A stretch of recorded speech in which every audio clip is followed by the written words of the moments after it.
Yo, what's up? Little Shimmy back in action. Little Shimmy coming right at ya. We're back. Forge Gang Conquest. Forge Gang taking over. Forge Gang taking over. Little Shimmy in the house. That's where it's at, yeah. So I'm coming right back at ya. Little Shimmy introducing himself on rap. Freestyle rap, that's where it's at. Yo, this is where it's at, homie, I'm back to do another stream. Forge Gang stream, back to do another stream. A Forge Gang stream, a Forge Gang stream, back in action, we're going at it, I am going back. Getting no satisfaction. Little Shimmy in the house. Yo! What's up?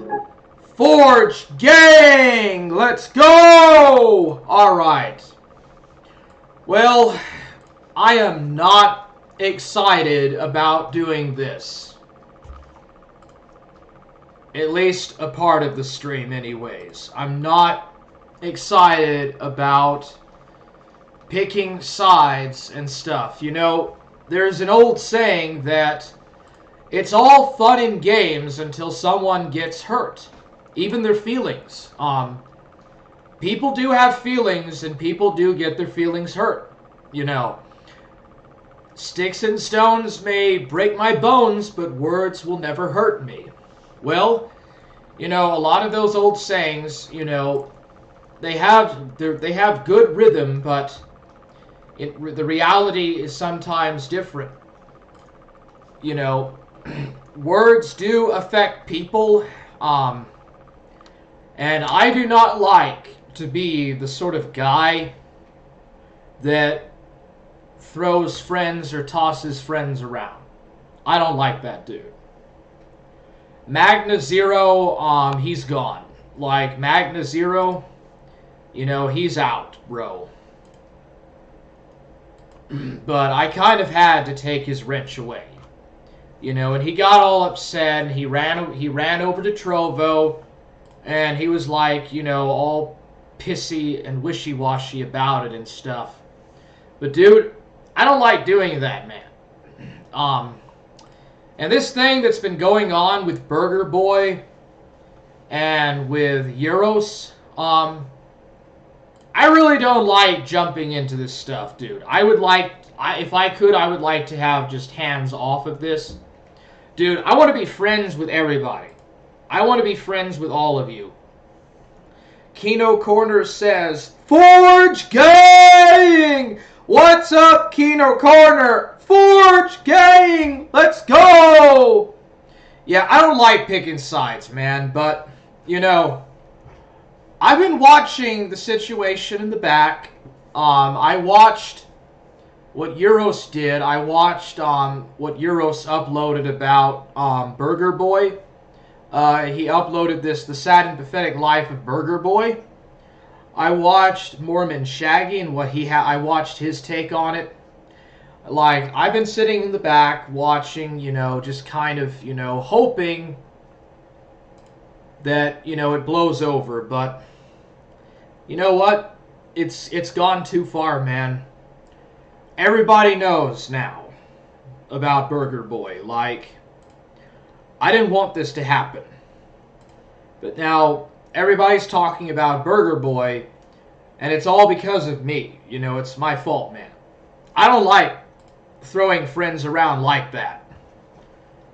I don't like putting friends on the burner, on the back burner, you know, and just leaving them there. You know, just basically throwing friends on the back burner, you know, and going on, you know, in my joyride or going joyriding on my motorcycle. I don't like doing that, dude. But I will have to say, you know, I've tried to have some intercourse with both sides. And I gotta say that Euros has been the nice guy. Like, Euros has been very patient and very nice and very kind and forgiving about the whole situation. Burger Boy is the one that's been kind of mean. I really have to say. So yeah, I don't like taking sides, like I said, but Euros has actually been basically very calm about the situation. You know, Euros has been very calm and pretty, receptive about the entire mess that's been going on.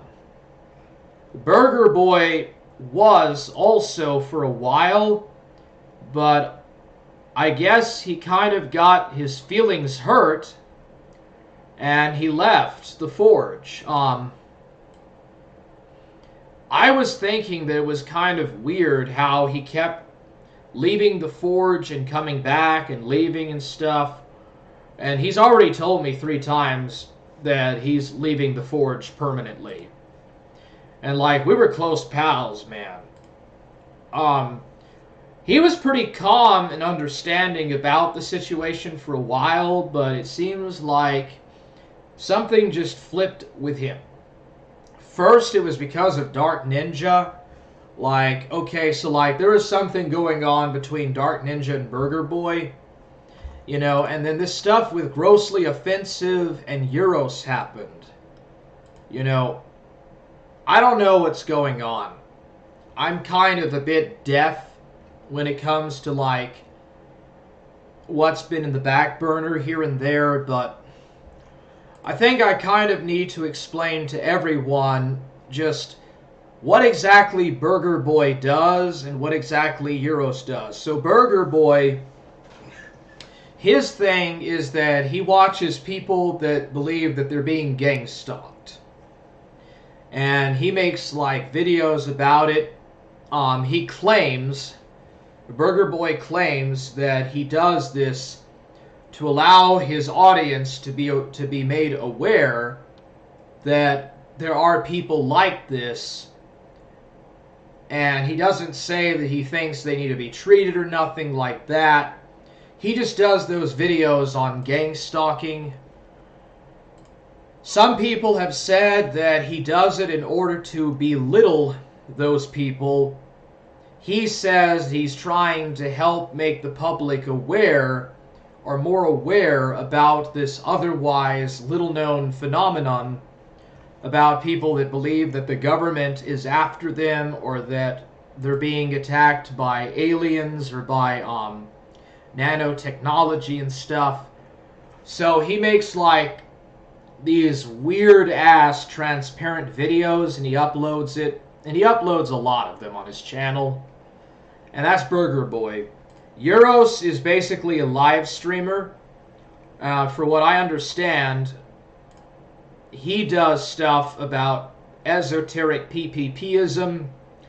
So like Euros is an Australian guy. He used to be a rapper. And so now he does these live streams at the Kino Korner.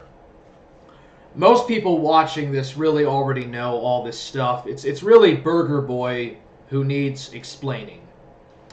But basically, Euros is the guy that uploads streams and stuff. He talks about different subjects, like his favorites, his favorite athletes, or maybe some music that he likes. And usually he'll do like some talk about the Kino Casino. Okay, so that's what Euros does. And he'll bring people onto his show, you know, and they'll play chess they'll play chess and like they'll talk about PPP and stuff. And usually Drunken Surfer and the Simp Show are his co-host. Alright, so that's Euros and that's Burger Boy. Now, as you could probably tell, these two guys, they couldn't be further apart. Like, they are from completely different worlds. And like, the only reason why these two guys ever interacted was because of me. The only reason they ever knew of each other was because of me, you know, in my streams. Like, Burger Boy found me first, and then Euros started following me. And then they had some kind of back and forth interaction, and unfortunately it got very negative. So there was a lot of bad blood that was taking place, there was a lot of bad blood in that regard. Maybe that's not the right word to say, but I think we can definitely agree that there's been some bad blood that's been going on between Burger Boy and Gigi Allen and Friend, Complex Technocrat, and a few of these other guys from Bitwave that followed me for a long time, about a year really, and some of the newer people that have been following me, Grossly Offensive, Euros MC, Rudy Coleman, all these other dudes that have been following me for only a couple of months, really not even a couple of months. So there's been some bad blood.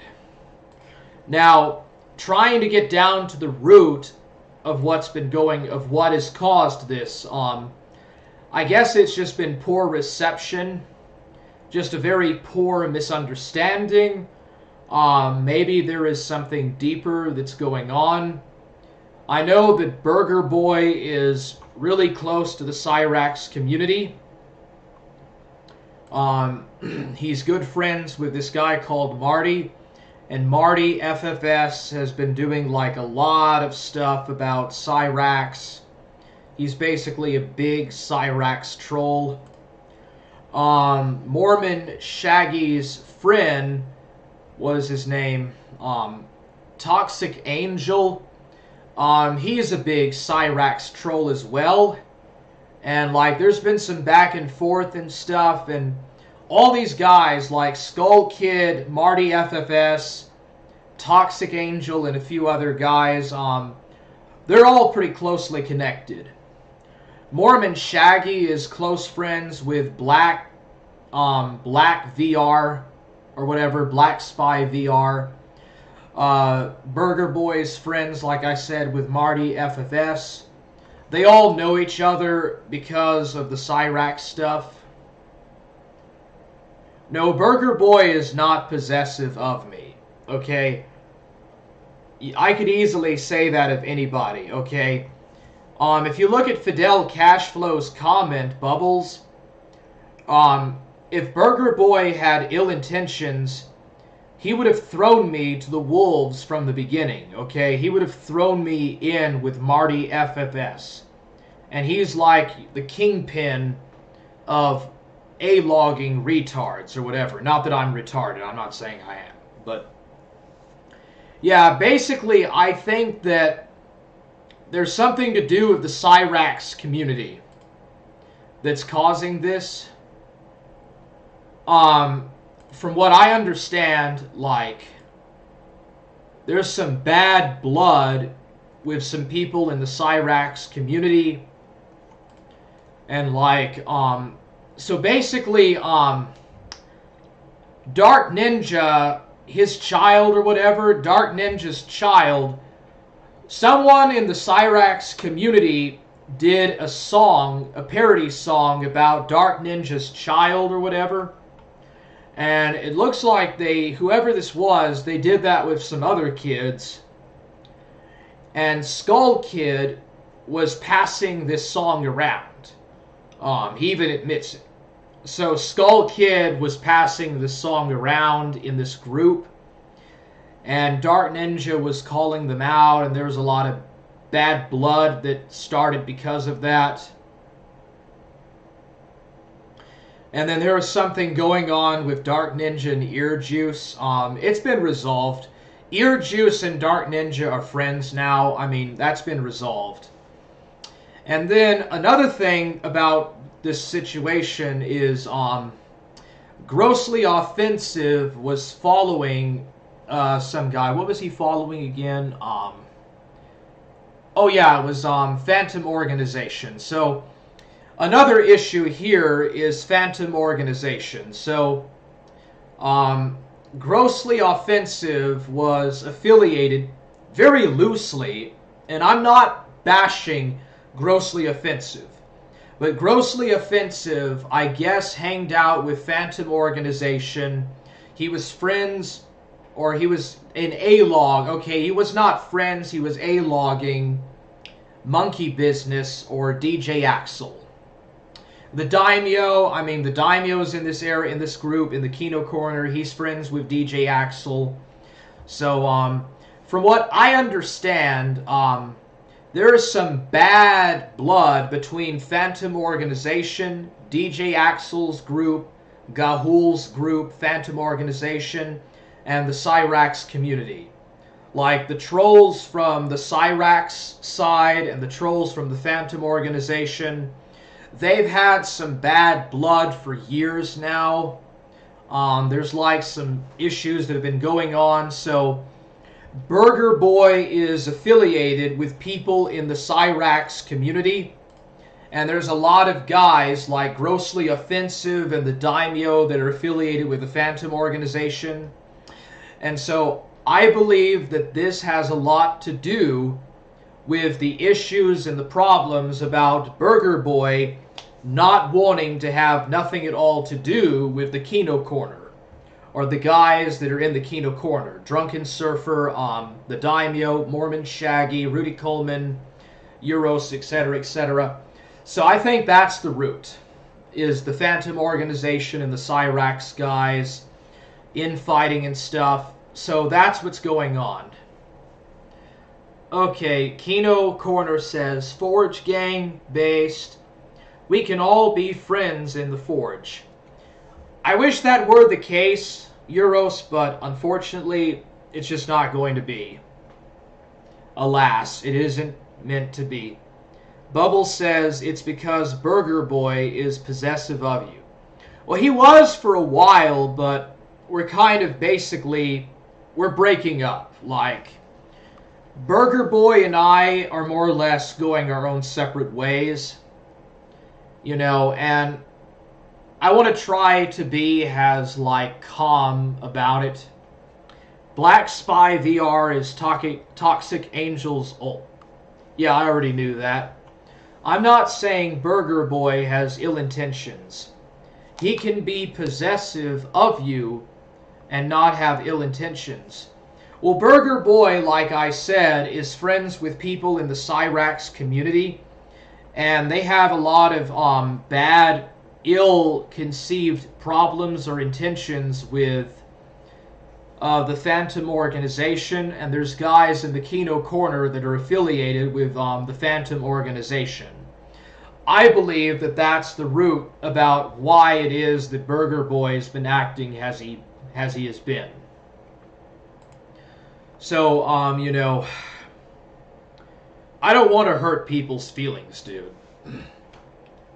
But Euros has been very calm and very patient about the situation. Like, Euros has retained a pretty good attitude. Like, Euros has had a excellent attitude about it. Burger Boy, on the other hand, has been, like, just very irritative about it. I don't know why he's been doing this. But anyways, I want to read a few DMs, and I'm sorry, Burger Boy, but you kind of brought it to this point. Like, I think that you understand that you know where this is going, bro. But yeah. So, I don't see you as stealing anything. I don't even have those videos anymore. They're gone. So Burger Boy says that he makes them all for his own specific purposes and not for regular consumption. His content has a specific purpose since the beginning. And he says that his Burger Boy channel and Bill Berge channel are archival channels and nothing more. His edits are purely to keep the videos up. If they have filters and overlays, so that's why he makes them transparent and he puts like overlays over them or whatever. That's how come he does that. So he says that he has filters and overlays so they can't be removed as easily. I ask him, what exactly do you intend for the videos then. Euros is so small-minded, so Burger Boy literally belittles Euros here, and he just says that Euros is so small-minded, he thinks everyone who makes content is like him. A leech, desperate for attention. Burger Boy then says that his videos, or my videos, are only one portion of Burger Boy. The project as a whole had many purposes, but the sole trust is showing the realities of online gang stalking, in his words, not mine, in a way that will attract the attention of certain people. Now, Burger Boy doesn't exactly go into a lot of detail about what he means about that. So I've said very mysterious, the plot thickens. That was my words.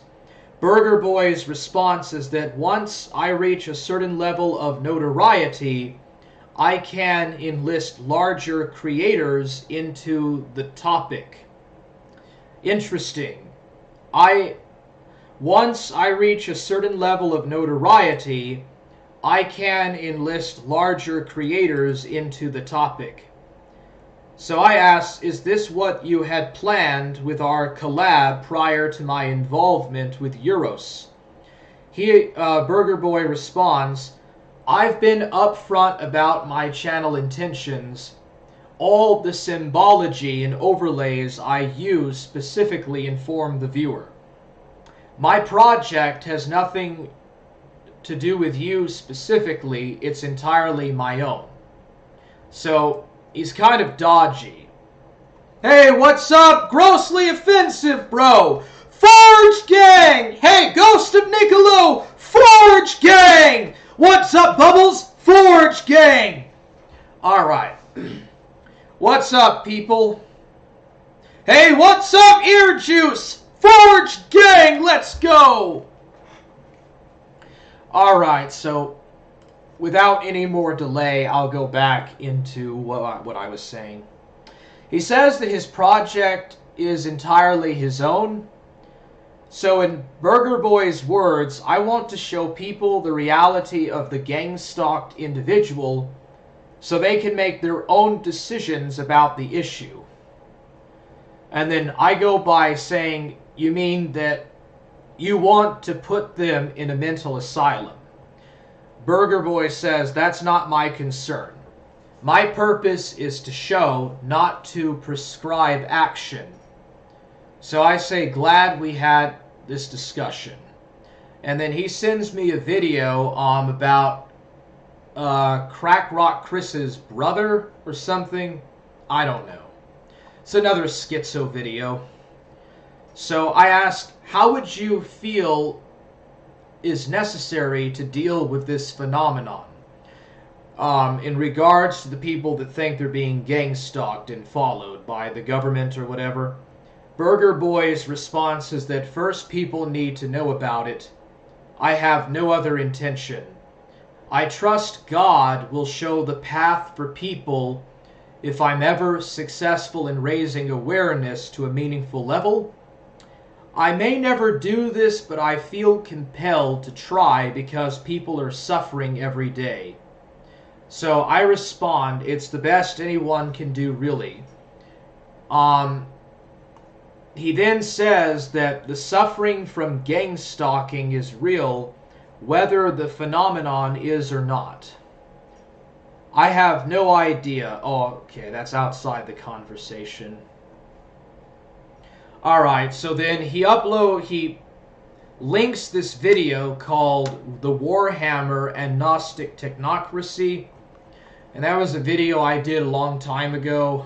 And he made a very schizo video about it.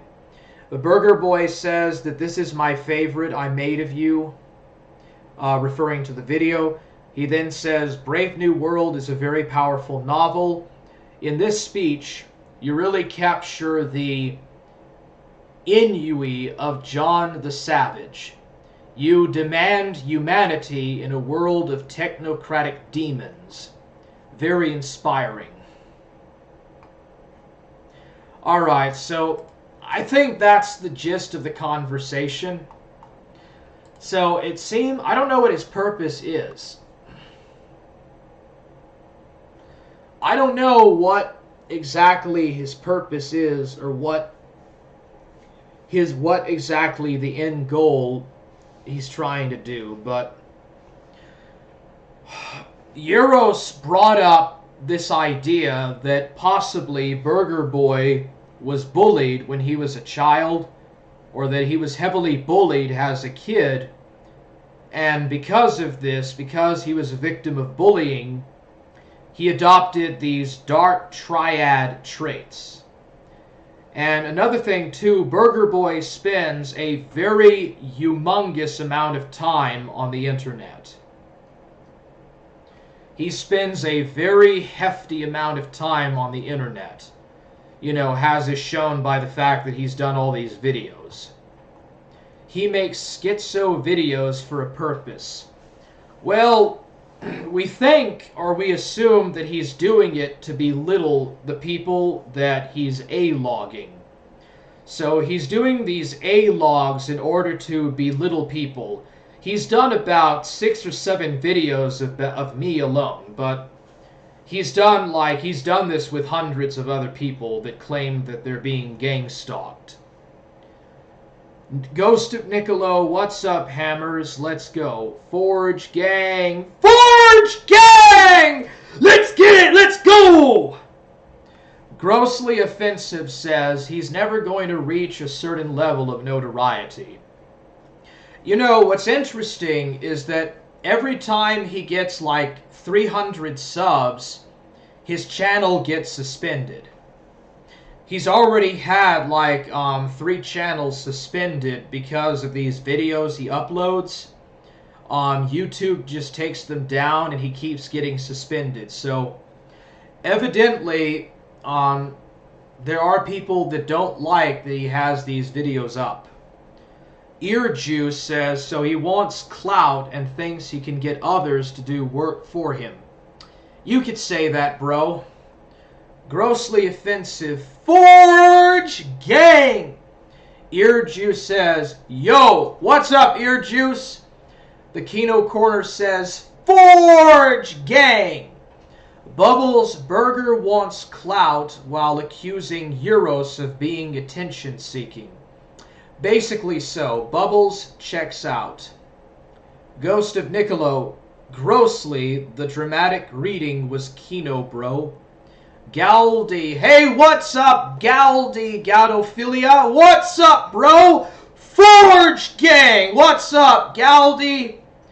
Grossly Offensive, Burger Boy is pretty fucked, IMO. Yeah. Yeah, I would kind of agree. Thank Ghost, I actually lost my voice after that stream. Ghost of Niccolo, fuck, bro, for the Kino. Yeah, that's what we're trying to do. We're trying to kind of revive a certain level of funniness or interest. Alright, so I got a text message from this number. It's 561-318-0175. Beans says that... Here.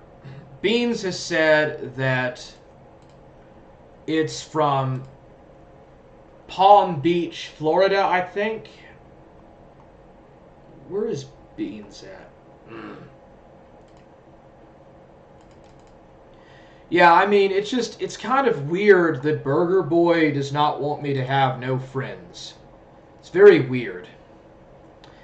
I don't bark it down to him having ill intentions. That's not how I want to see it.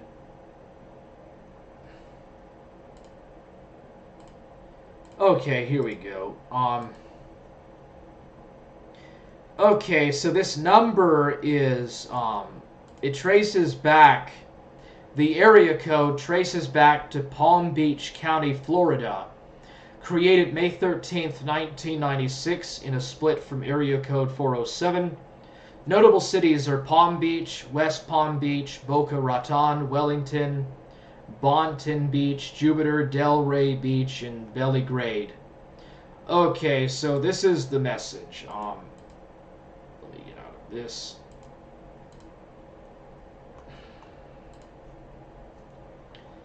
Okay, so this is the message, or what it says here. Alright, so here we go. You can hide inside, but we still see you. You can leave, but always followed. You can't escape us. And that's literally what it says. And it's very weird that they have my number. I don't know who this is. I tried to call them back and there was no answer. It's very weird, but yeah. So that's now happening. Ghost of Niccolo, that's really weird, bro. Yeah, that's exactly how I feel, man. And here comes the train. Just ride it out. But yeah, I don't understand what Burger Boy, or what exactly Burger Boy wants. I don't think that Burger Boy does not want to cause problems to nobody. I don't think he's a bad person, but there he goes.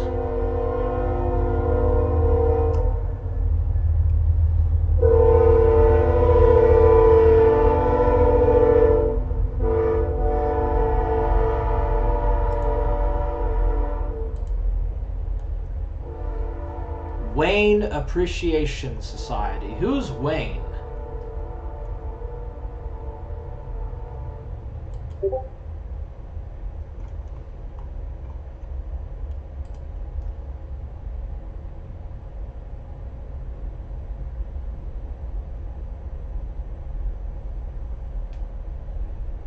Okay, so I know that Magna is not doing anything.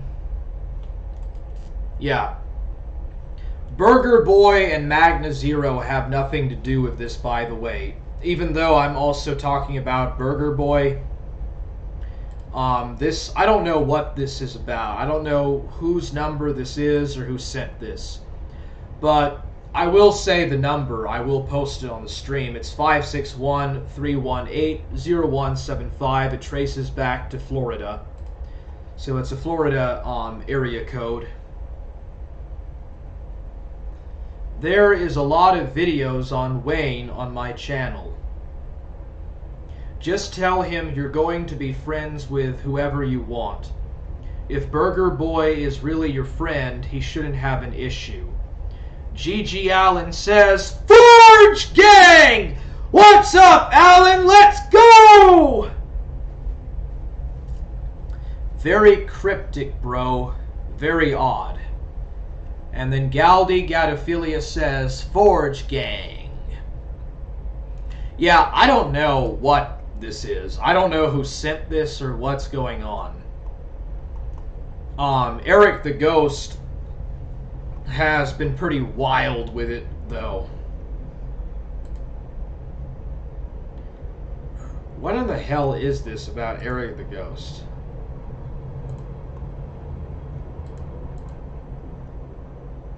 Yeah, Eric the Ghost just being a troll, basically. But yeah. Alright, so I don't really know what the intentions of Burger Boy are. I think that Burger Boy finds that the internet is a very creepy place.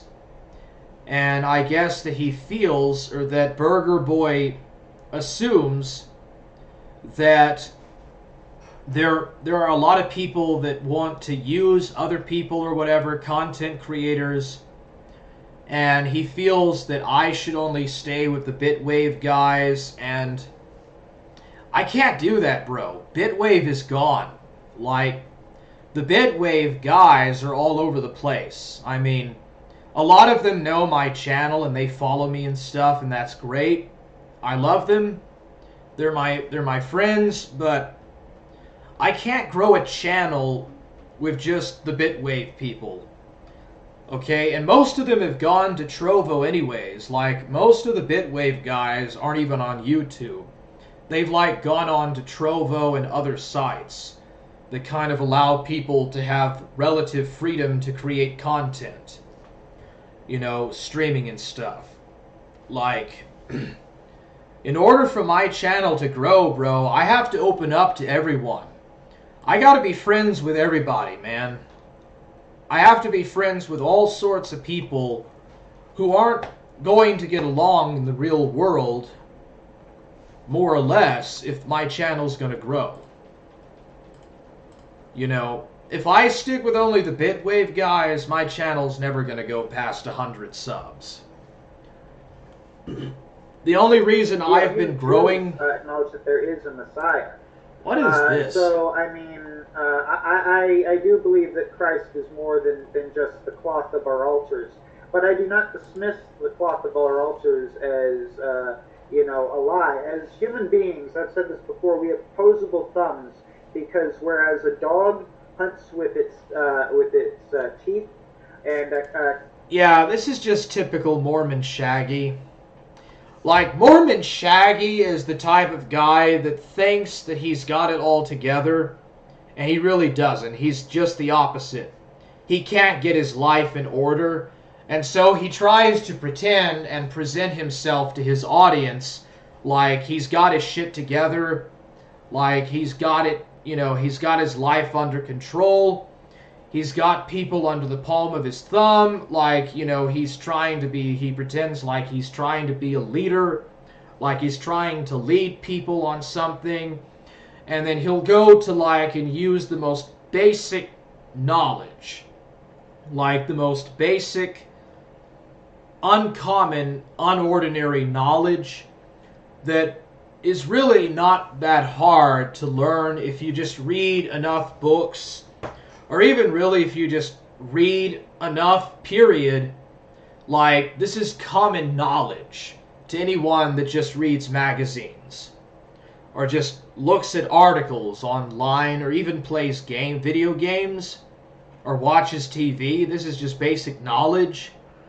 And, like, he wants to present himself to be like a leader or something, and he's really just a follower.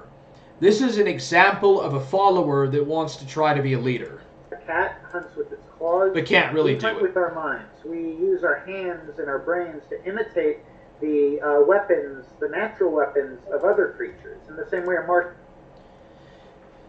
yeah, I mean, this is Chan Kadoki. I guess he set this up and he made some clips about Shaggy and myself. Ghost of Niccolo says that Mormon Shaggy did a 4-hour stream about me and Euros.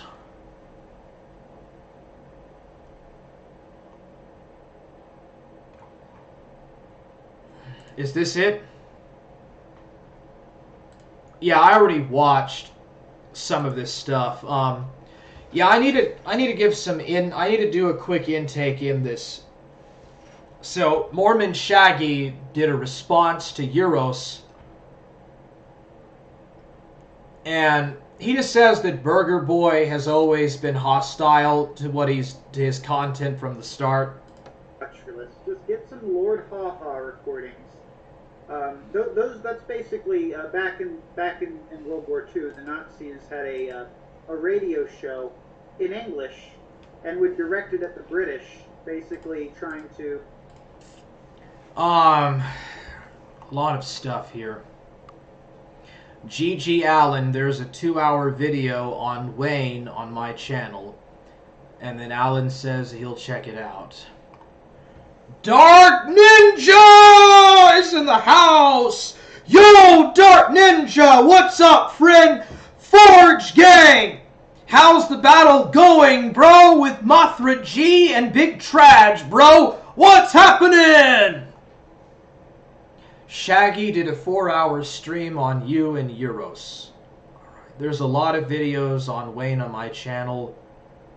Okay. Bubbles, Shaggy is jealous of Warhammer. Don't worry about anything Shaggy says. I don't. Gigi Allen, Shaggy was obviously jealous. Even Meta Euros on the stream blows Shaggy TF out, bro. Yeah, he does. Yeah, Mormon Shaggy is just basically making the rope to hang himself with. Like, Mormon Shaggy is just basically pulling out the hemp to make the rope to basically hang himself with.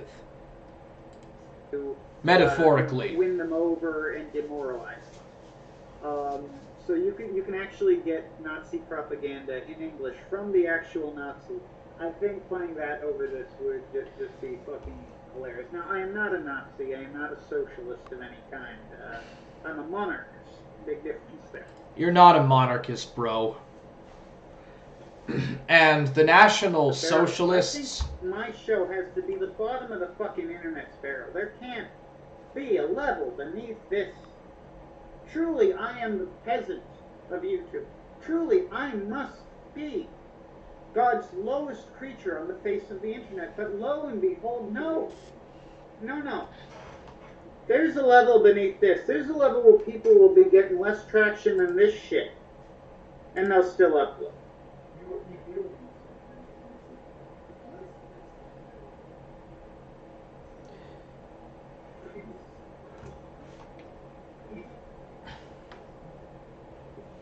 Who is he talking about?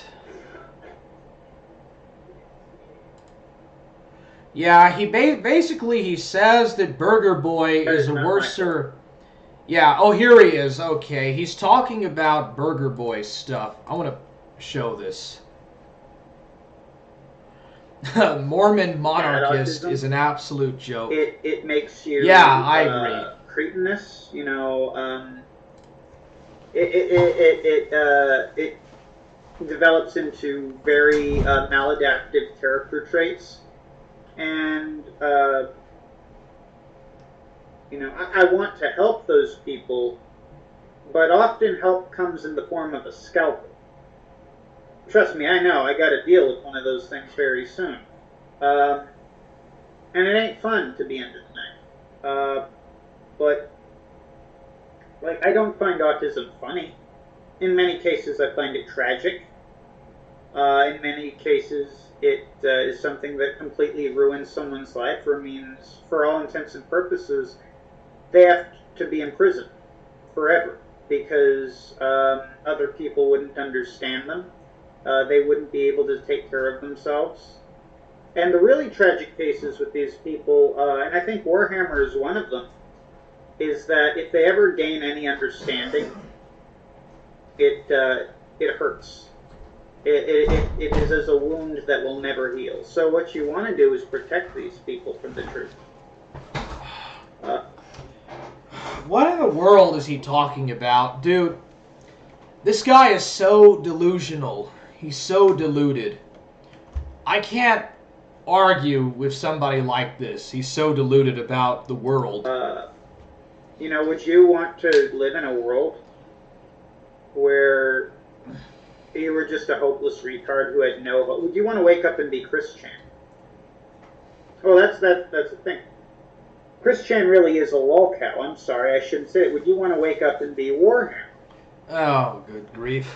Now, I don't think Warhammer is a lolcow. Oh, I'm not a lolcow. Well, dude, like a couple of nights ago, you said that I will always be a lolcow channel. I'm not trying to be a lolcow.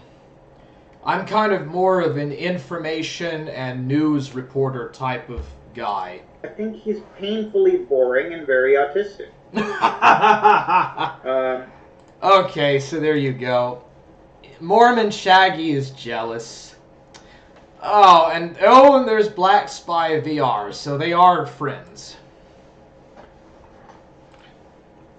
So there you go.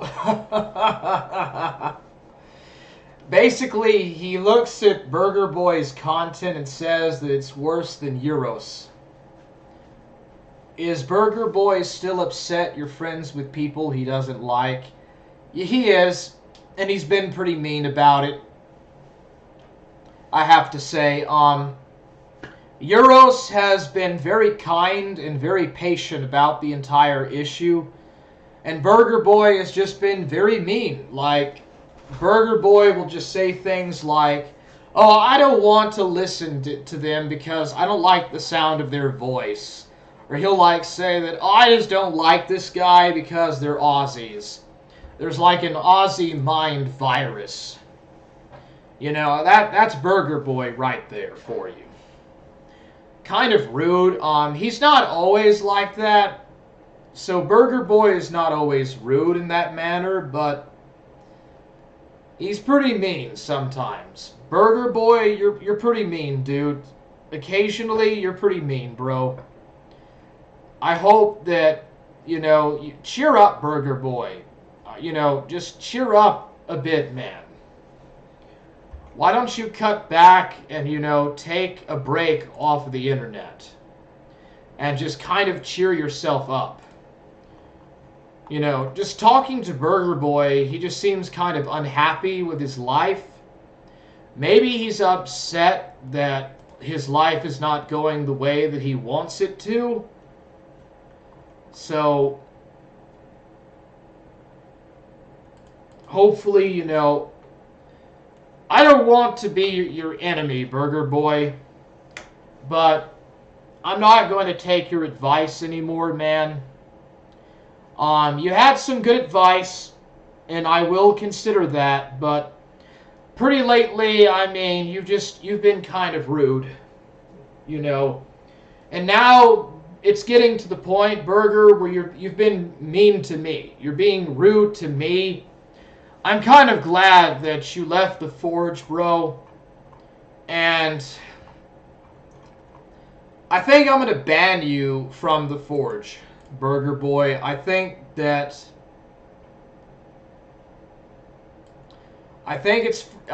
for the best, bro, and I don't want to hurt your feelings or anything, but I think it's best that I put a ban on you at the Forge because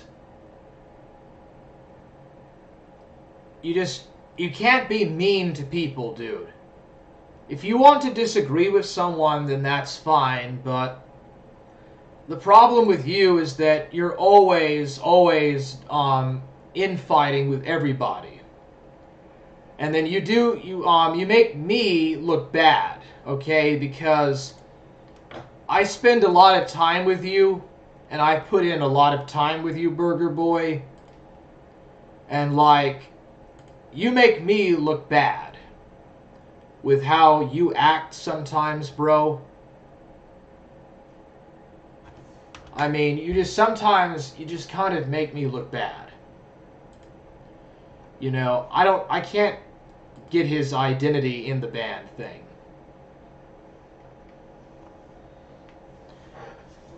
But you've been really, Bergie, you've been really insecure for whatever reason.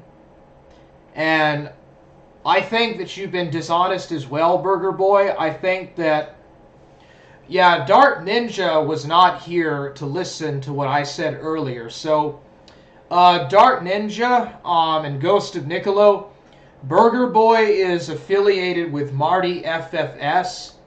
He's the guy that, like, does all of the interviews, or, like, you could say, he trolls Cyrax. Like, he'll get Cyrax to come on, and he A-logs Cyrax. And, you know, him and Cyrax's old girlfriend or wife, ex-girlfriend, they'll all go on stream and they'll argue and stuff. Well, that's Marty. And so, like, he's the center of the Cyrax community. Burger Boy is friends with those people. Mormon Shaggy's friend, Black Spy VR, is also a Cyrax troll. And the Daimyo and a few other guys are in the Phantom Organization, you know, that's run by DJ Axel and Gahul and stuff. Well, the Cyrax community and the Phantom Organization have a lot of bad blood. Like, the Cyrax community and the Phantom Organization hate each other's guts, and they've been, like, trolling each other for whatever reason for years and years now. So anyways, I think that's a lot of the reason why Burger Boy does not want to get along with no one in the Kino Korner. I think that I believe it has a lot to do with that. If Burger Boy was a real Christian, he wouldn't be trying to be picking your friends. Absolutely, bro. Yeah, the Cyrax community are obsessed with Cyrax. That's all they talk about. Pretty much. But I'm not exactly the most informed individual about all this stuff, but the Cyrax people and the Phantom organization, the DJ Axel people, they've been infighting for years now. Like, they've been infighting for years, and I think this has a lot to do with why Burger Boy does not want to have anything to do with Euros and any of these guys. Okay, you know, he'll say that, like, well, they don't produce content, or they're not capable of producing any real content or whatever. You know, like, Burger Boy will say stuff like that. But of course, I think it has to do with the fact that he's got friends in the Cyrax community, and they hate the Phantom organization, and there's people in the Kino Korner that are affiliated with the Phantom organization. So I think that's why. Personally, that's what I think is the root cause of it. And also, you know, like, I mean, just look at the stuff that Burger Boy does. You know, it's not exactly something a lot of people are going to be interested in. Like, how many people do you think go to YouTube to watch videos about gang stalking? You know, like 99% of people that are on the internet doing searches on the internet are not looking for videos like that. So Burger Boy has a niche. He has a niche in terms of his belittling of others. He's kind of got a niche with his videos that he's become pretty self-dependent on. That's so crazy, bro. None of us over in the corner even watch Cyrax. LOL, Cyrax is not Kino. I don't like Cyrax or Poe. But that just me, you know, bro. So pretty much he's trying to push a closed mindset. Same here, Nick. Yeah, you could say that.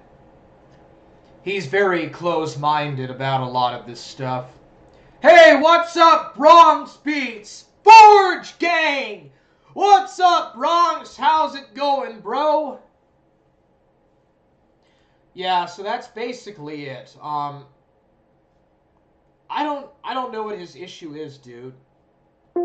I've only tried to be, like, absolutely friendly with Burger Boy, but if he's gonna be this way, I don't think that we can be friends then, you know. But yeah, Burger Boy, I'm pretty close to parting ways with you, bro. You know, I'm not saying that you're always mean like this, but you've gotten pretty mean-spirited on me, Burger Boy. I don't know what happened, bro, and I'm sorry.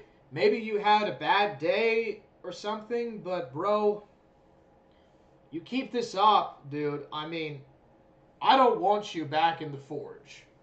Because all you do is infight with everybody there, Burger Boy.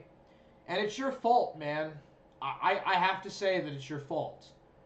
It's your fault. You're the reason why you can't... Your closed mindset is the reason why you can't get along with nobody. And I don't like to just randomly say that. I don't want to hurt your feelings, bro, but I kind of think that maybe we shouldn't be friends anymore. Like, I don't think that we should be interacting on the internet if you're going to be this way all the time. And I really hate to say that, but like Euros has been forgiving. Euros has been very kind and nice about the situation. And all that you've done, Burger Boy, is just say that, oh, I just don't like the sound of his voice. I don't want to listen to the sound of their voice. I can't stand an Aussie voice. You know, dude, that's pretty freaking dumbass lame shit. You got to admit, Burger Boy, that saying that kind of stuff is pretty low brow. That's pretty ghetto, Burger Boy. That's just real ghetto and trailer park.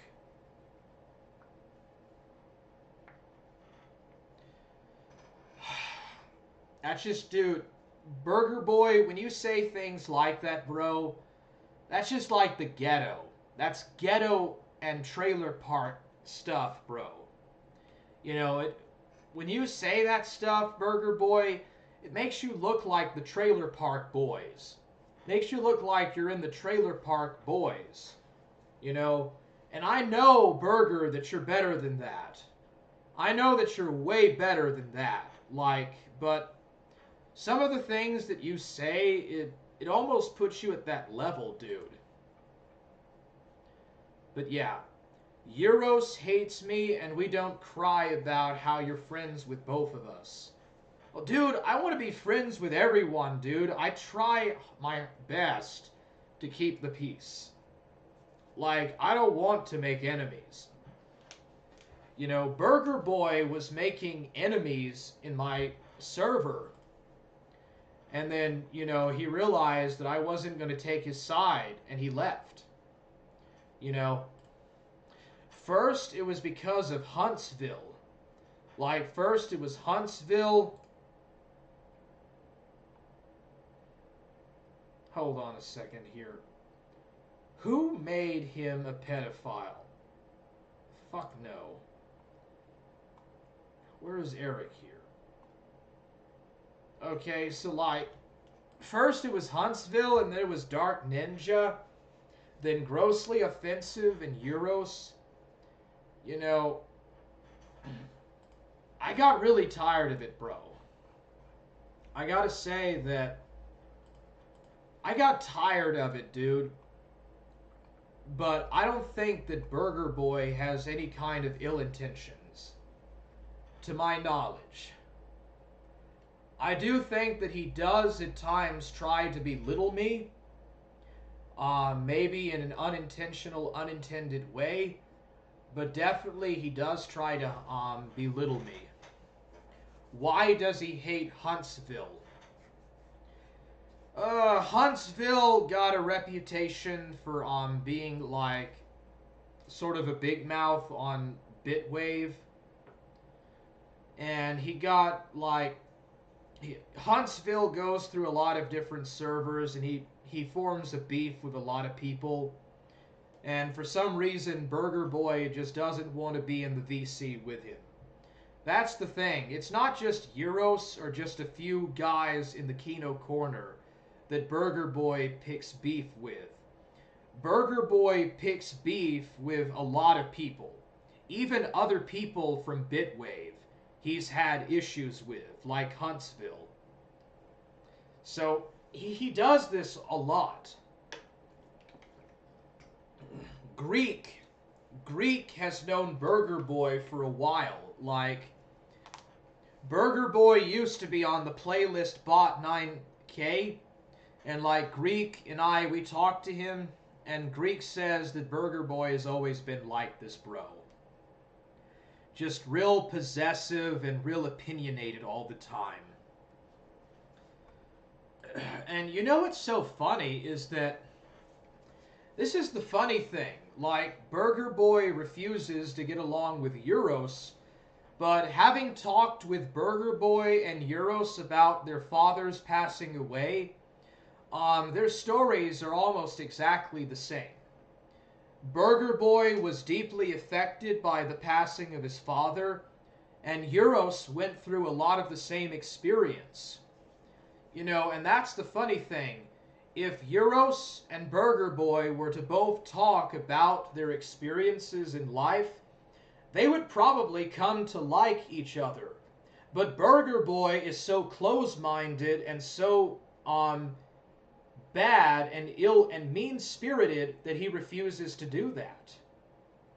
So yeah, I'm tired of talking about this topic. So anyways, I'll be right back. I gotta go take a dump. Sorry, I'll be right back.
Ángel la ciencia.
Ángel la ciencia.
Okay, I'm back. Sorry about that. Just happens.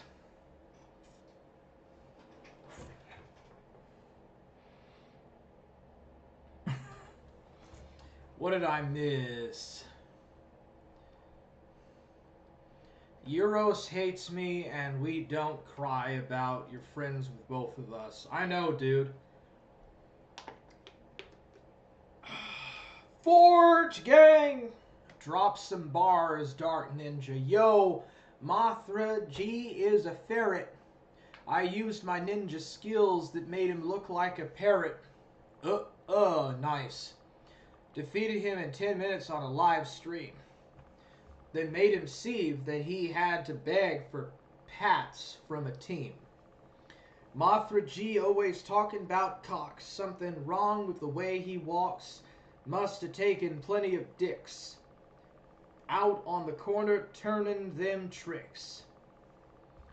Yeah, dude. Drill beats are pretty easy to do. Once you get the rhythm going. It just depends on the rhythm and the flow with the music and all of that. And it works out well. All right.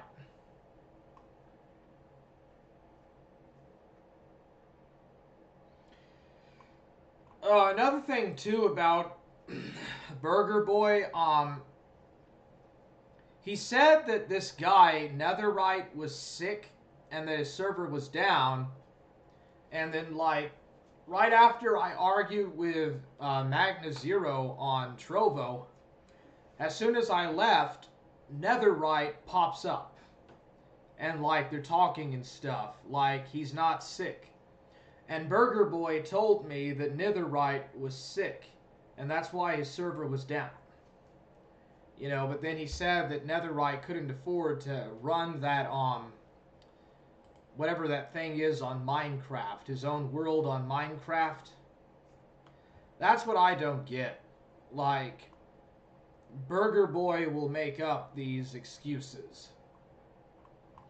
Okay, so Faith Vickers broke up with Ethan Rolfe. So I wanted to cover this, but what is the deal about Faith Vickers and Ethan Rolfe breaking up? Why would Ethan Rolfe even go with an underage girl like that, dude? That's pretty sick, man. That's pretty disgusting that he even dated a girl that was that old. I just got a free cheeseburger bite and I just picked it up and ate it.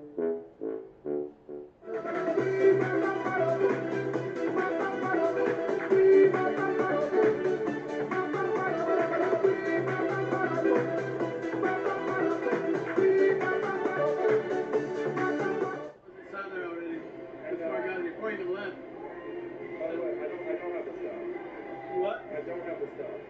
Oh, the stuff you didn't bring it? Oh, okay, damn it. Alright, we'll get it next time. You see that DNA test? For Ralph, you probably do, honestly. First child. Is this Faith here, Faith Vickers?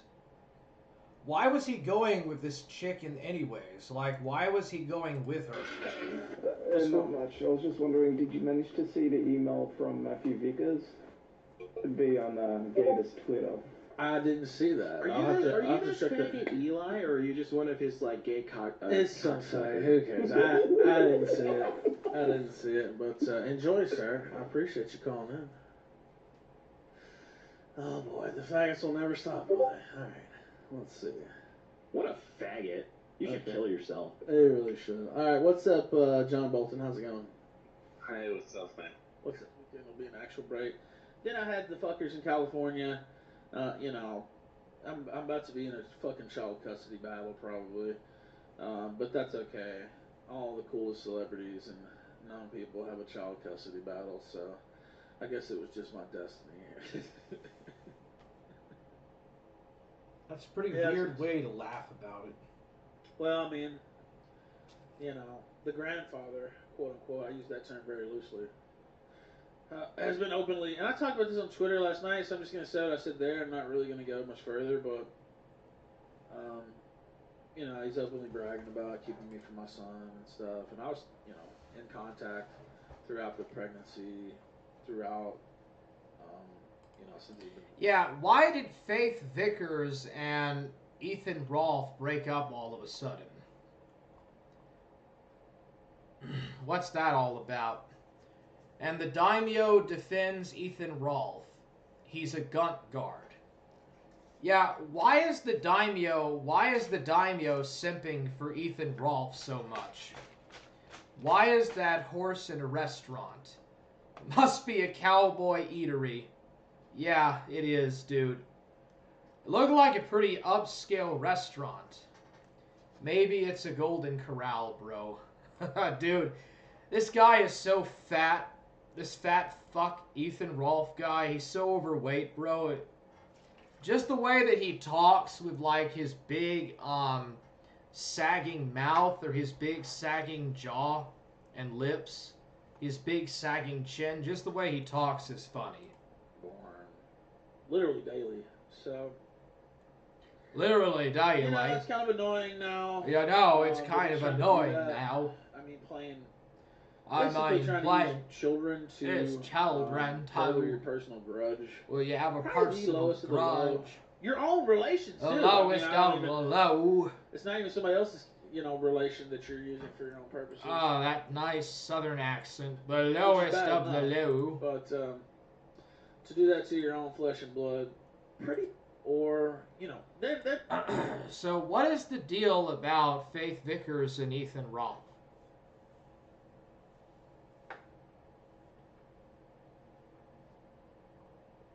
Did Ethan Rolfe violate his restraining order?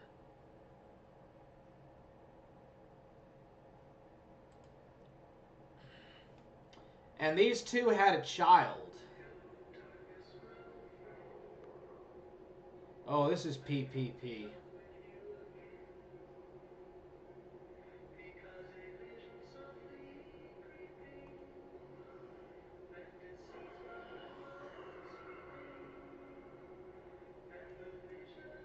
Dude, PPP looks real burnt out.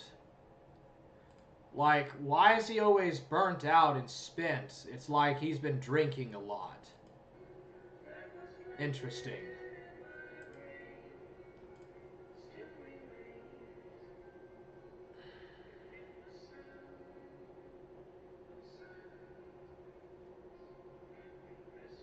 I still have work to do, folks. I still have work to do. I thought I was done with Ethan Rolfe, with the Vickers family, for at least a little while. I was done. I wasn't going to cover it anymore. But it's just breaking my faith in humanity now. Oh, it's breaking his faith, dude. I would never put any faith in humanity. I still can't believe that they named the kid Xander. Did Faith Vickers and Ethan Rolfe name their kid after Xander Luciano? The Xander Luciano? I feel the worst for the kid having those two as parents, bro, and the grandparents. Yeah, it must be bad. Here's the kid right here. Let's see if I can pop that up. That's the kid. Every day of his life, once he attains sentience, and he can think for himself, he'll pray to whatever entity he believes in. Hopefully it's Yahweh. Jesus Christ. But he wasn't born to you fucking slobbish pig cunts. Give now, share now, pray now. This whole site's a disgrace. Shameful. So you know how we start this? When a woman is giving birth, she has sorrow because her hour has come. But when she has delivered the baby, she no longer remembers the anguish for the joy that a human being has been born into the world. John 16:21. We just have to keep relying on Jesus. We have to keep grifting on the name of God. I'm just so sick of it. I'm just so done with it. I'm just so done with it. You know, I'm not a perfect Christian. I have a lot of problems in my life. There are a lot of things wrong with PPP. I'll be the absolute first one to admit it. Okay? But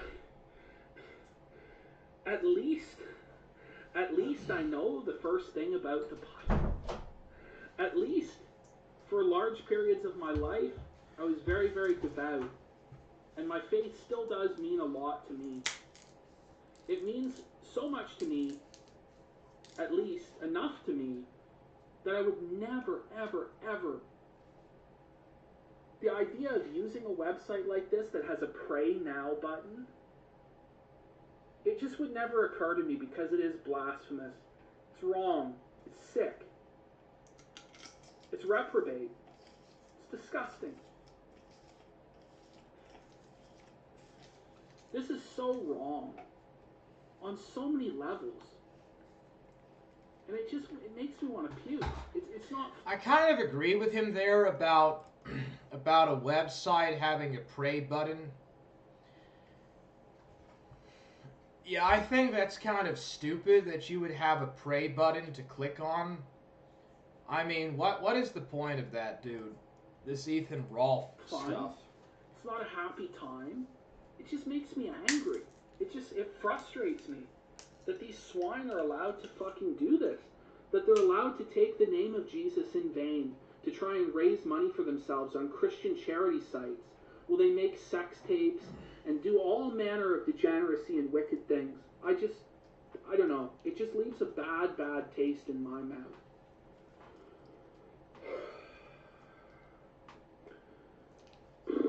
This is my precious baby boy. Alexander's... I love... She has to put Xander like that because it fucks with Ralph. Having proof that good... Why did she name the baby Xander? Pray for Jesus Christ to protect and watch over Xander. In Jesus' name I pray, amen. Yeah, it costs money. I feel the worst for the kid having those two as parents, bro, and the grandparents. Yeah. Well, I mean, both the parents are grifters, bro. Not exactly a great thing to be born into such a household. It's just another way to say donate. Yeah, it's just basically...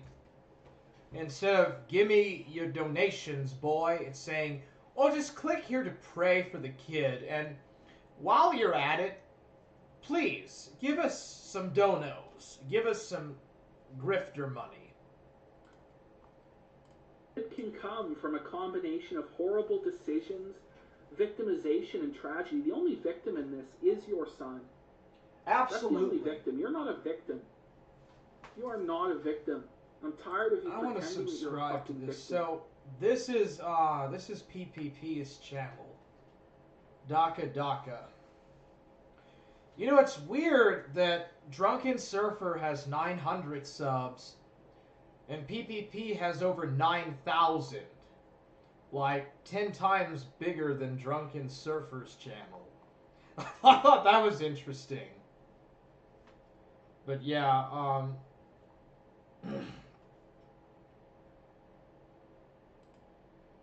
dude, is all he talks about is Sergon, Nick Fuentes, and Ethan Rolfe?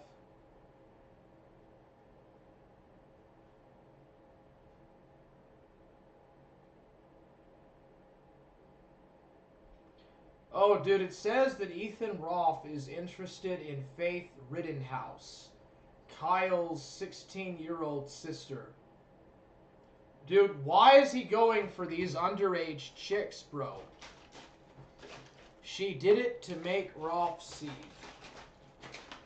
Oh, is that why she named her child after Xander, the guy that made Bitwave? Crazy, bro. I don't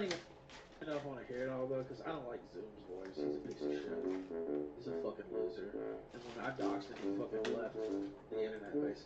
Kyle's sister happens to be named Faith, and she is underage. Rolf has a specific type. If he knows his fucking account's all locked and shit. I fucking doxed and put it out. I love little girls, they make me feel so good. I love little girls, they... I'm a pedophile. Yeah, right, Ralph. Better stuck around. You probably should. You should not have said that. Well, that's the name of the shit. That's... Kiwi Farms needs to exist. I also got it because I'm in. No, it doesn't. And the day it goes down, I'm gonna piss on My fucking balls. I'm gonna go live and I'm gonna pull out my micro dick and I'm gonna piss On my balls. literally.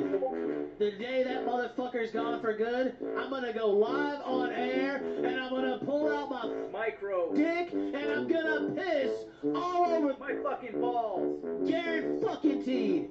Watch me, motherfucker. Now let's watch some more fucking trannies. Is that the end of the clip? I think it mostly is. Dude, I would hate to be in line with this guy if he were to fart, if he were to bust a fart, blow some gas, you know, just bust a fart. I'd hate to be in the line behind him. You seen where this fucking story is coming from? I saw Stitch pushing this, who I like. Stitch's a great guy I love, actually. He's been great to the show. And you actually look at where this is coming from, Stitch? Are you serious? This is the fucking genesis of the story. You better smile, This is who's pushing the fucking story. This is where it came from. Smile. I seen Rick Ricada, I guess, tweeted at me on Twitter. I'll pretty much reiterate what I said there. Just because he keeps Josh Moon's dick in his mouth doesn't mean I will, and I never will. He could run his own fucking shit, and I'll run my shit. You know, if he has some more GoFundMes he wants to start up that fail, that's cool. But, you know, it is what it is. Let's take some callers. I'm sure he's got some ideas. Who knows what Just a minute. Oh, you know, I'm starting to understand why the daimyo likes Ethan Rolfe. Because Ethan Rolfe's a kid diddler, and he's friends with a guy like DJ Axel. So, I guess that would make sense why the daimyo would hang out with Ethan Rolfe. Burger Boy says, no wrench, I see.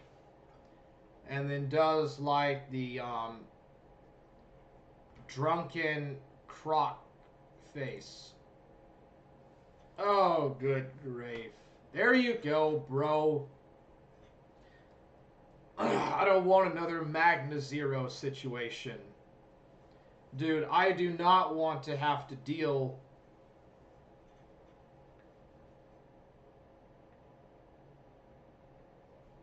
I don't want to deal with, like, the same situation that happened with Magna Zero. You can have your wrench back, but... Dude, stop being so mean-spirited, Burger Boy. Especially with other people, dude. Like, I understand if you don't want to hang out with other guys, with other people in my group. That's fine, bro. You don't have to do that. Nobody's gonna tell you what you should do, bro.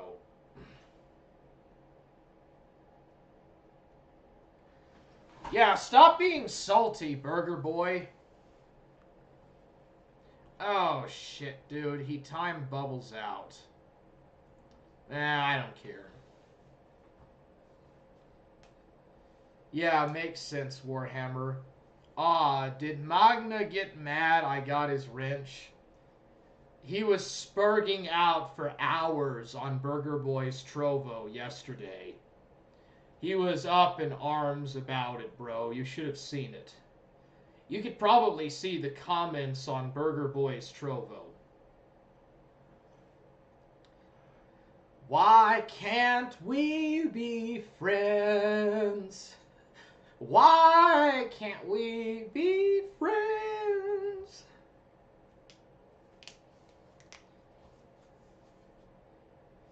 I'm taking a dump. I just did that. I just did that too. Shit, man. Hey, it squirts right out, like the poop squirts right out of the butthole into the toilet. I can't believe I just said that on a stream. too much information for people to comprehend. Stop being so salty and timing me out constantly. I think I'm gonna give Bubbles a wrench. Dude, I don't want to freaking be enemies with nobody, okay? Burger Boy, we love you, bro. Euros likes you, Burger Boy. We like you, bro. But you gotta stop being mean-spirited. Stop being mean-spirited, Burger Boy. It's not funny. Okay? Hurting people. LOL, imagine wrenching a woman. Oh, don't call me a simp. Now, don't start calling me a simp. E-girls, rise up. Oh, God. The only reason I gave Bubbles a wrench was that you wouldn't be able to time her out. But yeah, Burger Boy, stop being mean to people, bro. I'm not telling you what to do, asshole. Stop being rude to Euros and these other guys, okay? Just because they got friends that are in the Phantom organization and you've got friends in the Cyrax community and the two groups don't like each other, fine, bro, but... Dude, you gotta stop arguing with everyone in my chat. Okay, Euros has been very kind about it and very patient. I'm simp adjacent.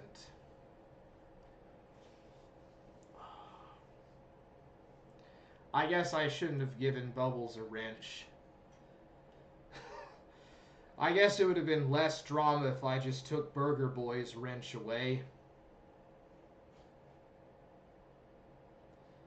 Friends with DJ Axel is cool. I'm saying that just because there's guys in the Kino Korner that are friends with DJ Axel doesn't mean that they think or agree with everything that DJ Axel does. Okay? People are different, Burger Boy. Like, people are different, and people have different intentions. But, you know, it's funny, but I was talking to Euros, and Euros had a lot of the same experience about his dad passing away that you did. I thought that the two of you could get on to good grounds. Burger Boy, I felt that you and Euros could get on good grounds with each other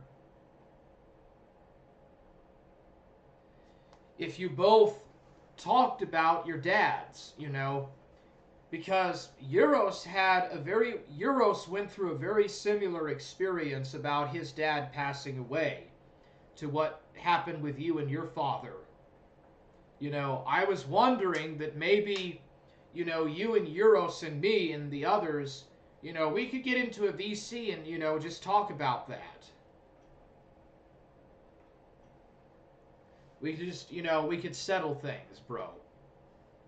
Why would I get on grounds with a Wastelander? They aren't even human. Well, you can be that way, bro, but you're not going to have a wrench on my chat then. Okay, Burger Boy, you're not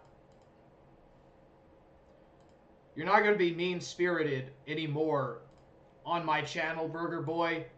I'm going to put you in timeout and let you think about what you've been saying, because you put Bubbles in a timeout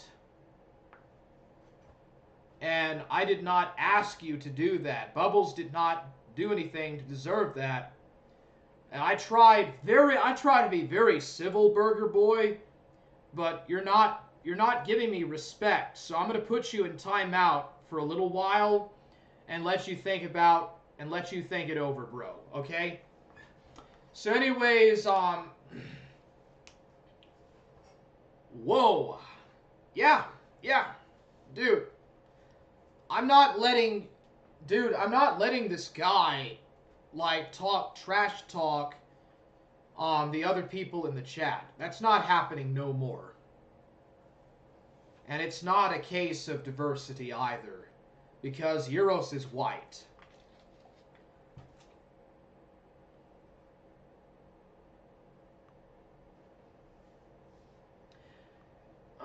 Dude. Anyways, dude, why would Ethan Rolfe go with underage chicks like that?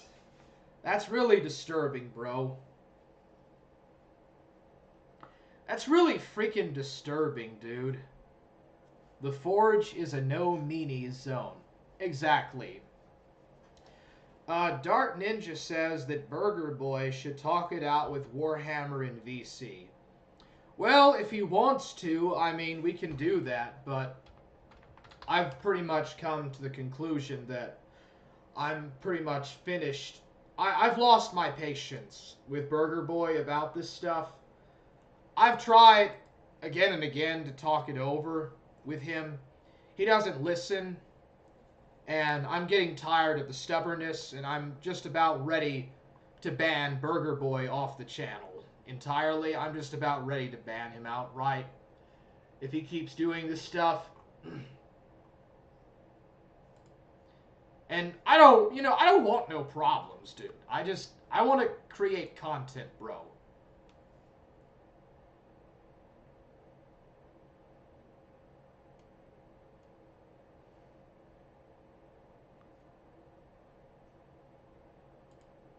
But yeah, the only reason I gave Bubbles a wrench was so that she wouldn't get timed out. But now that that's not an issue anymore, I'm going to take her wrench away. I just wanted to do that so that she would be able to have the freedom of speech on the channel.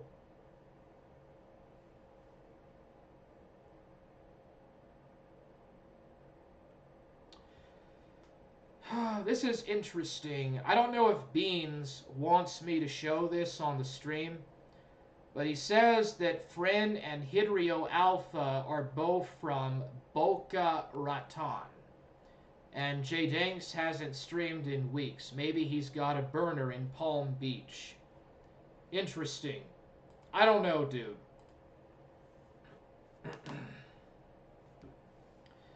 Hey, what's up, Apple Cake Pizza? Dude, would you like to come back into the Forge, bro? A guy gel? I'm sorry about the hostilities from the past, bro, but it's been resolved, and you're welcome to come back into my server anytime you want to, a guy gel.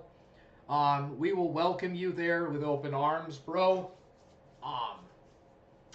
And if there's any problems, it'll be taken care of, dude.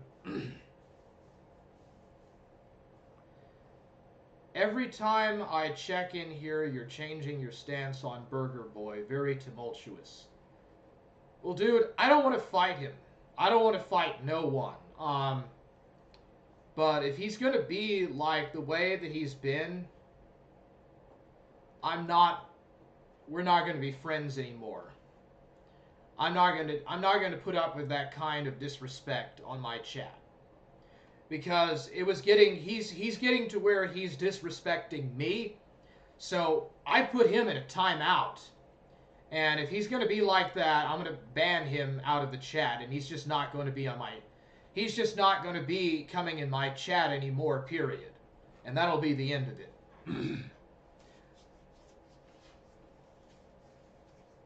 Yeah, I'll vouch for Apple Cake. Apple Cake is a good boy. Okay, so you're a guy gel? Hold on a second, bro. Let me put this guy back in timeout again. Yeah, I'm not going to put up any more with that kind of disrespect. Dude, just brush off what Burger Boy says, people. Just brush off what he says, but I'm not dealing anymore with that kind of disrespect. I don't like to be mean like that, but he's been pretty rude to me in my chat. So I'm going to put him in timeout. Let's see here. Where is a guy gel?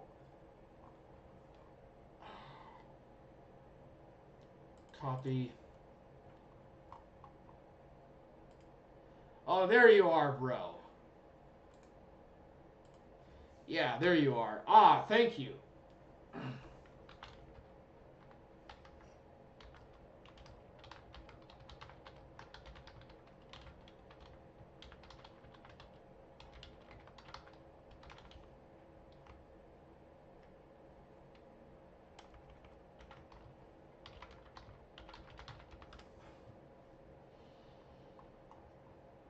All right, there you go.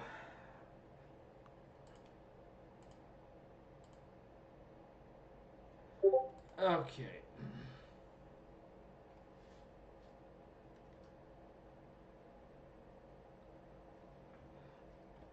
Yeah, I mean, if Burger Boy is going to keep doing this and just attack every other person in the chat that is in my chat trying to drive people off, I'm going to just ban him. I'm just going to outright ban him out of the chat, period. I'm not going to put up any more with this garbage. What's this? Cheers made all good. Hey, thanks, bro. Yeah. Yeah, sorry about the misunderstandings. I just didn't know who you were that well. I didn't know you that well, bro. But yeah.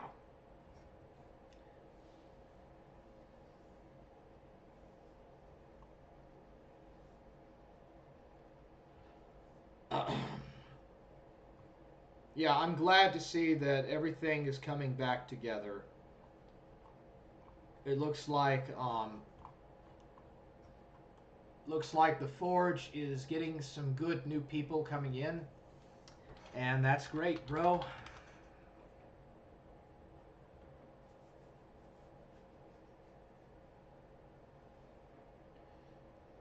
What is the deal about Ethan Rolfe?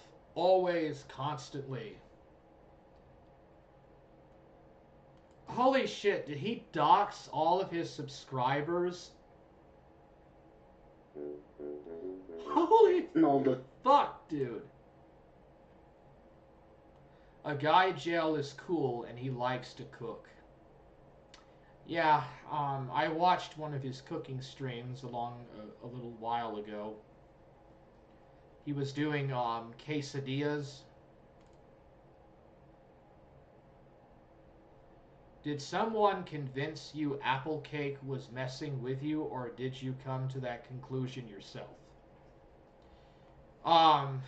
Beans and a couple of other guys said that he was a fed or whatever. Chan Kadoki thought that a guy jail was a fed, and he told Burger Boy, and then Burger Boy and Beans told me. So yeah. It was a great service hosting Kiwi Farms, I have to say. Right, so this little Cuban Puerto Rican guy, I don't know, some brand of island Hispanic, grabs this girl and he hauls her off, and I'm like, what is going on? I thought he's a bouncer. He knocks her down on the ground, not because of anything other than she trips. Like, he's grabbing her and she's walking backwards. She's drunk. She trips. Ralph goes up. Ralph goes up, and he's got the phone out, and everybody starts yelling, "World Star! World Star!" Right? Because that's what you do. It's what you do, especially in Ybor City. So she gets up and starts challenging Ralph to a fight. And it is the funniest thing I've ever... You know, the guy... And by the way, the little Puerto Rican could probably beat the shit out of Ralph. Like, he's probably 40, and he's got that old man strength, but he's also big. Yeah. And it's like, ooh, damn. He doesn't give a shit. He's not saying anything. He goes to get the car before the cops show up. Of course. And she and Ralph have a gun-off. And it is the funniest thing I've ever seen. Because, like... A gun-off. So a gunt is basically like another word for stomach, right?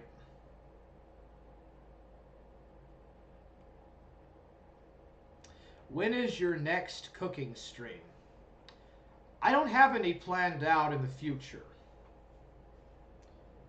Yeah, I don't have any planned out in the immediate future, bro. Chan is delirious due to having a very high fever. He went to bed early. Let's pray for him. Interesting.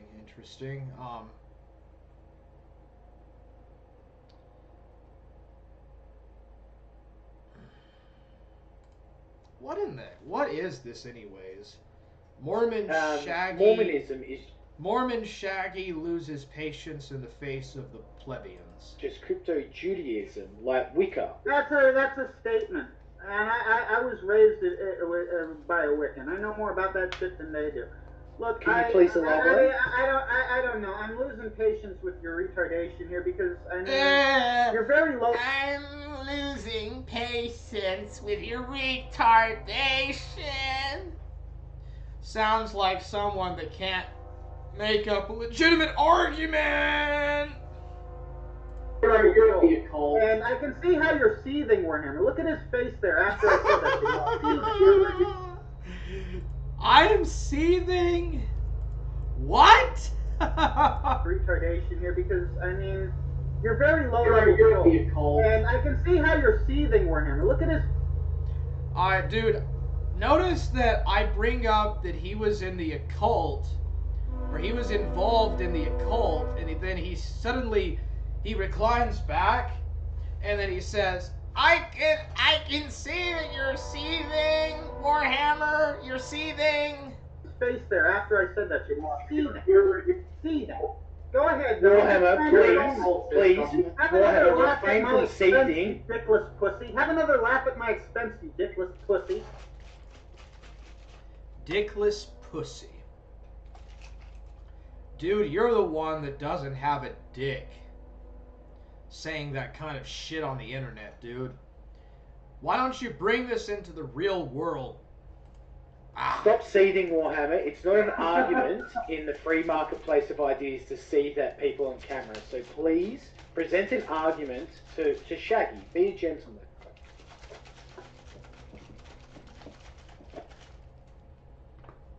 Okay. Are you in the occult? Like... Yeah, notice that when I asked that he was in the occult, he kind of tried to, like, dodge that question. That was very weird. Smith was anti-slavery. Oh, great. And then he's going to bring up that Joseph Smith was anti-slavery. Joseph Smith believed in the curse of Ham. Let's see here. When is your next cooking stream? I haven't really thought about that, Apple Cake. I could do one pretty soon.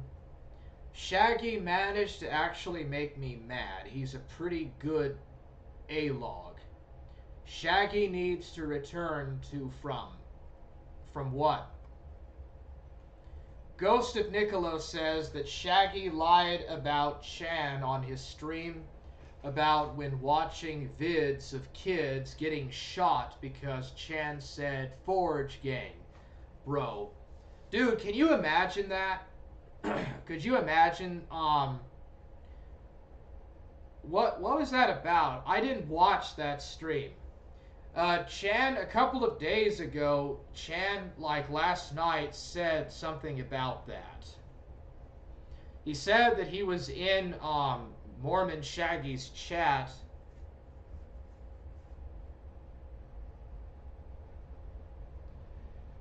That's so stupid, bro. That's just real stupid. Why would Shaggy lie about Chan watching videos of kids getting shot? Like, did he show any proof of that?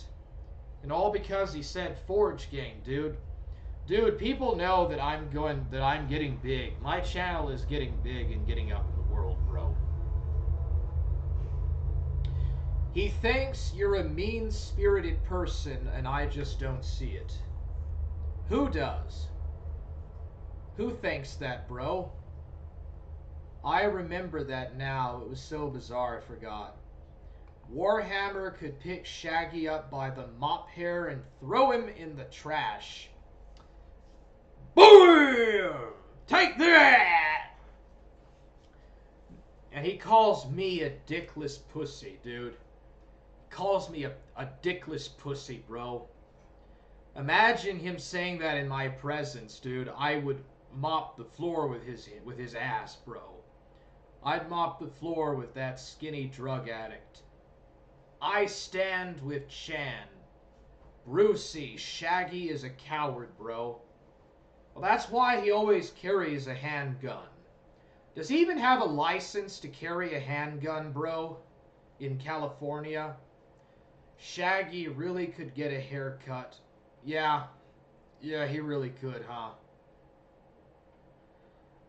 Shaggy is anti-Kino, bro. Yeah, he is.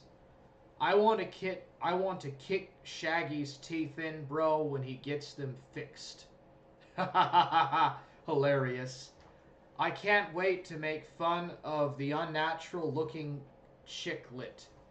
I'm going to call him Auschwitz Boogie.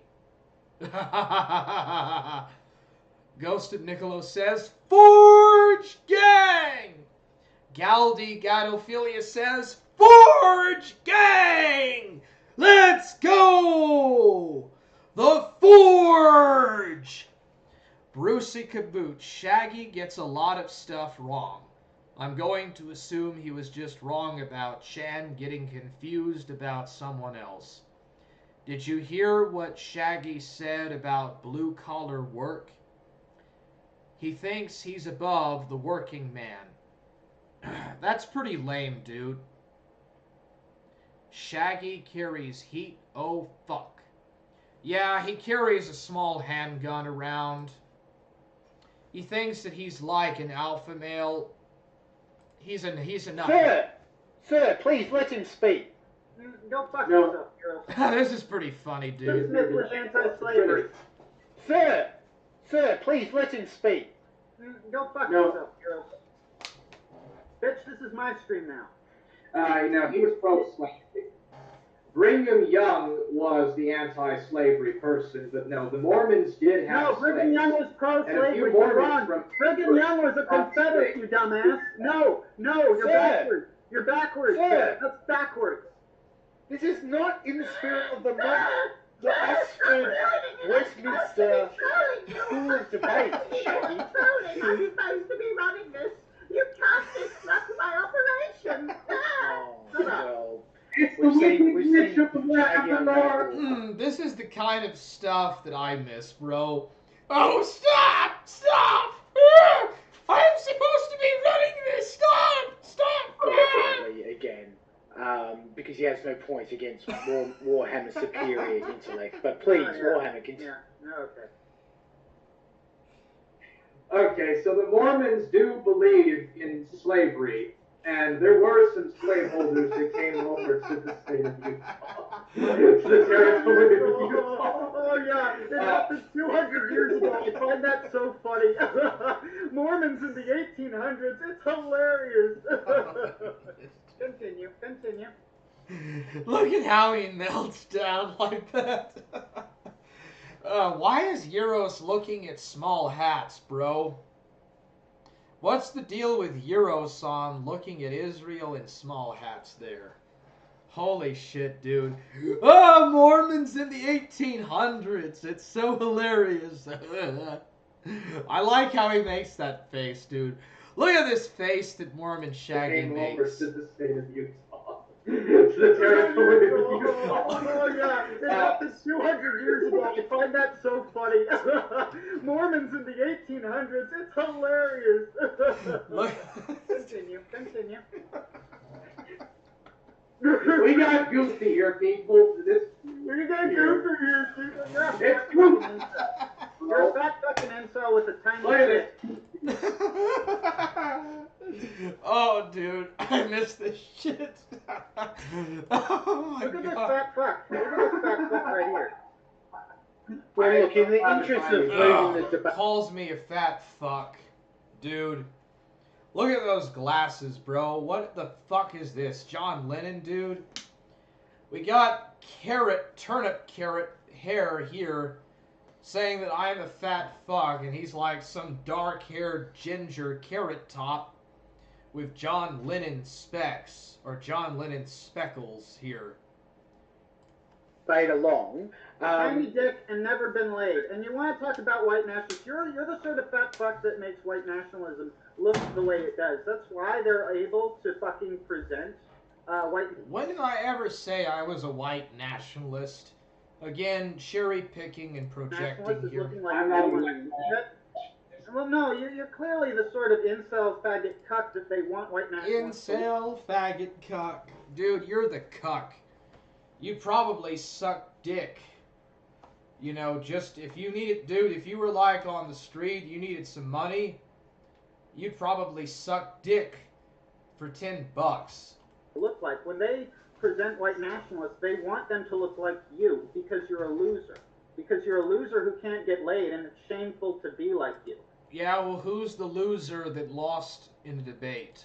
If I had a son and who ended up like you, I would be ashamed for him. That's the point of you. Is that you're Excuse a me, disgrace. Shaggy. We've Shut had the a shut the fuck up and let me talk. we've had a question from the crowd, Shaggy. I don't give a fuck. Your audience is full of faggots. The crowd has. Oh, dude, that was pretty mad, dude. He was really mad there. Just kind of went off like a mad hornet, or whatever, dude. Shaggy carries heat. Shaggy said he has killed 3 people. I don't believe that. I definitely do not believe that. I have learned he killed some dude's mom. Really, I'd like to see the Lol Cow or the Kiwi Farms page about that. I insulted his woman wrists, so he tried to tell me I'm a loser because I lift things. Total Nick Fuentes tier coat. Yeah, that's the kind of shit that you would expect from people like Mormon Shaggy and these other real skinny dudes that don't have any muscle for nothing. Dude, he's a pushover, bro. At Brucey, Shaggy doesn't know that I'm the proletariat. Ha ha, Shaggy butthurt. Shaggy's always butthurt, bro. I'm the precariat, bro. I want to eat the kulaks. Goof troop. Lol. Oh yeah, you said that Shaggy, Ghost of Niccolo says that Shaggy looks like Goofy's son from the Goofy movie. You know he does. He really does. You mean the Goof Troop movie? He does, bro.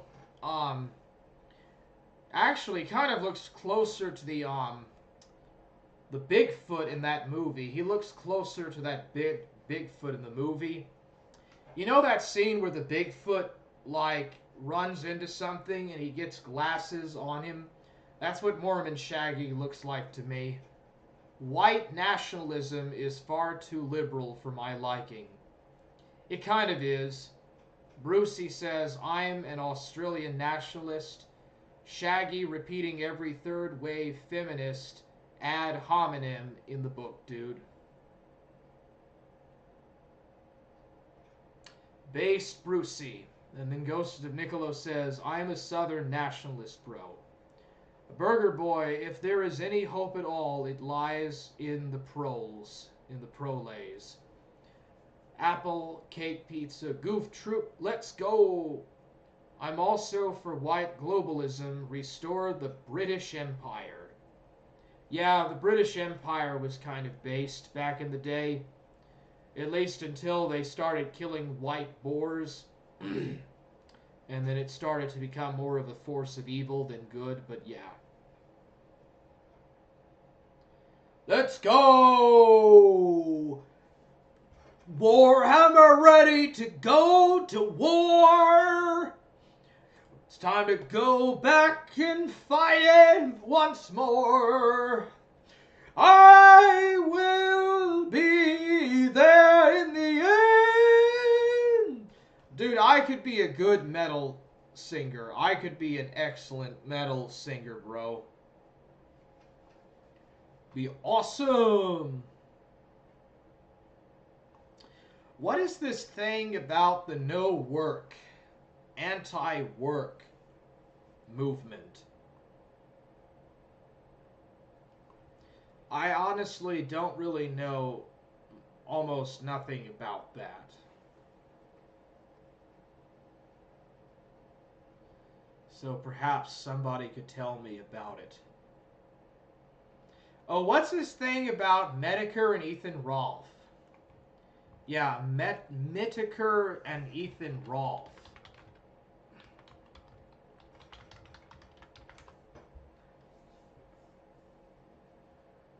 I already showed this on another stream. Yeah, what was this thing that happened about the Medicare and the Ethan Rolfe thing? This happened like a month ago. Brucey and Chan are the only good Aussies. Ah, there. That's the burger boy I love, man. That's the kind of burger boy that I can be friends with, bro.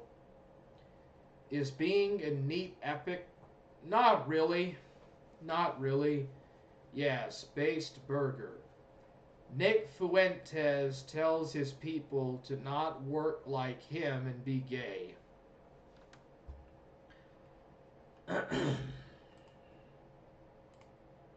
Hey, what's going on, everyone? How you doing? Welcome to... Holy fucking shit, dude. Wait a second. That is Mr. Medicare? That guy sounds like a fag, bro. That is Mr. Medicare. What the fuck, dude? Boulder Talk Radio, the first one in a long time and probably the last one forever. But this is a great way to go out. I don't quite know how we got to this point. I don't quite know what brought us here. I'm not really a religious person, but hey, thanks something, right? Because what we're going to be witnessing tonight, provided it actually happens, the links have been sent out. We're going to kind of have a bit of an old reunion, if you will. We're going to have a bit of a throwback to 8 years ago, as well as some probably primo internet blood sports. And I think it's going to be very interesting to see what happens this evening. I think there's going to be a couple of decent ground rules, like no doxing and no mentioning of certain people in regards to restraining orders. I just want to keep things fair and neutral as I can here. I think we are joined restraining orders. Firstly by potentially Cancer Man Medicare. How you doing? Hey. Am I coming in okay? You're coming in just fine, Jim. Thank you for coming on. This is I was just kind of fucking around and I didn't think that we'd be here, but here we are.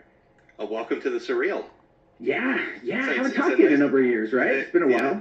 It's a nice little bookend, isn't it? Kind of. It kind of feels that way, to be fair. It's like one person's downfall, another person's rise, so to speak, if that's how you want to play it, but...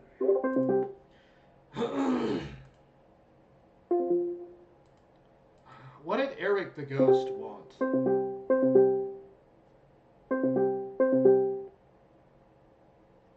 Okay. Oh, there he is. Hello?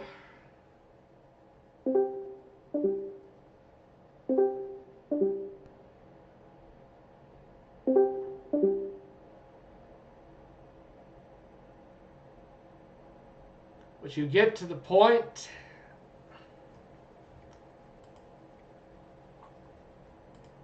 Ah, dude. I'm going to kick you out of the forge, Eric, if you keep doing this crap with me, bro. Why does he keep calling me, dude? I'll call him again.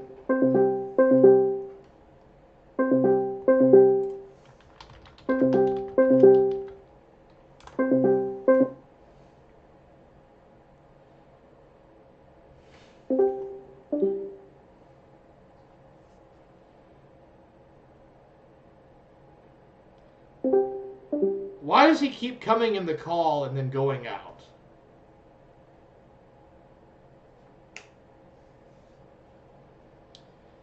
Okay, Eric the Ghost, you called me like, I don't know, 5 times. What do you want? Don't show that on my stream, bro. Hello? What do you want? Eric? Would you please stay in the call? He's an alcoholic microwave merchant. Eric is probably drunk. Probably. Alright. I'll just make both of you mods so there won't be no fighting. I don't want no infighting, bro.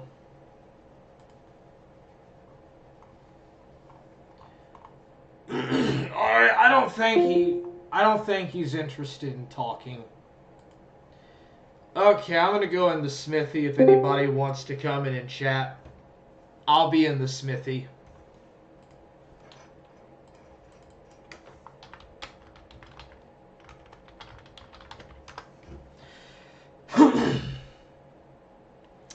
Yeah, I'm in the smithy if anybody wants to chat. Otherwise, I'm just going to probably go on into some history stuff or whatever. But if anybody wants to chat, I'll be in the smithy for a few minutes.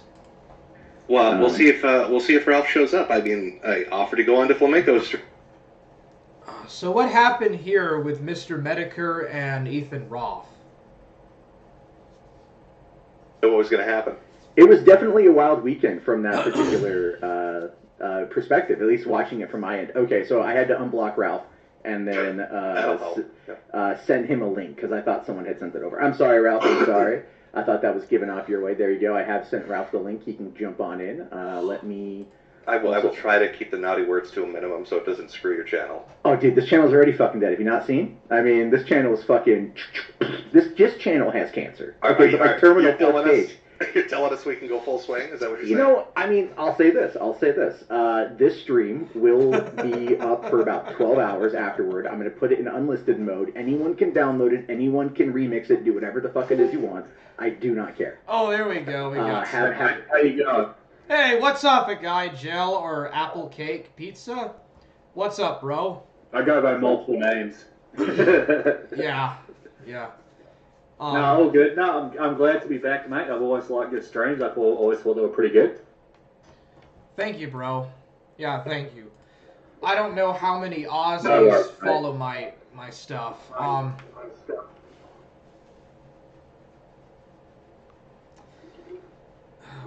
Wait, what happened with your stuff? Sorry, I only heard half of that. There's some back loop or something. I just said that I don't know how many Aussies follow my stuff, my channel and stuff. But yeah, it's good to see. These Australians, they're everywhere. It's ridiculous. Yeah, so I'm guessing that it's probably in the evening where you're at. Like, it's really... Yeah, well, I'm actually in New Zealand, so, you know, I'm sort of like the Mexico of Australia. Oh, you're a New Zealander. You're a Kiwi. My bad. Yeah, I'm a Kiwi, so I'm actually sort of like, most Kiwis like don't have proper internet, so that's why you don't see much Kiwis online. You just see Australians, because they actually have functioning internet. Oh, what's wrong with the internet in New Zealand? It sucks, and it like doesn't even connect half the time. Well, I'm lucky mine even works. Darn. So anyways... But no, it's actually true. It fucking is garbage, so that's why you don't see too much Kiwis online. Oh, I see. Yeah, I don't know too much about New Zealand. I just know that the Maori... Well, it's in the middle of nowhere. I'm not surprised. So I don't really give a shit if no one cares about this country, because this country fucking sucks. Have you ever thought about, like, maybe moving to another place, like Singapore? Singapore is pretty nice. Singapore, I don't know. I don't even know if they speak English there, so I probably wouldn't fit in. I think they do, actually. It's mostly Chinese people. Also, like, how shitty... Like, it's just a city-state, right? Like, Singapore's a city-state, so, like, if you live there, you'll be living in, like, a really shitty apartment. I'm not really that keen for that. Oh.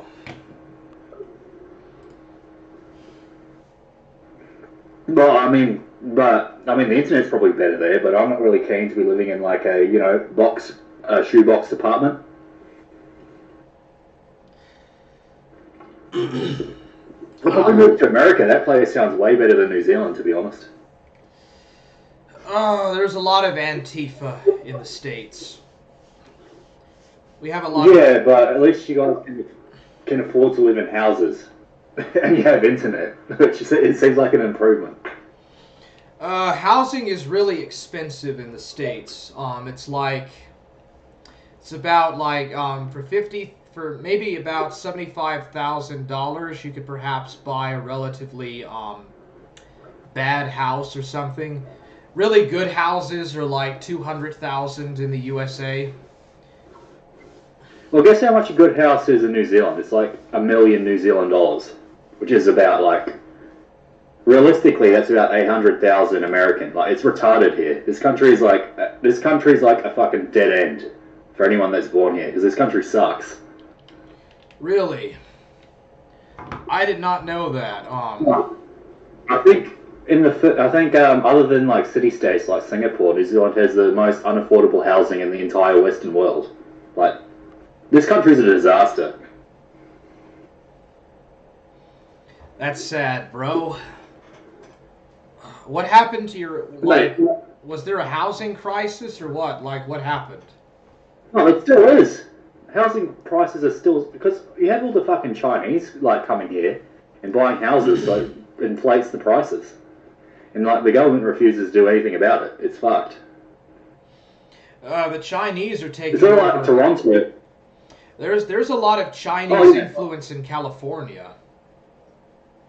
Yeah, so imagine like you have, the city of Toronto, how you have like retarded housing prices there because you have like these Chinese that are like embezzling money out of their communist country and buying property elsewhere.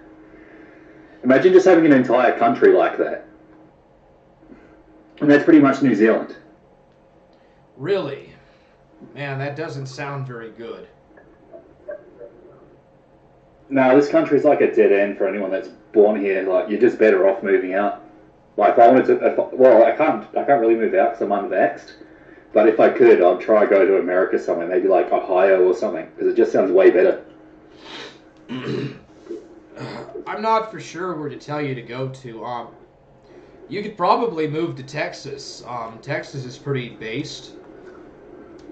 Yeah, I've heard Texas is good. I mean, they have good gun laws. But that's another thing of recently. Like, we used to be able to own guns in New Zealand, but not anymore. Las Vegas is probably the best place to live. Las Vegas, it's pretty nice there. Las Vegas? Yeah, there's a lot of casinos. It's pretty easy to get money. Very easy to get a lot of money. And not just by lottery stuff. Like, there's all sorts of ways to get a lot of money in Las Vegas. And right. It's not a very big But are city. they like dodgy ways? Do you have to be like to partake in like human trafficking to make money in Las Vegas? Like, I always thought that place is sort of dodgy. It kind of is, but I mean, it's not really big, you know. I think it's about the same size as Austin, I believe. Like, it and Austin are about the same. Austin's a pretty nice city to live. I heard that London... I think Terry Davis... Sorry? I was just going to say, I thought Terry Davis used to live in, Las Vegas, didn't he? He might have. I've heard his name. Who is Terry Davis? Terry Davis is the guy that made the operating system, Temple OS, and was a bit of a schizo. Oh yeah. Chan was talking to me about Terry Davis and MK Ultra. He said that he went through the same process with the government that Ted Kaczynski went through or something. I don't know. Yeah, no, I think Ted Kaczynski was part of MK Ultra because when he was working at that university, when he was like a student in the university, they gave him like some weird like drugs and shit that fucked up his brain. I remember hearing that. Yeah. What do you think about Gahul and like his black-pilled incel philosophy? I think Stoic is worse than I think Reformed What do I Stoic. think about Yeah, Gahul. Is he still under FBI investigation? I have no idea. Ghost of Niccolo Because said. from what Oh, you go, sorry. Ghost of Niccolo just said that he's just tired of his black pill incel stuff. I'd have to say that Reformed Stoic is worse. I don't know anything about Reformed Stoic. I've never even heard the name. He's not the guy that you would want to be watching.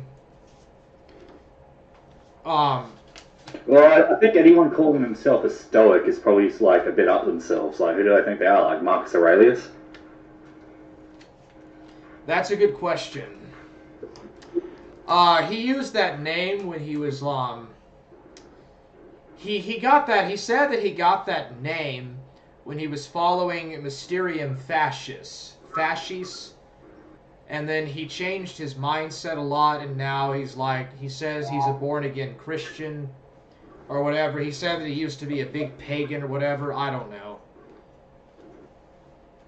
I just think that he's... Yeah, I don't know anything about this person. I remember Mormon Shaggy saying he used to be a pagan. Yeah, I remember that too. He said that it might have actually been in a debate. I remember him mentioning it somewhere that he used to be a pagan and then he joined the Mormon Church because that's like the Christian church that's closest to paganism, which probably says a lot about the Mormon Church when you think about it. Well, what they do in the Mormon Church is they believe there are 3 heavens, and they believe that you have to have like a plate of your name, of your special heavenly kingdom name in their temple, and like you have to join their temple and you have to like work and do a lot of services for the church. You can't just accept the grace of Jesus Christ. You have to do all these you have to like do 2 years of missionary service and all this crazy stuff, and you have to be married. And they actually believe that you're going to go to this spiritual world and you're going to become a god. It's basically you're basically being trained to become God, or to become a heavenly father, and you are going to go have your own spirit world. And there's like 3 different spirit heavens and stuff. And they do this thing called surrogate baptism, or proxy baptism for the dead, where they say they give dead people a second chance to be saved according to the Mormon gospel, and they do a proxy baptism for that. So there's a lot of really bizarre beliefs.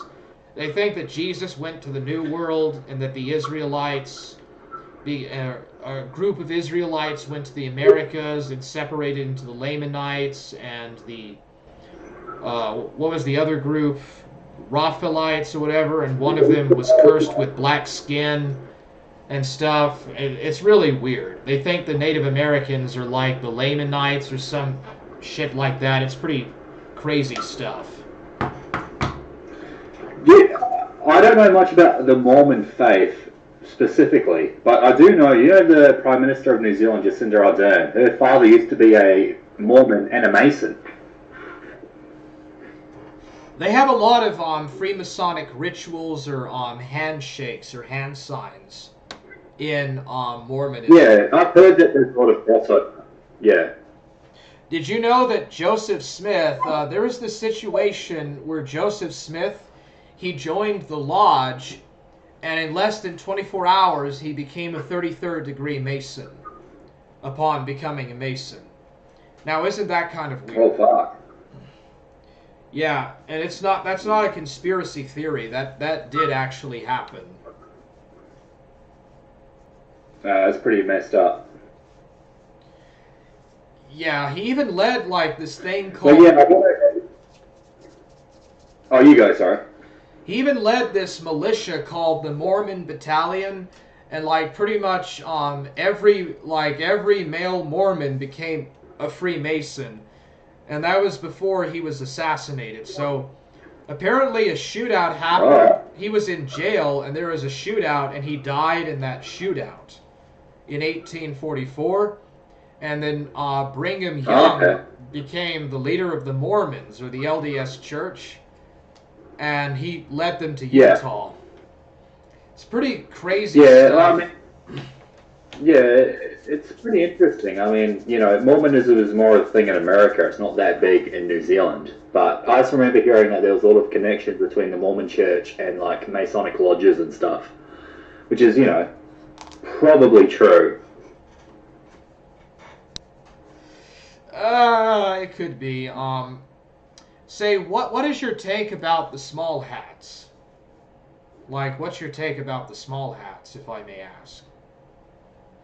Well, I mean, the way I see it is basically you have the way I see it is basically you have the Pharisees, which in a way, you know, had Jesus killed, and you know the people that were in charge of the temples later on became modern day, you know, Jews, you know, 1,000 years later.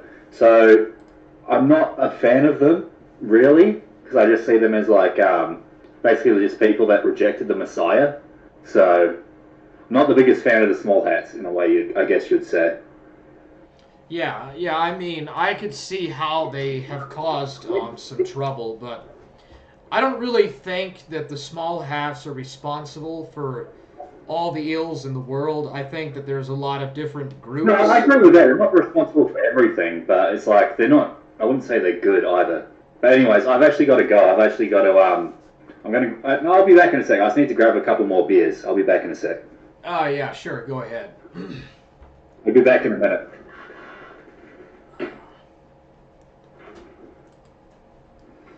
Okay, well, I'm glad that I could finally get a guest on my stream here.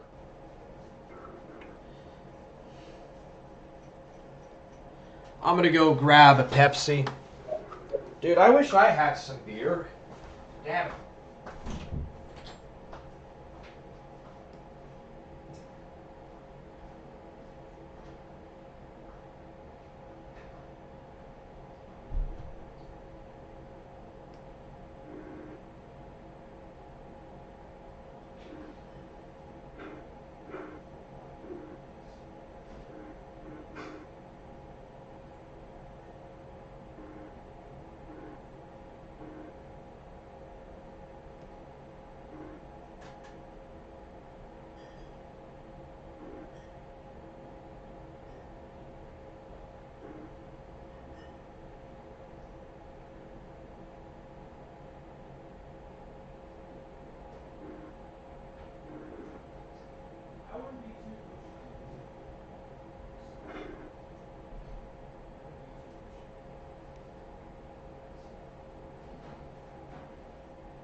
I'm gonna have to move those bottles in a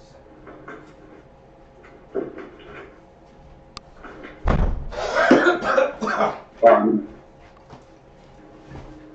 Victory Pepsi, let's go. Oh, what are you drinking? Heinkel or Budweiser or some New Zealand? I'm drinking Lion Red. It's a New Zealand beer called Lion Red. Sort of like it's sort of the New Zealand equivalent of VBs, if you know what that is. No, I don't. I think I've seen it's basically a cheap New Zealand beer. So there you go. The daimyo drinks some weird Chinese stuff.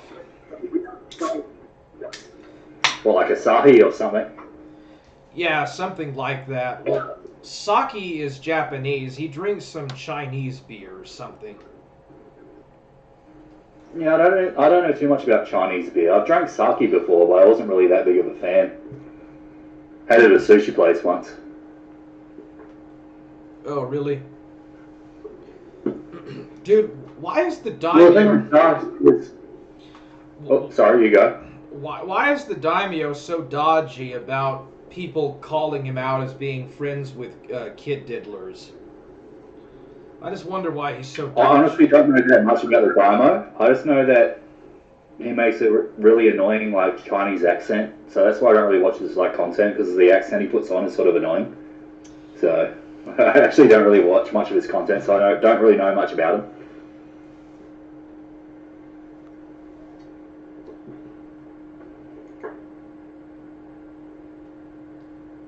I believe the small hat is a metaphysical archetype that will always exist.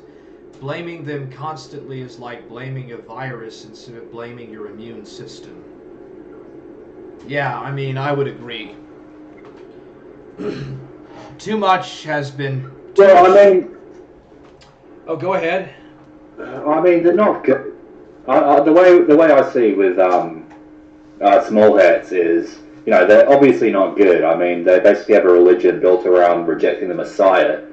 But, you know, the only reason that these people took root in society is because you basically had people let them do that.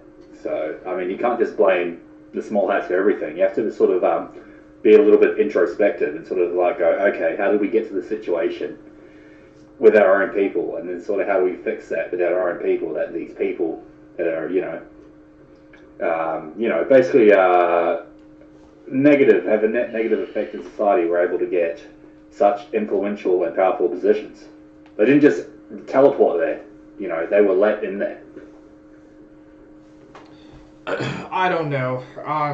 I've read a lot about Jewish history. Like, I've read a ton about all the history of the Jews and stuff. I don't know, man. Like, Christian identity, they claim that they are the real Jews, that white people are the real Jews. Yeah. They say I don't believe that. I think that's just that's a cope. I think so too. It's a cult. Just like the Mormons, it's a cult, basically.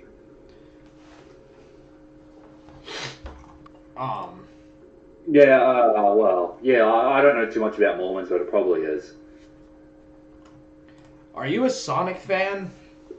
I like Sonic the Hedgehog as well, but I'm more of a Mario guy. I liked Sonic when I was a child, like, because you could probably tell from my YouTube video that I usually use to comment. I've made a bunch of videos when I was literally like 12, and some of them had Sonic the Hedgehog in it.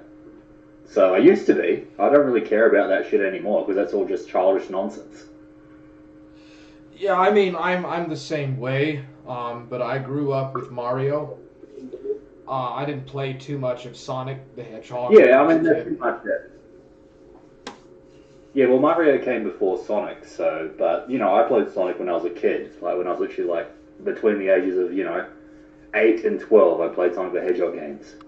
And I made some, like, retarded Sonic the Hedgehog videos on my YouTube channel, which are, like, at this point, 12 years old.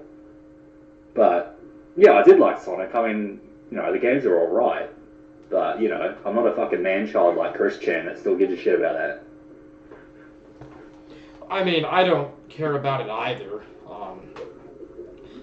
I played Klonoa. Yeah, exactly. I played Klonoa a little bit. I liked as a kid, basically. Yeah, of course. I mean, I played Klonoa a little bit because I rented Klonoa, The Door to Phantom Isle, when I was a kid for the PS1. I never got to play it much, and I did play it a little bit, just to, like, kind of go back in my childhood, but, I don't care about it now, but I did like that character. Yeah, no, same. No, I'm sort of the same, like, occasionally, because most games I play are old anyway. I don't really play much new games. If I play a game, it's going to be, like, probably either something from, like, my childhood, or it's going to be some, like, game that came out 10 years ago, like, I don't know, like Knights of the Old Republic for, Star Wars Knights of the Old Republic that came out in like 2004. Like, I played that recently for the first time. Like, I rarely play modern games. I've got some PS4 games. I've played Sniper Elite. It's a pretty good series. Oh, yeah, I think I had one of those on PC. Maybe two. It was alright. Yeah, that was the first game. Sniper Elite 1 and 2 came on the PS2, and then 3 and 4 have been on the PS4. I played one of them on PC. Maybe it was 3 or 2. I assume you'd just shoot people and then they'll do like the X-ray. You know what I mean? Yes, yeah. When you shoot, it commences a motion sequence of the bullet flying into the soldier. Yeah, that was pretty cool. Yeah, I'm sure it was pretty relatively innovative for its time. It has some nice 3D sequencing graphics or whatever. I don't think it's, as good as GTA. I've actually played GTA 5 and 4 and like San Andreas. So I've actually played those games. Did you know that San Andreas is one of the most hacked games ever? It's very easy to actually get that and run it on a PC. I played it on PS2 back in the day. I liked it. I thought it was a good game. I played a cracked version of it. I mean, I wasn't really impressed about it. I didn't really care too much about it. Well, the new ones I'd say GTA 5 is probably the best. Like, I thought GTA 4 is not as good as 5 because like they tried to make it too realistic and sort of gritty, which is like doesn't really fit in with the setting. If you know what I mean? So I sort of liked when they went with 5 and made it more sort of over the top and crazy and less realistic. I kind of like Nico Bellic. I always thought it was a bit annoying, but I played that game when I was a kid, so yeah, maybe I'd like it more now that I'm older. But I haven't played that game since like 2009, when I was probably like 13 years old at that point. Yeah, you see, I like Christian Identity, but it's like it's just too much of a cult. I don't know what it is, but I'm turned away from cults and from ideologies. I just don't want nothing to do with it. I just prefer to kind of just go with my own flow, so to speak. And like, I don't want to upset Ghost. So I'm not going to say anything, but I just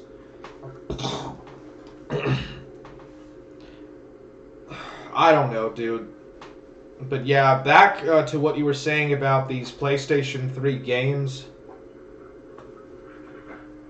Have you ever played the Atari 2600? Like, have you ever played any of those really super old games? I played Sega Genesis once. I haven't played much of those older games. I had a Game Boy, like the original Game Boy. I had one of those when I was a kid. You mean the big, kind of rather large handheld Game Boy that was black and white? Yeah, no, I had a black and white Game Boy, yeah. But that was sort of towards the end of its lifespan, because I probably got one around 2000, like the year 2000. I think that's literally like when they were sort of starting to get replaced by the Game Boy Color. But I had one. Yeah, I think the Game Boy Color came out in 1999 or something. No, I think I had a Game Boy Pocket, so it's like the next generation of the old Game Boy, so it was a bit smaller, so it was less of a brick, it could actually sort of fit in your pocket. It was literally called a Game Boy Pocket. I had one of those. But it was still like, it could only play original Game Boy games. That's cool. Yeah, I had a friend that had the original Game Boy, and it's actually pretty big, from what I remember. No, it was huge. I had a friend that had one as well. He had like the original Game Boy with like the green like grayscale screen, and that thing was massive. You could not fit that around. You had to carry that around in like a backpack. Yeah, there was no way that you could take it to school either. Like, you weren't supposed to take none of that to school. You could. Now everybody plays like games on cell phones, even at school. Like, it's possible to have a cell phone in the classroom. You weren't supposed to do that when I was going to high school. And then you see these Zoomers, and like they can talk on the cell phones all the time and use the cell phones as calculators and stuff to answer questions in math class. And I'm thinking to myself, what, dude? What, TF? Are you kidding? I'll send you an image of one of it. That's what I used to have.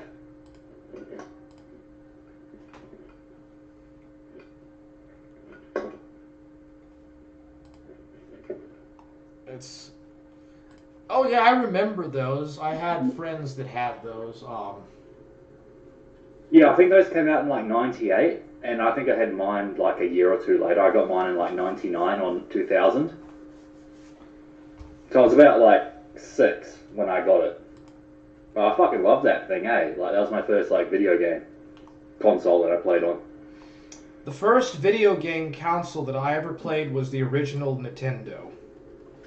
That's how old I am. Mine was either the Game Boy or a PS1.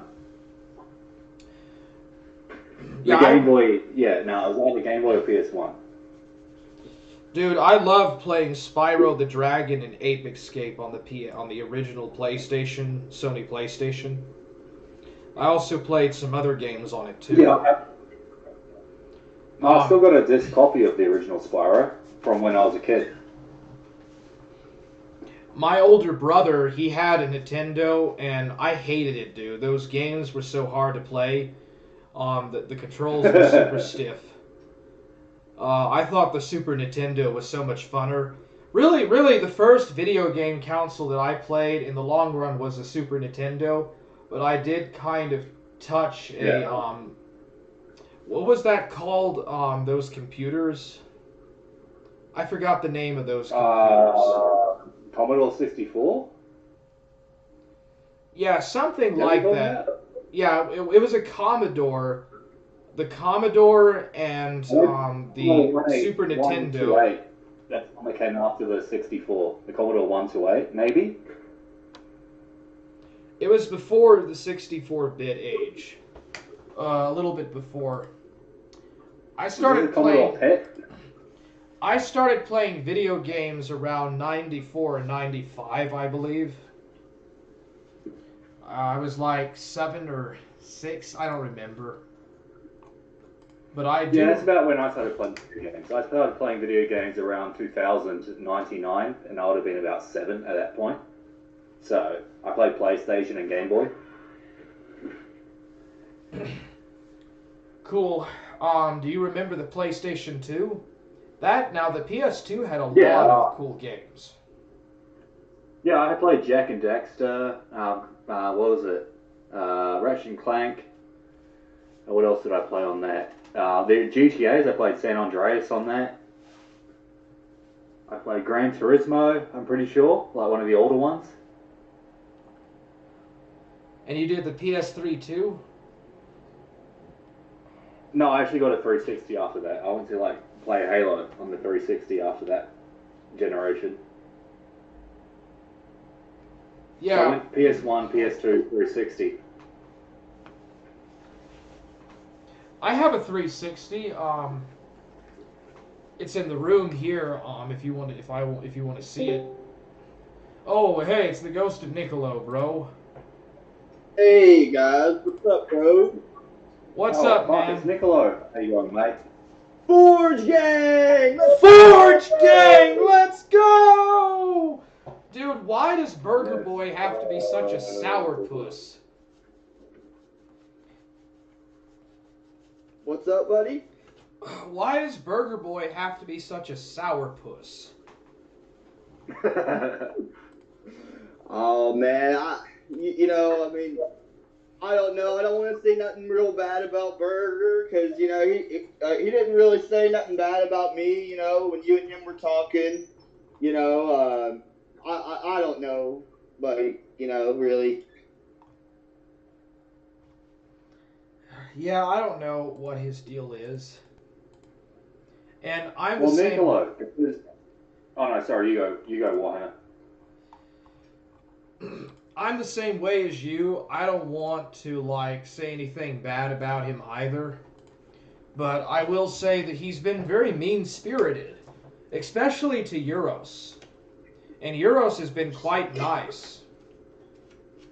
He's been... Well, yeah, and I like Euros. I'm pretty cool with Euros. He might have some affiliations, with people that, I don't like, but, I don't really hold that against him because, I'm not here to police, who he talks to and who he hangs out with, and I think Daimo does that with some of his people. He tells them who they can and can't talk to, Yeah, Same thing with Ethan Ralph. Ethan Ralph does that with his people too, or Mersh. Worst case of that. He'll go people, don't associate with this, that, the other, otherwise you're off the channel. Yeah. And I don't like that. I think that's pretty gay, honestly. Yeah, no, if someone told me I can't associate with someone, I'd be like, nah, go fuck yourself. Yeah. Yeah, well, I mean, Burger Boy's not going to be a mod anymore in my chat. I feel that he doesn't need to be a mod. And it's not anything personal. I just don't want him timing Bubbles out. And I'm not a simp. I'm not simping.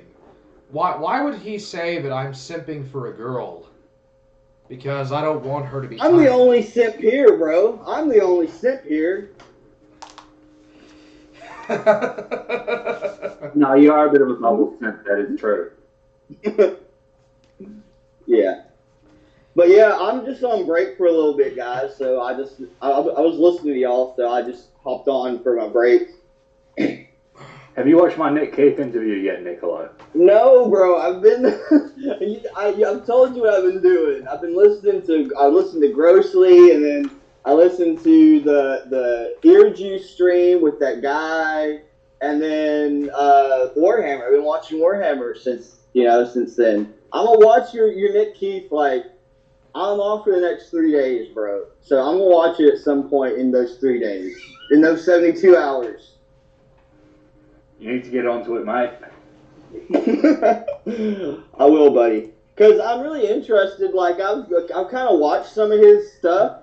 You know, once you told me about it, I didn't know about him before. And, like, I He's a kind of real don't... interesting guy. I quite actually sort of like his content, unironically. Like, it's real interesting. Like I kind of don't like the, like, not his stuff. Like, I don't like Family Guy, and I don't like American Dad and stuff, but like I watched his stuff, Nick's stuff, and it was pretty funny, you know. It was different. Yeah, no, it's pretty good. I mean, Yeah. I sort of like Family Guy. I mean, I got a Family Guy profile pic. I think it's all right. Family Guy's dumb, bro. I think it's very. Yeah, I mean, it's so dumb though that it becomes good. It sort of does like the whole like horseshoe 360-degree theory. That it's like so retarded it becomes good. Well, look, you know why I don't like it, 3-4? I don't like it, bro, because, like, that Shaggy uses it as, like, insults, you know? He thinks it's, like he'll bring up a Family Guy episode to, like, insult some... Talking about. No, that's sort of gay. You know, That's sort of gay if you do that. It's like an unspeakable reference nobody will get, you know? No, if you're going to use Family Guy as to insult someone, that's a bit silly. Yeah. But yeah, man. Y'all were talking about games, huh? Y'all were talking about big games? Oh yeah, mate. What was your first console? Oh, that I can remember? My first console that I can remember playing on a lot was the Sega Genesis. Or the one before that. The Super NES? Was that the Super NES with the purple switches? Yeah, that's yeah. That's the first one that I ever remember playing like NBA Jam on, like where you'd be like, boom shakalaka, he's on fire, you know, that one. It's like a basketball NBA Jam, I think. Yeah, Super NES, and I did have an original NES with like Kirby's Dream Land and stuff. But Sega Genesis was the one I remember playing on the most, and then PlayStation 1. And like Nintendo 64, PlayStation 2, etc., on and on, you know. But yeah. No, that's fair enough. PlayStation 2 had some really good games. Kirby's Dream Land on Game Boy. You played what, buddy? What? You played what on Game Boy? Oh, I played Kirby's Dream Land on Game Boy. Oh yeah. Yeah, that was pretty fun. It was a long time ago, dude.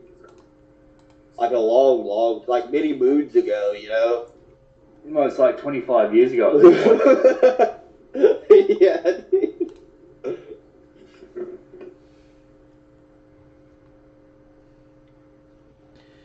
I can't Well, I believe. was talking to Surfer, and he's apparently having a midlife crisis because he turned 29 today. Oh yeah. Yeah. Drunken Surfer? Do you think that's real, bro? Like. Oh, what's that? Sorry. Drunken Surfer turned 29? Yeah, he turned 29 today. Oh, dude, I'm about to turn 35 next month. Wow. Yeah, and then you got Surfer saying like he's having a midlife crisis because he turned 29. Why? Well, like, do you think that's a real thing? Do y'all think like having midlife crisis is a real thing, or it's just like an excuse to like go buy stuff or wild out? You know? Well, I guess if you get to that age and like, okay, I don't have a family, whatever. If you want that, I guess that's probably bad. But I mean, just going like, oh, I want to buy like a fucking Harley is sort of stupid. Like Deadman? Oh, I don't know enough about Deadman, but did he do that? That's what he said. Now, I mean, that's what he said. He said that he was having a midlife crisis at some point, and he bought a motorcycle, and then he went through all the, training to learn how to do it, and then, because, you got to have special license. It's not like driving just like a car. And then, like, he got in a wreck, and, like, he immediately regretted it. And, like, he was saying his wife had told him, his wife was pissed off and, like, gave him shit. She was like, you're going to get in a, you're going to regret this. And he was like, nah. But he was going through a midlife crisis, he says, so that's why he bought it. And then when he got in a wreck, he was like, my wife was right, basically. So, Deadman's married. Does he have kids? From what I understand, yeah, he has kids. Yeah, then what the fuck he's worrying about? His legacy's sorted. Who gives a fuck about a motorcycle? I think he might have just made that up, because that sounds like such a stereotype. I don't believe it. But, well, and, maybe it was years ago. I don't know how recent that was, It could have been an anecdotal story, I really have no clue. Yeah, who knows? I don't know, man. So, like, Drunken Surfer's having a midlife crisis? What in the world? Well, he just said to me, after we did Kino Korner, because I was on the last Kino Korner episode. Herbert said that he turned 29 that day. I wished him happy birthday, but he said he was having like a midlife crisis. I don't know what really that means, but that's what he said. Well, look, I'll say this, and I'm not going to age dox myself or not try to, but like I'm the same age Jesus was when he died, right? And I've never really gone through that, So. Yeah, well, I know people that are in their 50s that have started like families, so I'm not that worried that I'm like 26 and I haven't started a family yet. Like I know people that have started their family when they got to like 55. Yeah. I don't know. It's like I mean, I guess to me it sounds like the male version of menopause, but I think menopause for women, like their stuff actually stops working. So I don't think the midlife crisis. I don't think your reproductive system really gives out. Well, unless your dick don't work, like Josh Moon, you don't have anything to worry about. That's true. I don't feel like I'm middle-aged. I mean, I don't know what to think. I'm like the oldest guy here in the VC. That does kind of creep me out that I'm the oldest guy. Well, and like what they say, like young at heart or whatever. Like you don't have to be. Even there's old people that are have a great outlook on life. They're not just like. I've seen more optimistic old people that, like you see people like Gahul all the time. Like, why is Gahul so fucking depressed and shit all the time? Yeah, he's like 23. He's young as fuck. and these old people who are like on the way out, bro, who are like, lived their full life, they're still pretty happy and stuff. So I don't know. Yeah, Gahor's like, what, 23 or 24? And he's like crying about how he's like an ugly retard. And I was like, well, mate, just stop being so fat and maybe that'll help. Yeah. I mean, I think I'm pretty good looking, but I mean, I'm pretty confident in how and so I don't know. I just think he needs to stop being so. Because, bro, I mean, if you want to get a girl, I mean, it's not hard. No, it's not that hard, mate. So. Well, mate, you're going to get bubbles anytime, any day now. Yeah, whenever she unblocks me. She blocked you? What for? Oh, I was probably messing with her in a YouTube chat or something, bro, and she thought I was being, like, people are gonna think that what I'm saying in YouTube chat's real, so she blocked me. But no, I don't think that's it. I think it's really like, Daimo told her, you can't talk to ghosts, because Ghost A-logs me all the time, so you can't talk to ghosts. That's basically what I think the bud is there. Mate, the minute that I tell someone not to talk to someone else, fucking, like shoot me in the head, because that's retarded. It is retarded. Yeah, but I also think they're just doing it to A-log me too, so, I mean, if they want to be my A-logs, that's fine, Well, I mean, that's the thing though. If people want to A-log, like, random people online, they're wasting their own time. So I don't really see the point. Yeah. That's the way I look. I'm just a clip channel, bro. I'm just the innocent clip channel. I don't do that, Yeah, and I'm the guy that does cooking streams. I just like to talk to people online, Yeah, same. I'm a guy that does cooking streams and likes to talk to people. I mean, I might harass people for feet pics sometimes, but it's just because AI are not programmed to have feet. So you can eliminate if someone's an AI bot by getting them to show you their feet. Because they're not programmed to have feet. Well, you've probably seen my feet on stream, because I usually don't wear shoes when I'm cooking. Yeah, and I've feet doxed myself on, the weigh-ins and stuff. Oh, I've done that heaps of times as well. So people know I'm not an AI, because AI can still project, random faces and just body structure, but they're not programmed to have feet because they don't need feet. They're a computer. So, that's just how I beat the AI, and find real people and real friends online. Because it's possible to have friends online and meet people from across the world. Well, I mean, Josh Moon says you can't have any online friends because they're all going to betray you. What do you think about that? Well, I mean, all the betrayals from friends I've had have always been in real life. So I don't know about online. Maybe. I really haven't experienced that yet. Maybe, I guess, a little bit with Bubs blocking me, but I mean, it's fine.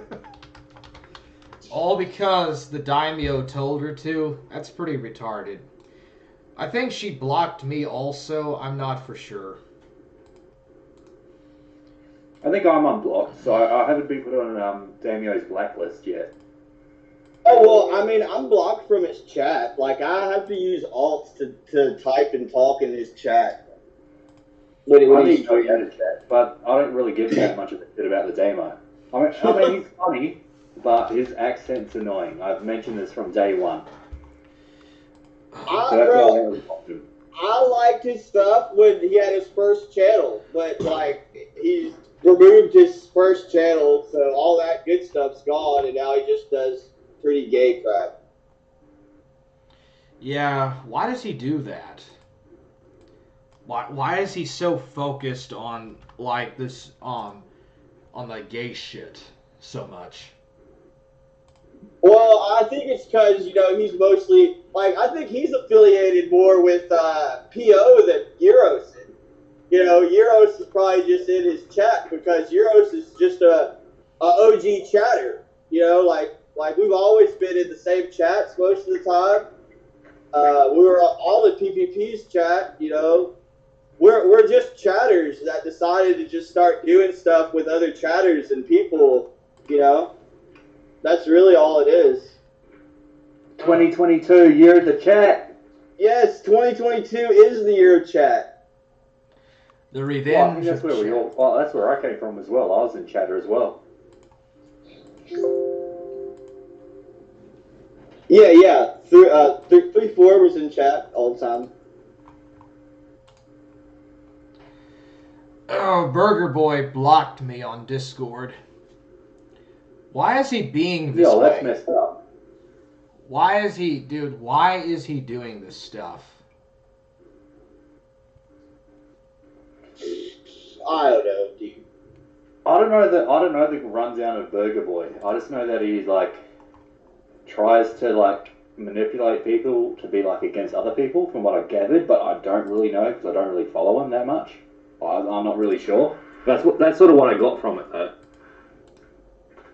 Well, and I really didn't, have that, I'm still nothing really negative to say about it, but when I shared that Bible study with you and Surfer, bro, it took me I had to record 6 different clips and then edit those clips together into one 30-minute clip.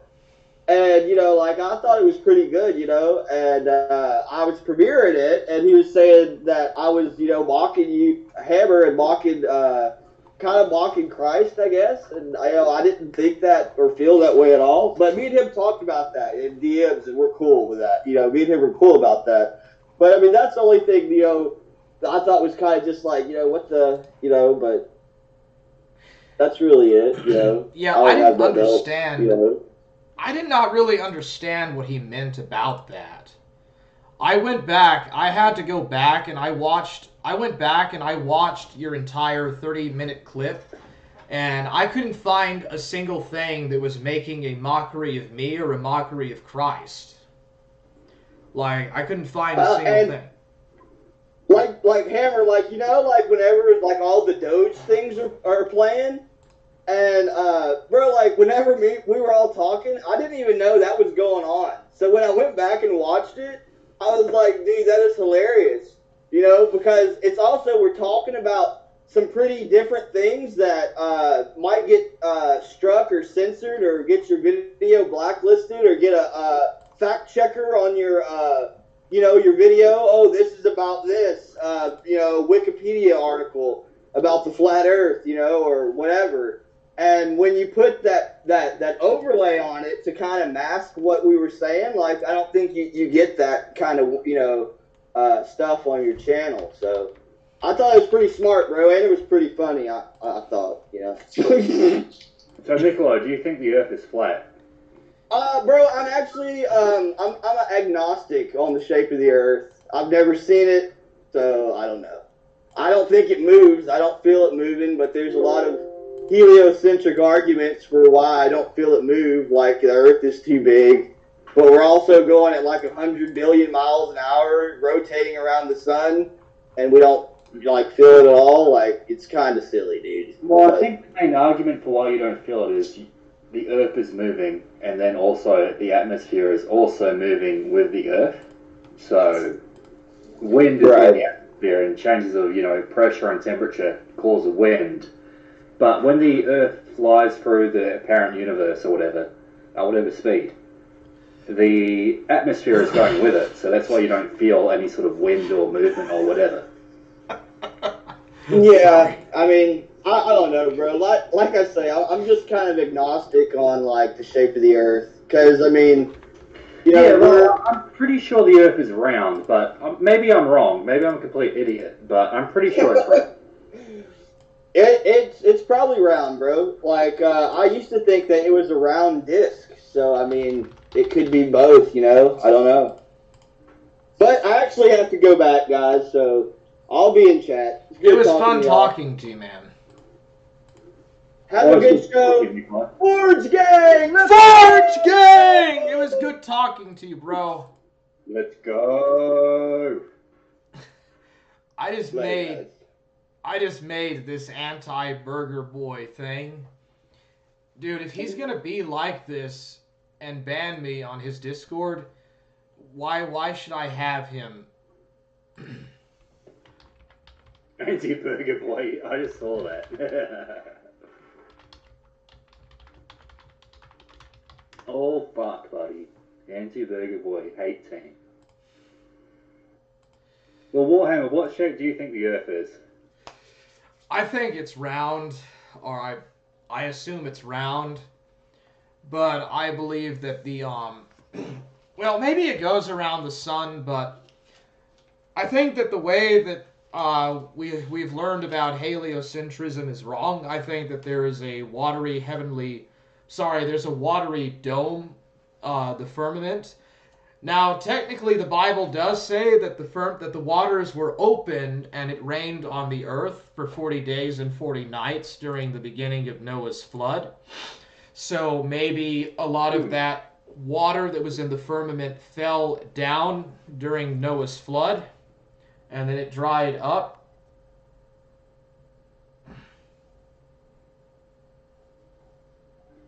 Well, wouldn't most of that water be the water in the ocean right now? Or am I interpreting this wrong? Well, it was all over the earth. Like, it was all, like, supposedly the floodwaters were all across the globe. And somehow, it's not there anymore. Like, all that water has been drained out. There's no way that it got under the crust. I say that all the water's now in the ice caps.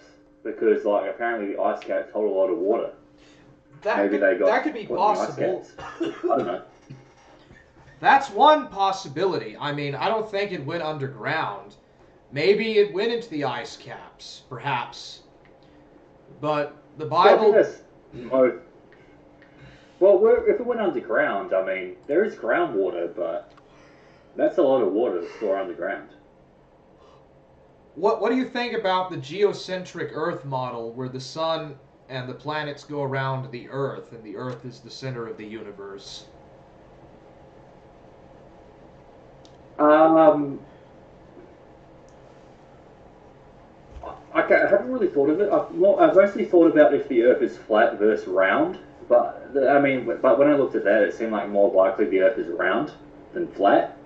I haven't really thought about whether the Sun orbits the Earth or the Earth orbits the Sun. I assume that because, isn't it if you watch Venus, it makes like an S shape? Doesn't that indicate that it is spinning around a sun with the Earth? I think, but I'm not really sure. Really? I mean, I don't know. That's what I heard. I remember watching a documentary about Venus. The effect of Venus. Yeah, because if you look at Venus, Venus is the brightest object in the night sky. But if you keep track of it, it does like an S shape during the year. And apparently that's because the Earth spins around the sun, and so does Venus. So it makes like a weird shape where like they pass each other and does like an S curve. I don't know too much about that. I know that the Soviets had planned to send like some kind of a mission to Mars or to Venus, but America beat them. Yeah, I think they sent a couple to Venus. Well, they wanted to collect samples off of Venus and Mars, like rock samples, and bring it back to Earth. They wanted to put a man on the moon, but they lacked the resources to do it. America made it first, allegedly. Has America even sent? Apparently, they've sent samples back from the moon, but have they ever sent something back from Mars? As far as I know, they haven't. Yeah. Or Venus as well. I'm pretty sure they haven't. Do you mind giving me a minute, bro? But Burger Boy, Don't argue with nobody in the chat, bro. You don't put Bubbles in timeout, and you don't put nobody in timeout, okay? Just leave everybody alone and try to get along. Can you do that, bro? If you can do that, then you can be in my chat, okay? But yeah, dude, I hate trying. It's like trying to like run a preschool. Like it's like trying to run a daycare. You know what I'm saying? I don't want to do that. Like, I don't have time in my life to do that. I haven't even had children. Like, I haven't even found a woman to marry that I would want to marry and have kids with. I don't even know how, like, I don't even know how having a family works or nothing like that.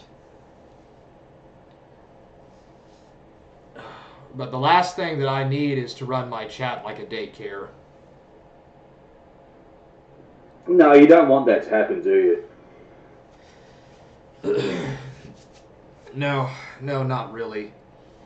But yeah, what do you think about like what were we talking about? We were talking about rock samples from the moon or sending a mission to the moon or something. No, we're talking about rock samples. As far as I know, no one has ever sent rock samples back from Mars or Venus. I don't think Maybe so. I'm wrong, but I'm pretty sure it's never happened.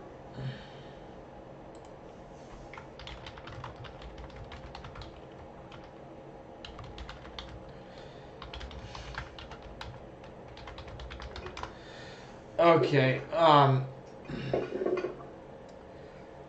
Burger Boy, do you want to go into a call on Discord and say farewell? Like, do you want to chat one more time, or do you just want to part ways in the chat? Hammer, let's just part ways peacefully now.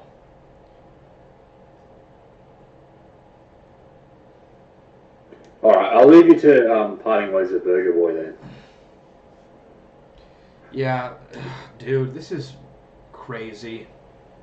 Why can't he just get along with the other guys? Well, it's all internet shit. I mean, you shouldn't take it too seriously. I mean, it is what it is, but I'll let you part ways with him, mate. Thank you, bro. I'll leave the chat now. All good, mate. Catch you later. I'll leave the chat now and you can part ways with Burger Boy. Oh, no, it's already done, bro. Do you want to keep talking or what? Oh, I sort of need to go take a piss, so I need a break anyway. Okay, I'll see you around, man. Bye. Yeah, be back in a bit. Okay.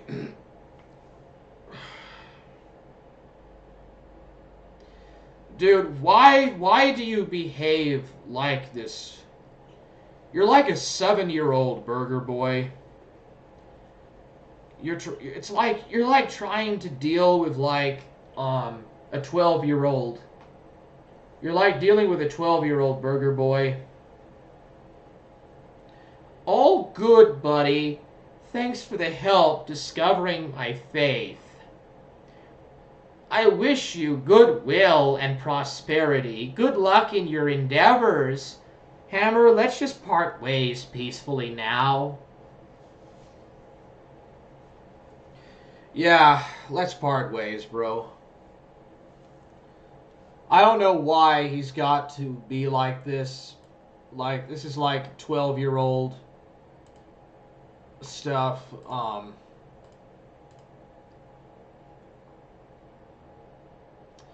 I don't know why he has to be this way, bro. I just got real tired of it and I lost my patience with it real fast. Who keeps putting Huntsville up as a pedophile? Dude, I'm gonna find out who does that. If I have to, I'll just take away everyone's administration rights on my server. Because Huntsville is not a pedophile, to my knowledge. If he is, I mean, then yeah, mark him as a pedophile. I don't care. The Lord bless you and keep you. The Lord make his face to shine upon you and be gracious to you. The Lord lift up his countenance upon you and give you peace. Okay, bro. Goodbye, Burger Boy. I'm sorry that we had to part ways like this, but if you're going to be mean to the people in my chat, bro, you're going to get timed out. Okay, just you don't have to leave, just don't be rude to the other people in the chat. You know, for example, a guy Gel is not even an Australian. You know, you made the comment that you couldn't even stand listening to his Aussie voice, and he's a New Zealander. You know, that's the kind of stuff that I don't want to put up with. I don't like taking sides, bro. And I hate what happened with me and Burger Boy. This shouldn't be happening, dude. But it happened. I guess it was going to happen one way or the other. I hate taking sides. But Euros was always very kind about this. But yeah. See you around, Burger Boy. You're always welcome to come back to the Forge. Not right now because I don't want no infighting, but later you can come back. But yeah.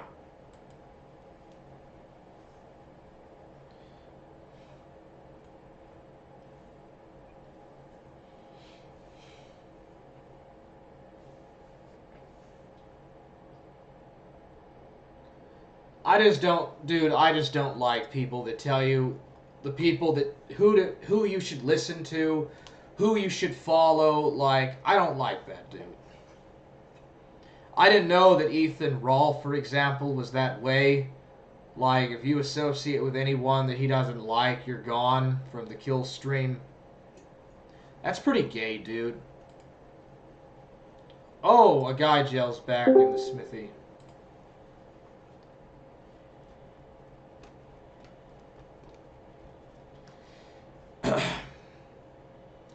Oh, hey, nice to see you back, bro.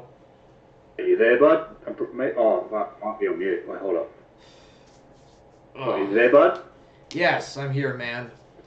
I forgot that you were gonna come back. Oh, were you wrapping up? I was thinking about it, but usually I stay on for 5 hours. It's only been 3.5 hours.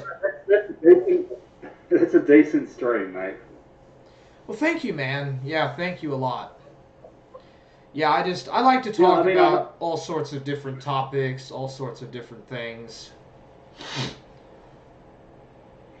Yeah, I mean, I think it's pretty good that you do the content. It's just, I mean, obviously I can't make all of it. I make when I can. I'll jump in or, watch your content, but, I can't make a 5-hour stream every day. It's a bit too much for me. Yeah, the same here. I don't do streams every single day, but when I do, I try to go 5 hours.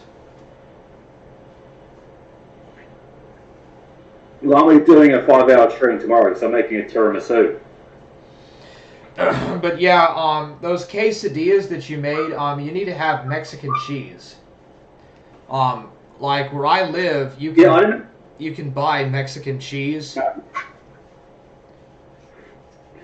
Yeah, as you might imagine in New Zealand, like Mexican cheese is not that easy to come by because we're nowhere near Mexico. So I just use mozzarella.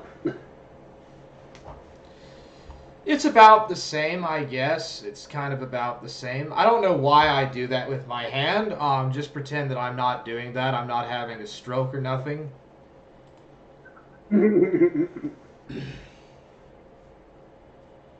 But yeah, the kind of cheese that you used, you don't use that on the quesadillas, or that's not how it's typically used. I'm not telling you how to cook or nothing. I'm just saying that usually, that's not how they do it. That's all I'm saying. But yeah. Well, that was my first time ever cooking quesadillas, so I appreciate tips. Yeah, you're welcome, dude. What kind of tortilla bread did you use? Ah. I used the very cheap ones, so they weren't really very good. Like, I used the cheapest ones I could buy. They were very crap. They sort of stuck together, and they were very sort of average. So next time I'm going to get better ones. Sorry to hear that, man. Yeah, so there's not really cut costs. There's not really no Mexicans where you live in New Zealand, so I guess it's hard to find. No, Mexicans are a rare commodity in New Zealand. Sorry to hear that, because they make real good food. They make really good food. Malaysian Chinese here, so we get like sushi, we get Chinese food, we get... Warhammer, Egg White is sniping one of your videos. Who's Egg White? Wait, is it that guy that makes all those shitty rap songs? Yeah, he's watching your video on Oofy Doofy Theory. Oh, fuck. Warhammer, are you there? Yeah. Who is this? Egg White. Yeah, well, look at this. You have someone with over 100 viewers is watching you. Really? Dude, I'm really growing. Yeah. He's taking your Oofy Doofy videos completely seriously. What? Furious? What the fuck? Yeah. What is this shit? Mormons exposed his chomos. What the fuck? What is this Jan Clips? Who is this guy? Where is his channel? I remember he did this I've linked it in general. He's on Odyssey. Oh, Odyssey. Friday night, it's good. Odyssey 2. Oh, you can stream on Odyssey, dude? I didn't know that. Yeah. You need to have 100 library tokens in order to do it. And honestly, it kind of runs like shit. I mean, I know that you have went to President since reform from that, but... He's one ugly mofo. I'm about to watch it. It's not good. It's not good. Look at Porto. That is not a good argument for the record. I just want to say that. I'll keep it in the sky, but that's not good. Oh, what does he know what arguments are? Porn, I mean, come on. I'm the same. It's a Look what Porn did. It's fake. It's literally fake. It's literally a paycheck. It's anything of that is made up and false and fake. But let's I saw this guy like I might be checking out that guy Travis Michael. I ain't trying to pick sides or whatever, but this guy is not speaking up. Is not barking up my tree. You know what I'm saying? Appreciate his chat. Yeah, this is how Gahool, Gahool, honestly, I was like kind of ugly, but he's not like nearly as ugly as... Yeah, dude. Who is this guy? What the fuck? No, this dude is very out of it. Gahool's at least like a 2. Did this guy just say Elliot? Yeah, that's what I'm saying. I'm saying Gahool is like way better than this dude, but Gahool thinks he's a 0. I would agree. Yeah, but if Gahool was became a normal BMI, it'd at least be like a normal 5 or like a 4, like most. If you actually stop being fat. But this guy's like a lost cause. Another incel. Incels fighting with other incels. Brucey Kaboot says, Forge Gang! Aggie is like an incel king, but he's a good dude. Dude, who is this white Aggie guy? Is he like in the alt-right? He makes really good music. No, I remember he made Sneed 'em Feed 'em, like a joke song once. That's what I remember him for.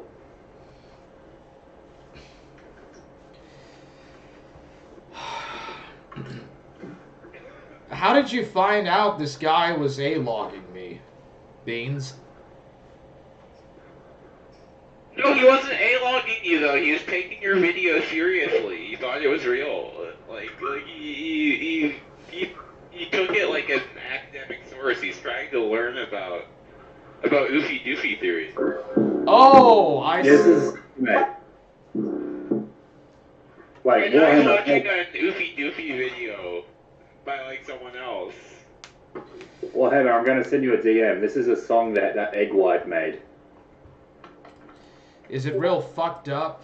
Like, is it real fucked up thing? No, it's like a meme. It's about memes. It's a meme song.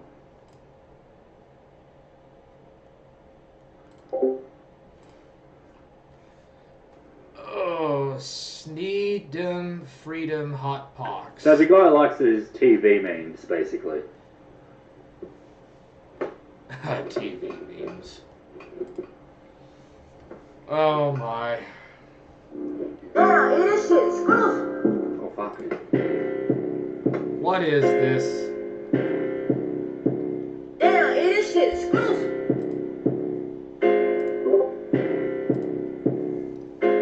Hit the pH levels high, knock your plans off. I post pictures every day, shake the bands off. Jenny going overtime, knock your brands off. My post that he just derailed that, I call him Stevie Chuck. Ducking in my Gucci's, but I call him Steve Box. My Gucci's. Microwave Jenny making hot pots. I just went to page 10, drop a soy jack off. He ain't paid it down, more Jenny eat the hot pots. At the shop, and we serving beat and seed out. Say these lickers trying to beat me, but they can't now. I'm a stand-up poster, you know we make Jenny stand out. Ask about a type of Kino, and I'm banned now. Oh, is that now? You gon' make me act out. Jenny doing it for free, but me, I pull the fans out. Anything he put on me, you know I'm gonna get round. Asking any Kinos for this feeling, Jenny mad now. I don't even... That's not bad, actually. That's not bad. Yeah, that's him. He's basically a rapper that's really ugly. That's like his stick. Darn. And he likes memes. Memes. So are you gonna do a collab with him? It's gonna be Little Shimmy X Egg White. Yeah, I'll be glad to do a co-op. Or a collab. I'm sorry, a collab. No, that'll be epic. But yeah, that was... That's real crazy, dude. Man, I hate that Burger Boy's gone. I hate that Burger Boy left. Freaking hell, dude. Mate, Burger Boy will have his redemption arc any day now. I hope so, dude. Oh, I hope so, man. Well, I think it's more likely that Burger Boy will have his redemption arc than someone like PvP will have their redemption arc, so... Yeah, what Burger Boy even do? I don't understand. I like Burger Boy. Well, I don't have nothing... I think it was A-Log. Well, he kept... What do you do? Like, he kept why chasing... are you upset with him? We fell out because he kept hating everybody that I was, like, friends with. Like, he was telling me who to be friends with and not be friends with, and then he wouldn't take my calls. Like, he just didn't want to interact or nothing, bro. I do say you should be careful around Grossly. I genuinely do not think Grossly should be a mod. Grossly's not a mod. That dude was like Axel's like best friend for like years. Axel, that like pedophile furry. Like he was basically. Can you red pill me on Axel? Because I know nothing about this person. I know nothing about he's this just Axel. he's just like literally a pedophile furry. That's it. Like let me. Right. Okay. Fair enough. I guess. Did he really? Here's all his posts on. Yeah, he said that child porn is Here's based. some of Axel's posts from Kiwi Farms. Like he just like constantly like jokes about being a pedophile like way too much. Like constantly. You know? Oh, so he jokes about being a pedo. He's like Vito or like fucking. Yeah, Vito. That's what I was about to say. I feel like Vito. Just like constantly, just like. Maybe he does it ironically, perhaps. Well, maybe he's just like... Yeah, but why would you do that ironically? That's sort of fucked up. No. It's one thing if someone makes one like once, but like if that's your like thing, if that's your thing is being the dude who like jokes that he's a pedophile, you're probably an actual pedophile, you know? Wait, so is this guy actually Phantom Organization? This fella? This Axel fella? Yes. Yeah. Oh, right. Monkey business Okay, I also. played a Phantom Organization. I didn't And realize so this was the Grossly same was like person. a fucking teacher, and he's like a complete fucking retard. Like, and I he's wouldn't like, say don't make that. this dude like a fucking Janny Warhammer. You should take away his broom. Other than that, I really don't, you know, have any problem with anyone else here. Euros is cool. No, Oh, sorry, you go. Euros is okay. He's very nice and very patient. Yeah, Euros is fine. But yeah, I mean, I don't know about Grossly's connection with DJ Axel. I mean, I'm not. Trust me, they were extremely close. You can ask, like, I know you and Plate don't always get along, but you can ask anyone in Plate, like. Yeah, I mean, I'm not gonna be a judge of people. I don't want to judge. I'm a sinful. Well, I'm not saying judge, but like, I just know that like, Grossly will definitely like fucking get like butt mad and like just fucking janny people for no reason, you know. I swear I heard like Grossly was Godwinson or something crazy like that a week ago or something. No, you're just retarded. No, okay, yeah, that's probably it. Yeah. No, I'm too far out of these loops. I have no clue what's going on. Yeah, I've been kind of busy lately. I haven't been keeping up with shit as much. I'm kind of living. My sleeping schedule is all fucked up, so I'm interacting with Australians a little more than I'd like. What's with all the Australians though? Like, He's crazy. New Zealand. I know, right? Like, there's a lot of fucking. I guess they're just like. Well, the country's a mess. Australia. The country's a mess, and I guess they have access to internet, unlike New Zealand. Yeah. What? No, I'm just saying their country's a mess. Australia's a mess, and they actually have access to the internet, unlike New Zealand, where I'm from. Does where, New like, Zealand not have the internet? You don't I have was the talking internet? about it earlier. This country is a garbage. Like, this country sucks. It's the worst. It's the worst first world country. I'll say that. New Zealand or Australia? No, New Zealand. Australia's way better than New Zealand. Yeah, well, it makes New Zealand worse. I'm not really up to date with fucking New Zealand politics. Okay, so imagine taking the worst parts of Canada, the worst parts of the UK, and the worst parts of Australia, and mixing them all for one, like, shithole country. And that country is New Zealand. Yeah, but what bad parts? Like what? Well, I've already mentioned it. We've got a retarded housing crisis here.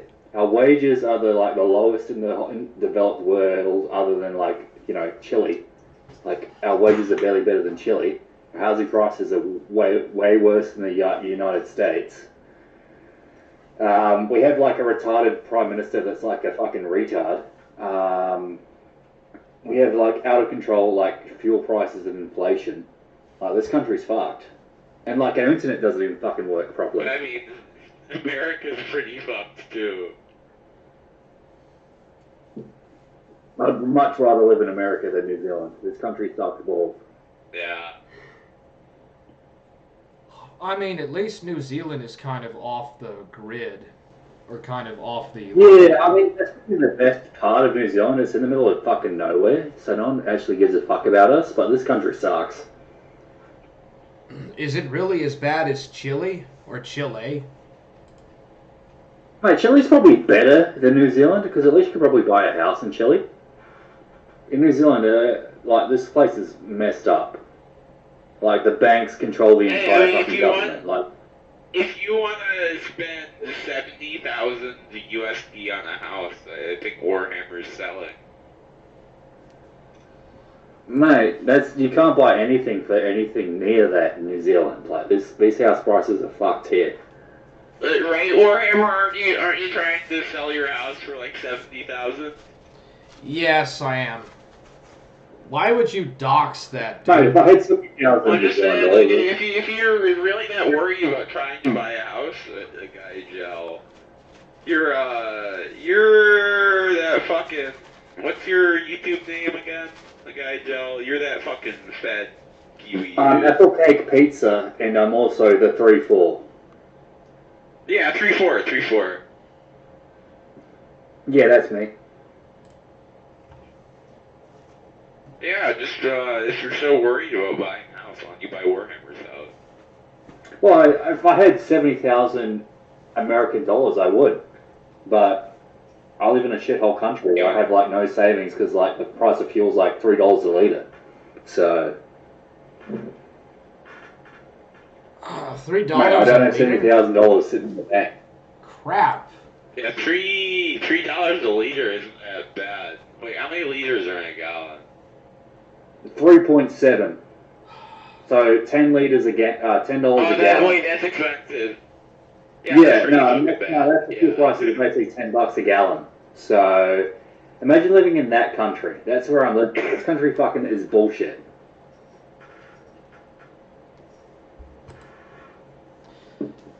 Why haven't you just moved to Latin America? It's pretty cheap to live there. Yeah, just fucking Well, I can't go anywhere because I'm unvaxxed. I'm unvaxxed, so I can't go anywhere, mate. Not even with the test. No, I don't fucking know. Fuck. Because you probably can with a test. Like, if you just, like, fucking test right before. Yeah, I know. Also, You only want the test within the past 24 hours. Yeah, I mean, I could probably. And of course, you have to wear a mask. That's pretty gay. Like, honestly, you totally, dude. If you can't, you need to get out like now before you can't anymore. Mate, I might as well just go to fucking Ukraine and try fighting their war. I mean, at least maybe I'll get put out of my misery. Mike Lewis says, "Forge gang, let's go, Mike Lewis, Forge gang." I mean, America's not that far behind. We're probably just like 20 years behind, if even that. We're getting that bad. Well, you guys, I assume you're both American, right? Yeah. Warhammer's lucky. He's in Texas. Yeah, Texas is pretty good. But do you ever hear about our retarded prime minister? Like Jacinda Ardern, that fucking Literally retarded or what? Oh, probably close to literally retarded. This person. Because we have a probably literally retarded president. Okay, yeah, he's got dementia, but Jacinda is like a complete spastic, even though she's only like 40. Well, we have a woman as in charge, so you know that shows how bad things are.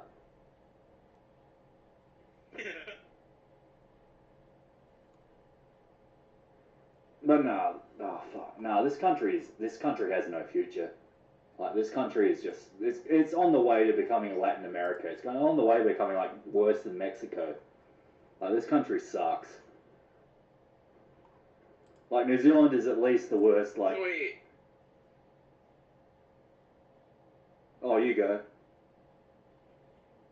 Wait, no, never mind. I was just looking at like how long after leaving office did Reagan admit he had Alzheimer's? I'm just wondering, like, when we'll ever find out if Biden did or didn't have Alzheimer's. I'm really, he probably had. I know if he does, we're not.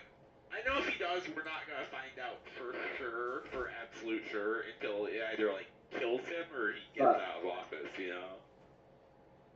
Yeah, that is true. Didn't Reagan have Alzheimer's in office as well? I mean, it's probably an American tradition at this point. That's what I was just looking at. But we didn't find out until like 5 years afterwards. But I mean, that's with Biden. It's pretty obvious. I think he had Alzheimer's. If he had Alzheimer's during it, like this was like fucking a decade before I was born. You know, he left office. Yeah. So. Yeah. Ronald but, Reagan? I mean, just what I was saying before, New Zealand is probably the worst place to live if you speak English, because this country is like barely even like on the same level as Brazil. It's the worst English. It might be the worst English-speaking country to live if you speak English. Yeah. And honestly, the best country to live in is probably America, even like despite all of America's flaws. Like the UK's fucked, Canada's fucked. Maybe Australia's alright, but America, especially probably Texas, because at least you can own guns and shit. So that's probably good. You can't do that in New Zealand. Fuck. You can't do anything here. Yeah, I know. Oh, you can own like a shotgun to shoot like rabbits. I mean, you can own hunting rifles and shotguns, but you can't own any sort of semi-automatic rifles or anything like that. It's hard to get guns like that in America too. Semi-automatics. Is it? I thought it was easy. It's like, I thought you wanted like machine guns. I don't know. I haven't tried it. You can't get like full auto. Full auto is the difficult one because you can't get any full auto weapons. Well, you don't need full auto. You just need semi-auto. 82. I mean, from a tactical like military level, you don't need full auto. It might be a little more difficult for Warhammer. No offense, Warhammer. You've gone through some legal troubles, correct, Warhammer? Yes, I have. I don't know how comfortable speaking about those you are with 3-4. I don't know, dude. It will be possible for me to carry a gun again eventually. When? Well, I mean, are you going to be like Shaggy and carry around like a 22 pistol everywhere, apparently? Oh, hell no. No. But it is possible to do that in Texas. Wherever you need protection from Jim Bob and Quail, I think carrying a gun around with you would actually be a good thing. I don't know, man. I reckon carrying a knife everywhere is all good, if that's legal. Like, you don't really need a gun. Like, if it's going to be a first strike scenario, you might as well just have, like, a knife.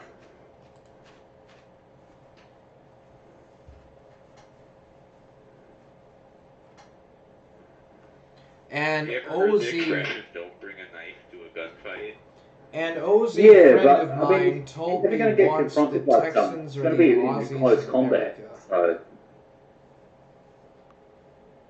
I'd rather shoot someone than stab someone. it's probably easier, I guess. But, you know, I'm in a, like, no-gun country, so I'm coping, basically. So, you have to keep that in mind. Yeah, you are. I don't think that Texans are like Aussies. I don't really see that. Yeah, they're pretty different. Yeah, I would agree.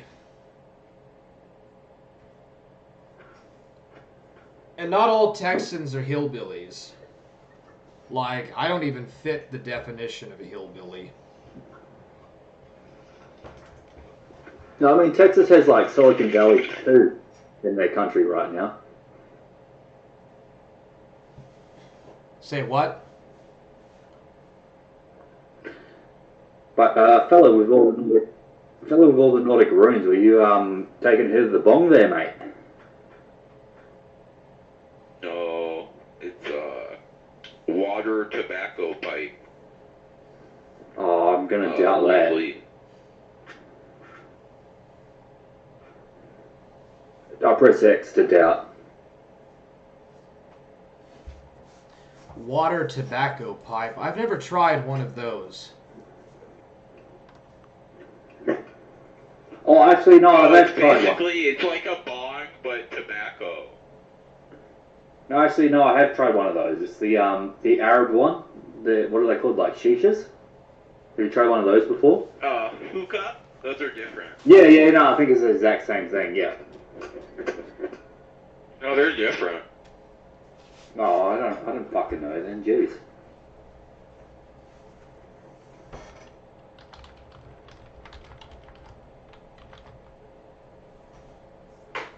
Oh yeah, Warhammer. You did a stream the other day where you talked about some game where you beat up Lucifer. Did you ever find out what that was? What was that again? I was typing something in the chat. So you did a stream earlier, I think yesterday or a couple of days ago, where you talked about a Nintendo game where you beat up Lucifer. Oh yeah, there's some kind of a Super Nintendo game that I was told as a kid that's like, there's 5 levels where you go through a graveyard, and then there's like 100 levels where you scale a castle, and then you fight Lucifer. Lucifer is the last villain. And I've never been able to find that game. I don't know the title of it, and I've tried looking it up, and it doesn't even seem to exist. I find that so weird. Okay, so you still haven't found it.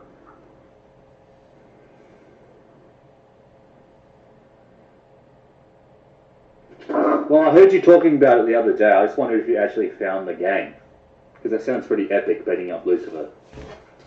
No, I haven't. Well, Lucifer is one of the angels. I don't think that he's the final boss, but he's one of the bosses that you fight later in the game. But I don't know what it was called. I tried. This Shin Megami Tensei 2? Because that maybe fits the bill?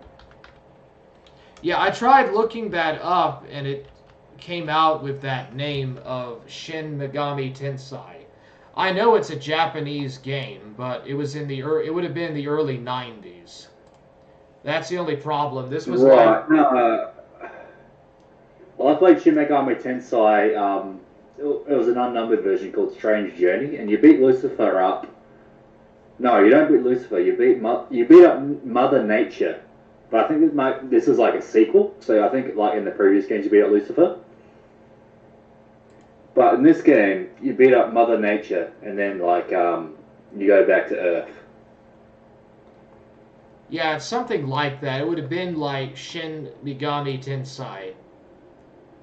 I don't know. Yeah, there's been a couple of.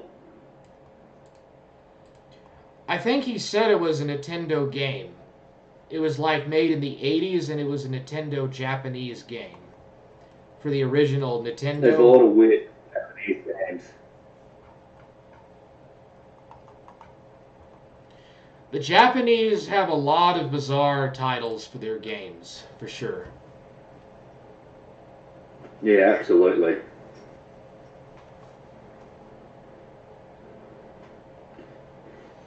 Well, yeah, I thought maybe that game was Shin Megami Tensei, but maybe it's not. I don't know. I think in that game maybe you beat up Lucifer, but that sounds pretty epic. Yeah, it's a really bizarre game. ActRaiser. Yeah, this would have been in the time period. 1990. Yeah, it was a game in the early 1990s. And I think he said it was on Super Nintendo. Well, maybe that's Shin Megami Tensei 2, but who knows, mate? Maybe it's something else.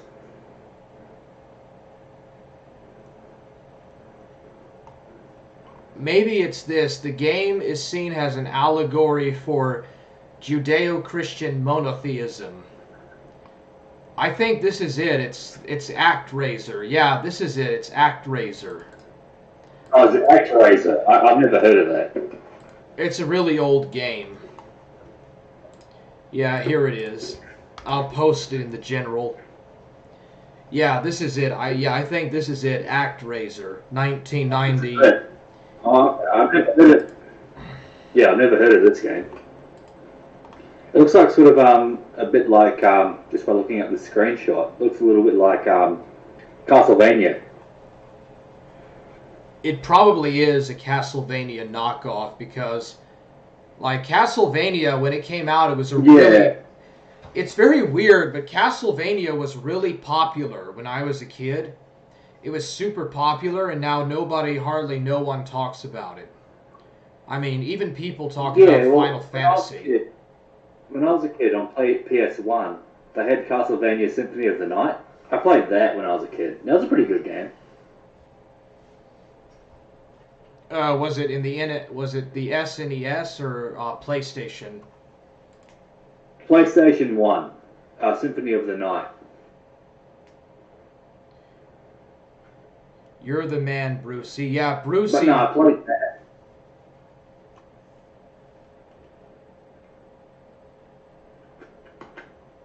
that. There's something to it, though. We're pretty laid back and quite rough like Southerners. At least we were.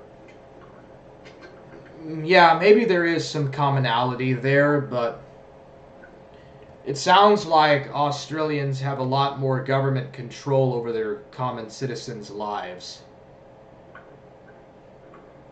This is a game I played. This is the Castlevania game I played originally. Put in the general chat as well. Castlevania Symphony of the Night. Cool. Wow, that looks like an old yeah. What do you call those horror film things or titles? I'm not too sure what you mean. Yeah, that's really cool, and it is made by Konami, which is the people that did the original Castlevania series. Yeah, I think they did the original Castlevania and Metal Gear Solid as well. I think that's what they're famous for. Liquid Snake. Who wouldn't want to be Liquid Snake? You know, there's this conversation they have on that game where they talk about something about AI, and it's really weird. But they talk about how the U.S. government funnels weapons or something to different factions or something, and how they control all the wars or something. But there's this really bizarre conversation where they say that if there wasn't for conflict in the world, like, they couldn't benefit or something out of it. It's kind of almost a satanic. But it's in one of those. In Metal Gear Solid 2 and 4, like, they had some like allegories between the Patriot Act, like monitoring people's communications. Then in Metal Gear Solid 4, you had people talking about like a war economy, like the industrial military complex, like profiting off war. So they did have that in that Metal Gear series in the past, but I mean, Konami's broke, so they're not making any more Metal Gear games in the near future. Like the company broke. Like the company doesn't make any money. So. Oh man, what happened, dude? Aren't they the ones that also make Mega Man? That make the Mega Man series? I think that's Capcom. Oh yeah, okay, yeah, and Capcom's not broke. What happened to Konami? I think Konami tried to make Metal Gear Solid 5, and the budget was so huge, and then they didn't make their money back, that they sort of went broke, and they stopped making video games after Metal Gear Solid 5. Oh crap, but they still exist? Oh, they just collab. I think it makes the...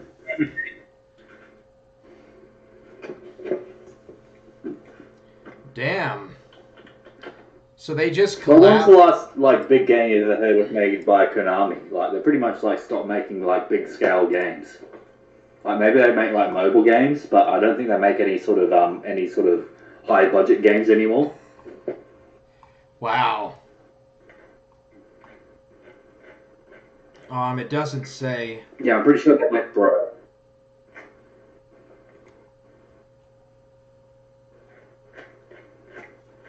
It says that their last game was Super Bomberman R. I don't... Is that a mobile game? No, it's on the, it's on some portable... It's on the Nintendo Switch. It looks like... I've never fucking heard of that. To be honest, I've never heard of that. Probably like pretty low budget. Never have I. But I imagine it's a very small scale game that they make. But it says that their operating income is 19.9 billion yen. 2020. So is that like... I would What's that, like a million US dollars? Probably not that much. Probably not, especially for the video game business. It just says 262.8 billion Japanese yen. It's probably not that big. So I think that what is it? About a yen, like, is about 50 cents American. So that's probably about $4 million American when you think about it. So not that much for a massive company. Yeah. See you later, Beans. It was good having you on, bro. Beans is always fun to talk to.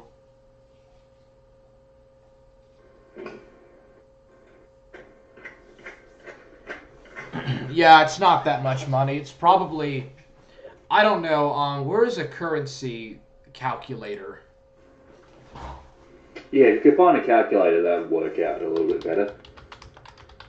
Yeah, I could look it up on a currency calculator. Here we go.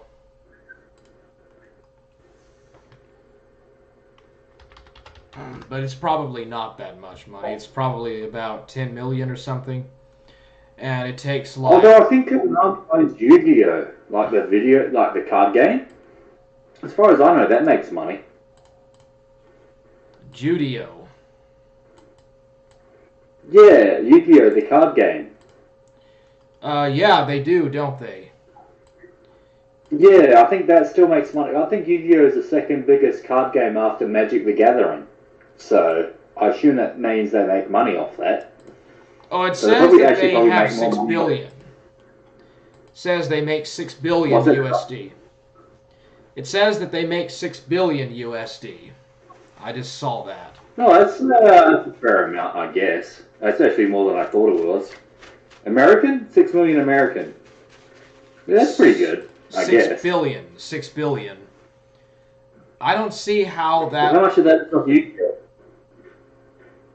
It's probably a lot of it is off of Yu-Gi-Oh! Nintendo's the one that does Pokemon. And then Yu-Gi-Oh! Yeah, that makes money off that.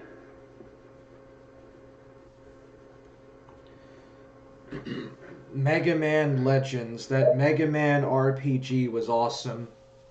What Mega Man are you talking about? Mega Man Legends. Is it that PS1 Mega Man game? I think you fight Satan, not Lucifer. Yeah, but like Satan is an angel. In this game that I was talking about a few minutes ago.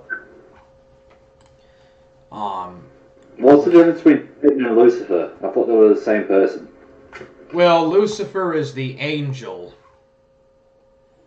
Oh, there's that boy that does those food eating reviews. What's wrong with his lips? Why is his lips like that? Oh. Too much energy drinks? I don't know. Maybe. Let me see here.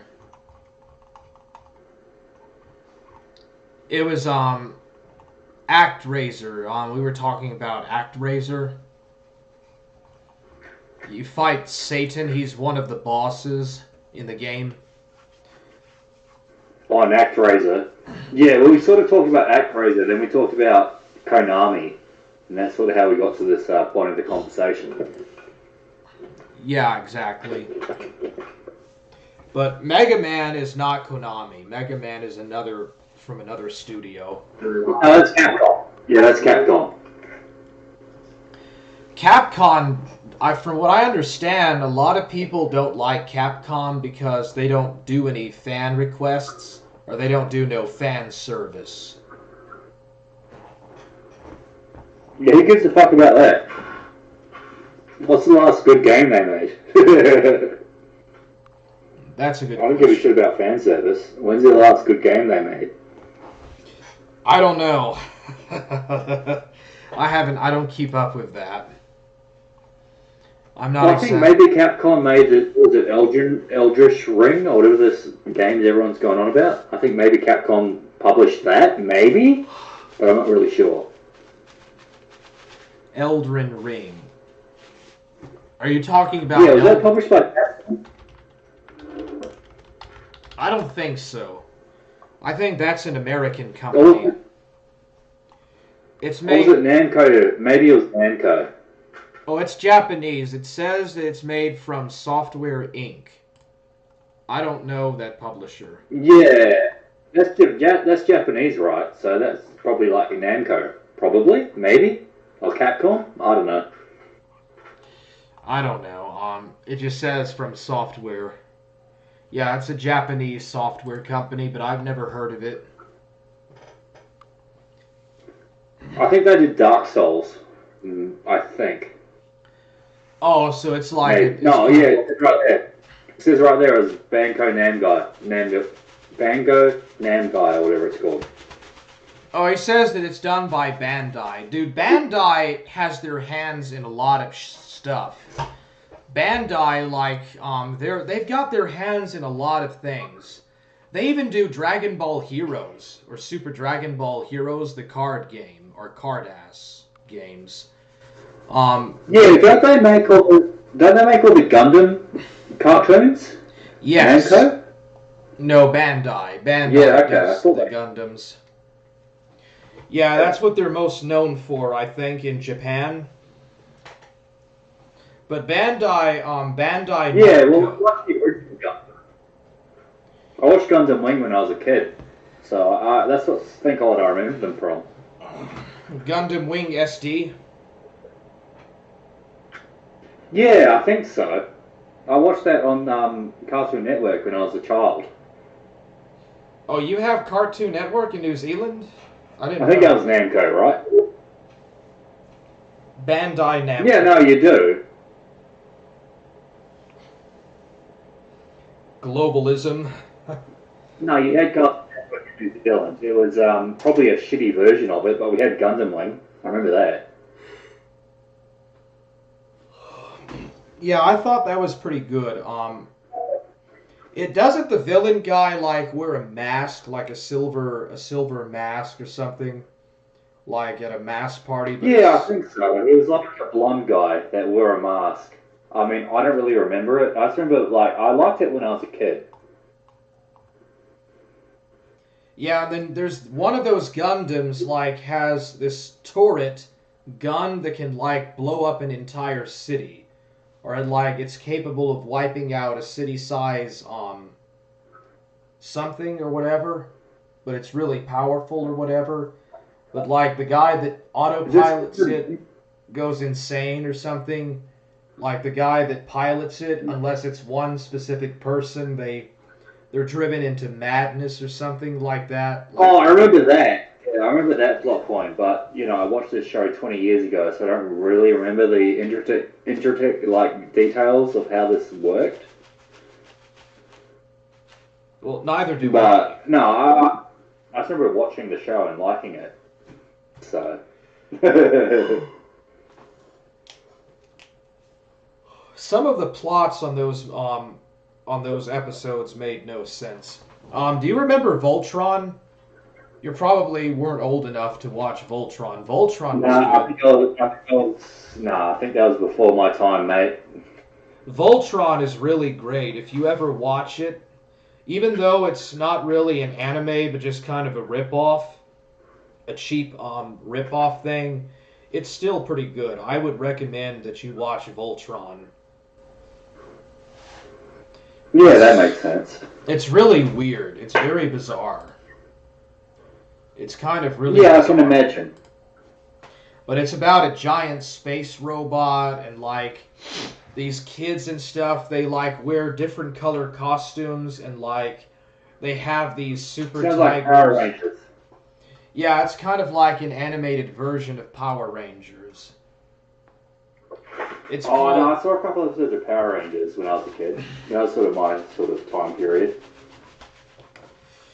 Yeah, Power Rangers took a while to get popular. It took about 10 years, but eventually it did get popular. But for a long time... Yeah, I remember it being... Yeah, I think it was popular when I was a kid. About, like, literally, like, 2000, 2001. You when I was, like, 6 or 7. You do know that it goes all the way back to the 70s. and they're not actually. Yeah, no. So does Transformers. They're not actually called Power Rangers. They're called something else in Japan. It's actually. I don't know shit about that. Yeah, it's taken from Japan, and it's called something else. It was originally. Yeah, it was based off of Koryoryu Sentai Zoyu Ranger, or Zauru Ranger. Yeah, Koryoryu Sentai Zauru Ranger. So that's what it was originally based on. Mate, I have no clue. Even like the original Power Rangers was slightly before my time. Yeah, I just remember watching reruns and shit. Yeah, well, I mean, it was I grew up the same way. Like it's like the original Japanese show was made in the 70s. There was this weird television series about this guy that would go into a virtual world and turn into this superhero that would grow giant and fight these monsters or something. What was that?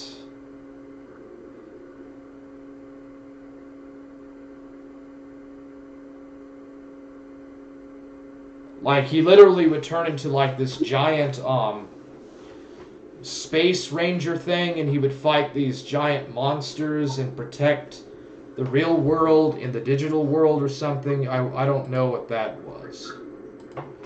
But it was real... Was that Digimon? I don't know. No, it's not Digimon. It's a real life. Yeah, I don't know. Well, anyways, mate, I'm probably going to go to bed because it's like 1:30 in the morning. So, I'm off, mate. It's been fun. It's been fun, dude. Thank you for coming on, bro. Yes, good having a chat.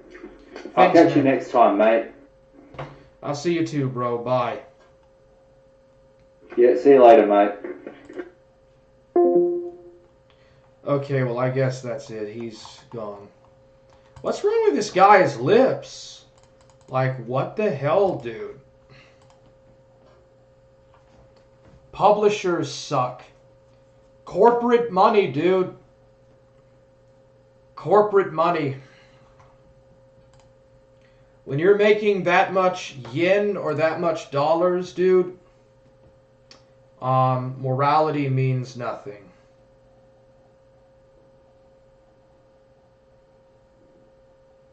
Morality means absolutely nothing, bro. What is this? Wait a second here. Oh, looks like Skull Kid did a stream 12 hours ago. But yeah, who is Edgy Skull? I mean, Edgy, White Edgy, or something.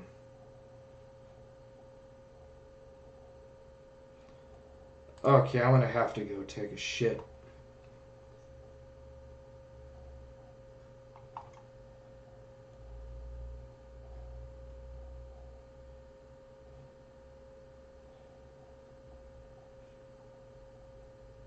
Okay, I'm sorry. I'll play some...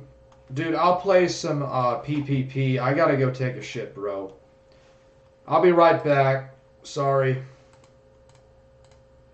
Turned out it wasn't the juice. Your time is worthless anyway. You know, it was the mini H2O. Let's go! Let's go. So let's get the fucking show on the road.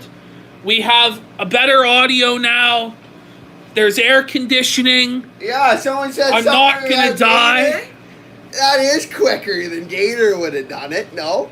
Oh, you're basically you're better than Gator ever was, bro. You fucking did it. You fixed the audio, right? Surfer! Oh, buddy. Surfer, no! The audio! Surfer, no!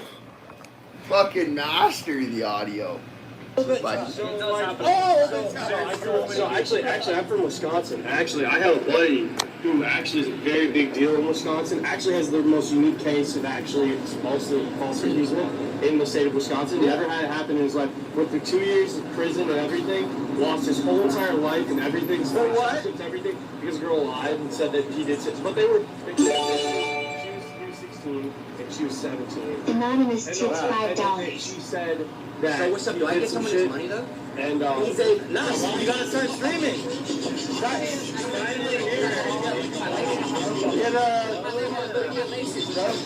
Oh shit! I know. Yeah, they don't even let your laces in jail. There's a certain age. Like, get a phone. I can teach you how to stream.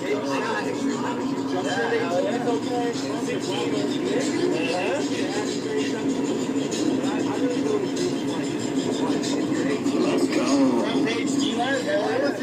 Just be careful moving it because the cord has to be cranked back like that. But there's a volume button on it. If you hold it still, volume up, volume down. But you can also do that right from your laptop. It's probably smarter. The person should be, if they're 18, they should no go lesser than 17 and no go lesser than. Well, Duck Dick's asking if we can turn up the audio a bit. Crank it up as much as it can go. I think it's just bad quality. I don't think it's that it needs to go up. I think that's as loud as the speaker goes. Check your laptop. You want 20%, 25%. 30%. It's up all the way. I don't want to be in the closet. Just say your voice. You're not. I agree in the certain situation that it was understandable. If he has mental disabilities, mind you, this is severe mental disabilities. He nods his head. Yep, I have severe mental disabilities. Therefore, it's okay to rape kids. It doesn't matter how retarded you are. You know, like, we agree, Chaggett, like, you are that retarded. You are like, retarded, this bro. is something that we agree with. It's just, it isn't a justification to rape children. You know, like... Severely retarded there. It shouldn't be that tough to figure this out, you know? Like, look how proud he is of his disability. Because I used to work with people that were mental disability in a home, and I see it all I used to work with people who were mentally disabled in the home. You remind me of them, bro. Sometimes they can't filter certain things, and they all do develop slowly. So, like, I understand that situation, but at the same time, it's always going to be a 50-50. Someone's going to view it wrong, someone's going to view it right, and I can't say any other way. Right, but we're the ones who are right. But the thing is, like, as I say, it's going to be always. It's always. Anonymous tips $5. You just said it. You still want to do it on camera. Okay, but the thing is, like, let's go. Well, no, the thing is, it's always a 50-50.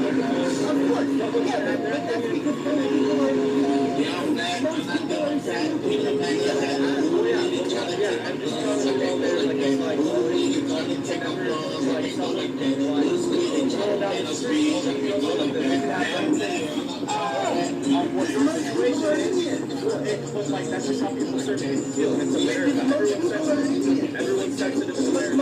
Yes, everyone's raised sensitive to America. I agree with the statement that, like, it's not a defense. The whole point of, like, so like in the 50s, people are way too sensitive. Isn't that a defense of my situation? People were way too sensitive. They kicked me out of an Airbnb over this. They ended the entire night over this. We revealed it in a drinking game. You know, like you revealed it in a drinking game, you idiot. You know, like, what's the big issue with this?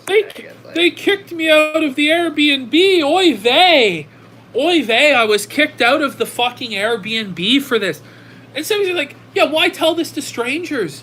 Well, once again, folks, like, gotta be patient. Gotta be patient, folks. We have to be patient. Apparently, having autism is an excuse to break any law you want. So, you know, if you have autism, you don't have money, you may as well just go rob the corner store, rob the bank, and if they catch you, you just go, well, I have autism. And then oh, sir, we're sorry, sir. Here's your free money, sir, because you're autistic. And then after that, you can go down to the strip club and rape the strippers. And if they catch you doing that, I'm autistic. Oh, we're sorry, sir. Then you just go to the children's playground and grope little girls. Sorry, I'm autistic. Can't help it. I'm autistic. I can't help it. I molest the kid. It's not how it works. It's not how anything works.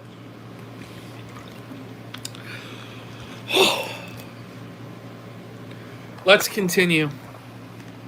game where we all trying to shock each other, saying crazy things. They say don't ever. And these guys went to their rooms and sulked, shut the doors, and That's true. Hey, have a good night, asked me homie. to leave.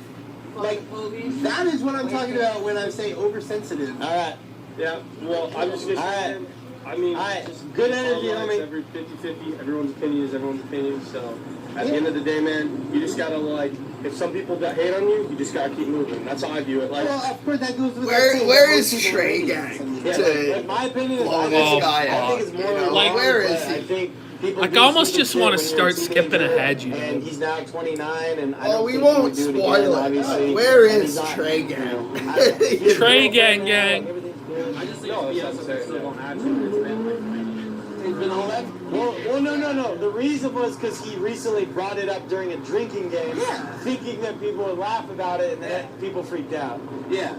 People freaked out. They ended the entire night. Well, hey, we gotta go. Like, why would you Shout out, laugh that you molested a 13-year-old girl? Why would you think that, like, people would think that? Hell yeah! All right. Hey, have a good night, guys. Like, cool. Well, hey, let's walk over here. All right. Well, now I'm that's You're 1 and that guy defended me too. You're 1 in 5. And that guy defended He's real. He's got him now, guys. He got that fucking guy who was like, well, I mean, he has special needs. So he's got at least one person to defend pedophilia today, which is more than I thought he'd get. Makes me lose faith in pretty much everything I hold dear. Makes me want to fucking beat that fucking guy till his fucking brain comes out on the sidewalk. Anyway. So what do I? Okay, you're 2 and 4. Bend over goes the people's champ. Shag it one. Shag it one. That's funny. Wait, you're counting. Are we quoting each him individual accurately? Person, but the people that disagree with you are groups. So you're saying each group is one person? Each group is like one opinion, yeah. Technically. But hey, I'm ready to talk about other things. I don't want to keep going with this. Yeah. You brought it back up. You know, they're saying, I don't want to keep going on this. Okay, I'm back. I'm back, bitch! I'm back! I'm back, motherfucker! Yeah, bro, he's gonna have a stroke with the Tim Whartons and Andy Worski will sympathy gift with Kylier or some other snake, bro. This stream was some of the best PPP content. Really. Dude, PPP is like low-hanging fruit. I gotta say that PPP is low-hanging fruit, bro. Well, I'm glad that Burger Boy is kind of coming back, but I don't think that we'll ever be real close friends again. And I hate that. I mean, I hate that, bro, but what can I say? Hopefully, Burger Boy and I get over this crap and we just hang out and everybody gets along. That's what I want to see. Like, that's what I want to see, bro. Okay. Well, the fun part is over with. I'm going to probably do some reading stuff. Let's see here. Translate that to Russian. Alright, so I'm going to read Russian history, bro. Oh no, a boring history stream. Well, you might like it or not, bro. Burger Boy says, brothers in Christ. Bro, I want another Legacy of Kain Soul Reaver game. What's it like? Legacy of Kain. This is from 2009. Voice actor is Simon Templeman. I've never heard of that guy. Legacy of Kain Soul Reaver.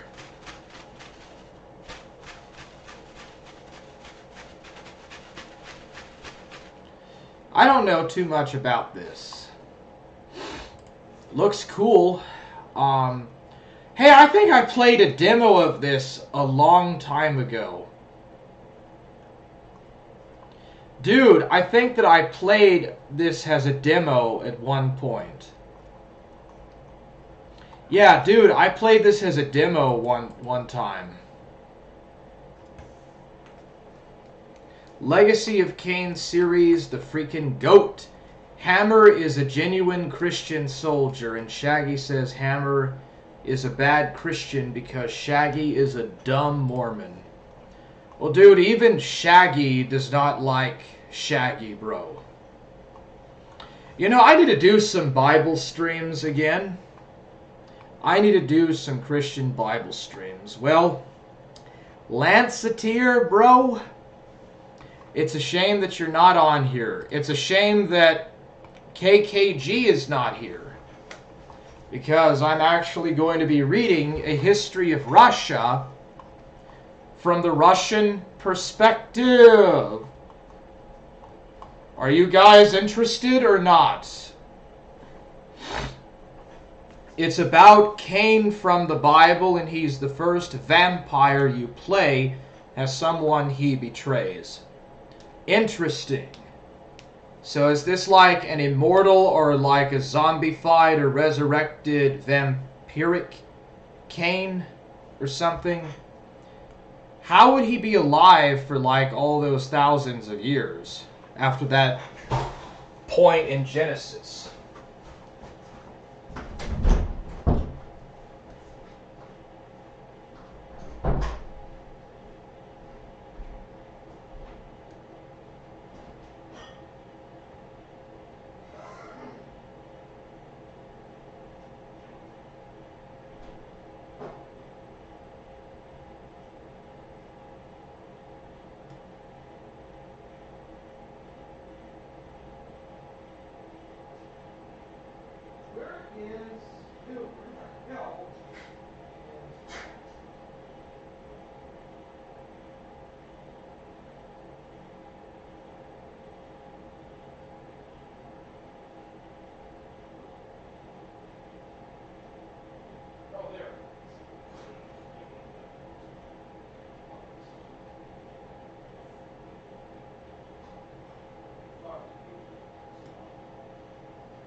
All right. This is all I got for beer.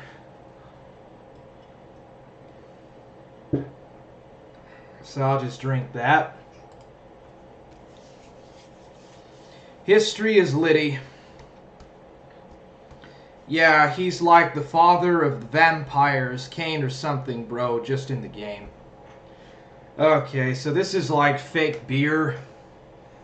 There's no alcohol in this, but it tastes like alcohol. That's the best I can do. It's not vodka, but whatever. Okay, so it's time for some storytelling, people. Some good old-fashioned storytelling. Once upon a time, the old Russian state of Kievan Rus. The denial of the greatness of Russia is a terrible robbery of mankind. Berdayev Nikolai Alexandrovich. The origin of the ancient Russian state of Kievan Rus is one of the biggest mysteries in history.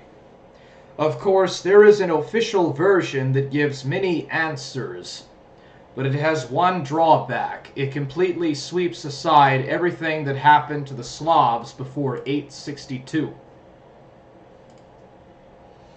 Is everything really as bad as it is written in Western books, when the Slavs are compared with half-savage people who are not able to govern themselves, and for this were forced to turn to an outsider, the Varangian Swedes, to teach them the mind? Of course, This is an exaggeration, since such a people cannot take Byzantium by storm twice before this time, and our ancestors did it.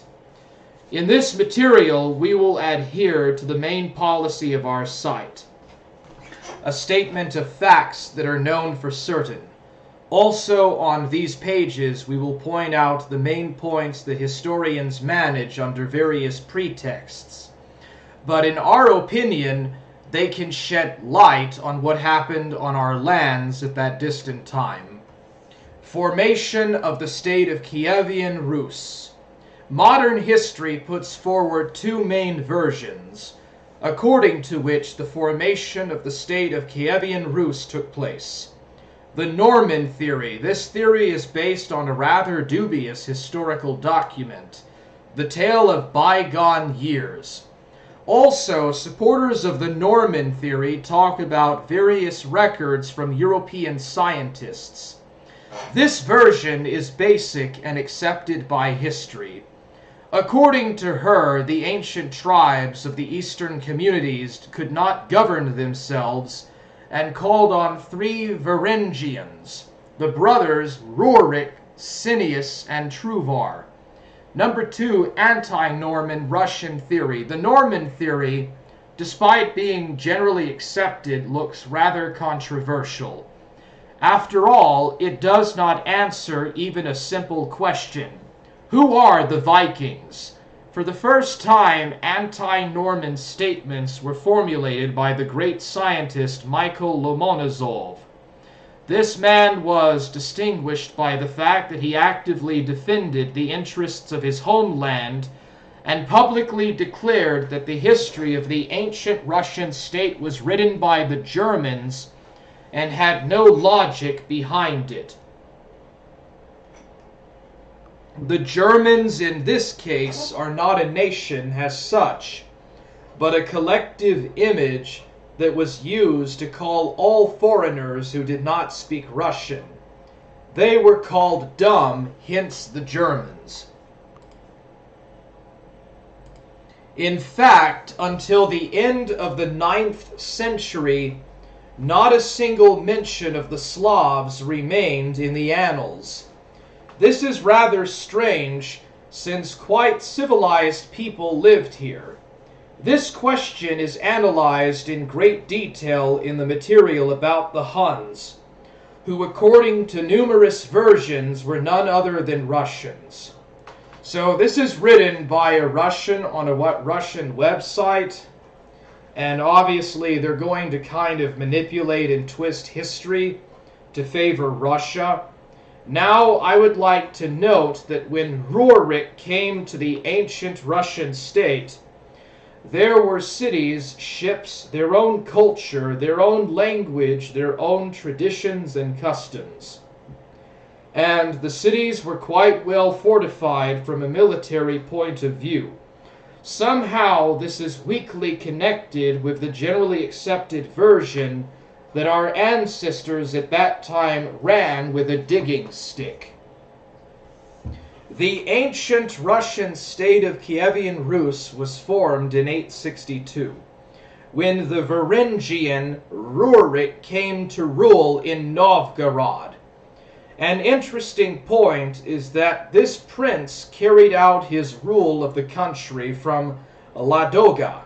In 864, the companions of the Novgorod prince Askald and Dar went down the Dnieper from and discovered the city of Kiev, in which they began to rule.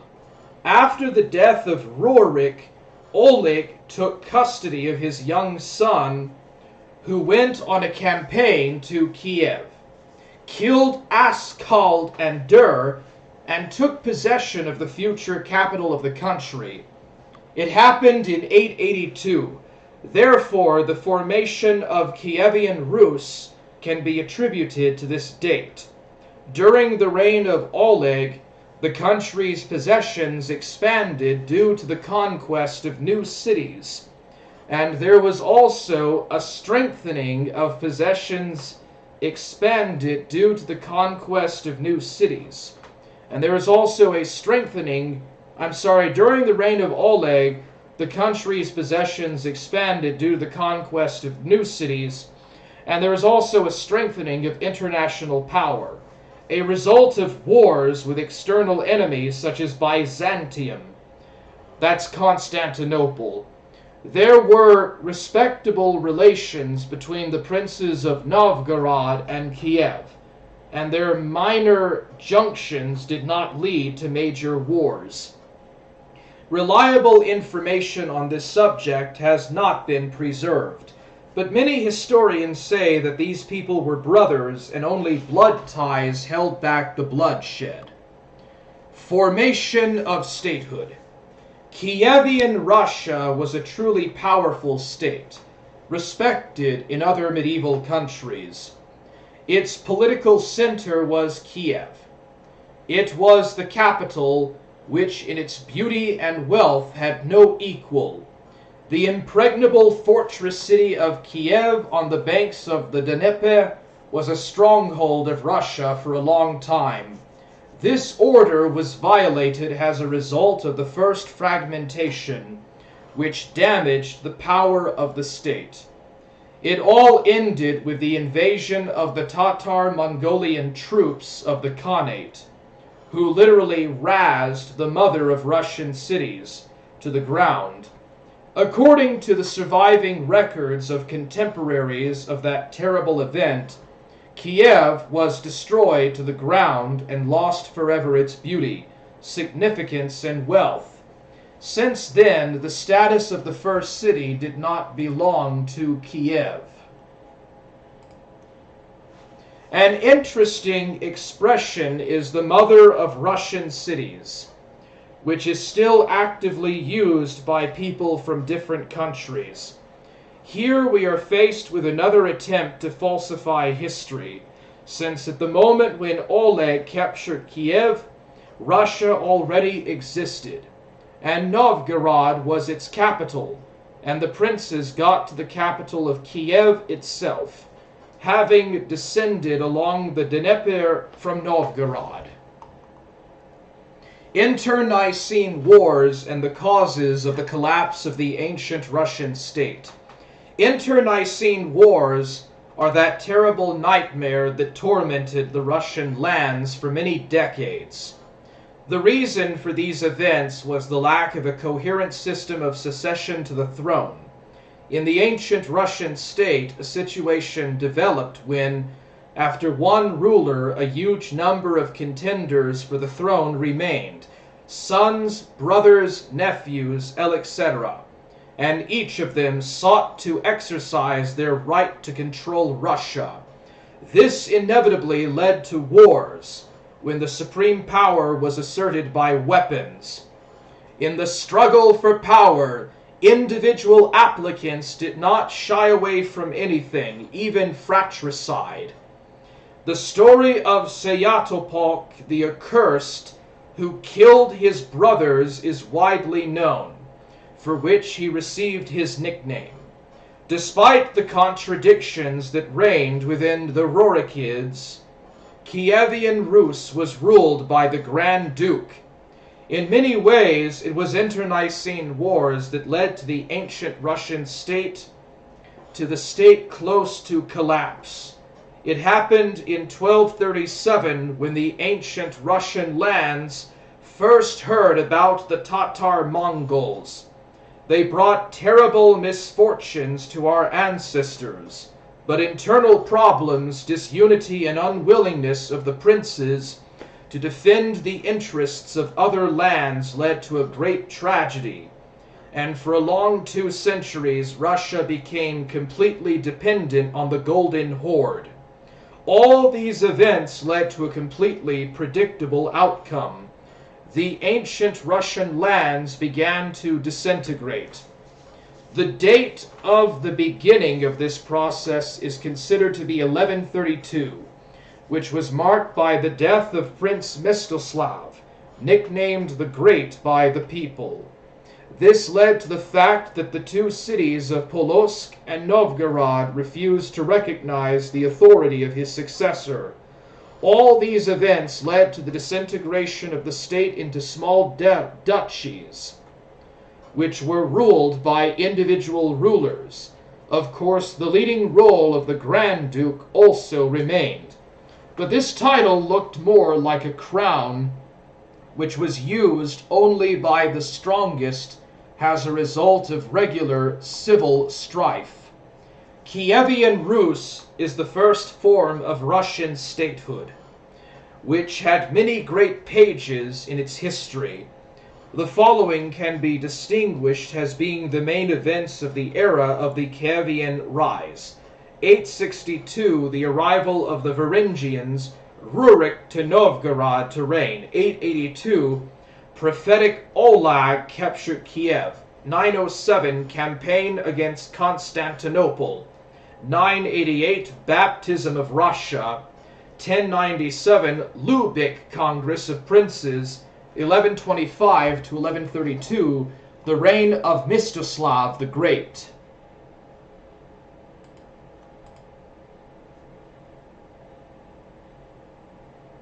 Isn't Novgorod named from some Viking mythos?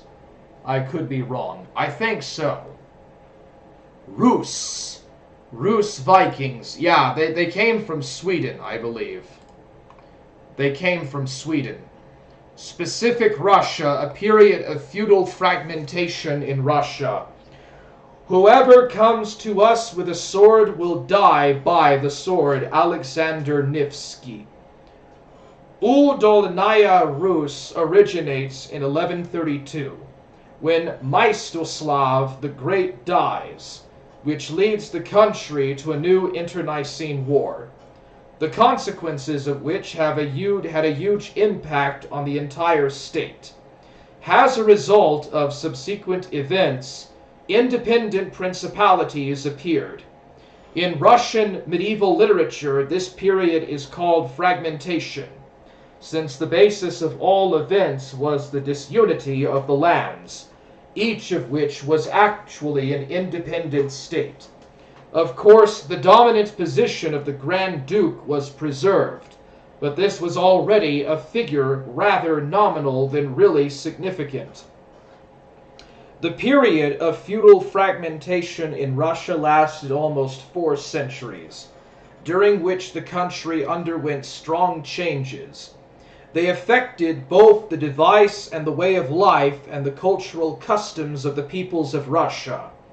As a result of the isolated actions of the princes, for many years Russia was branded with a Tatar-Mongol yoke, which was only managed to get rid of after the beginning of the unification of the rulers of the principalities around a common goal, the overthrow of the power of the Golden Horde.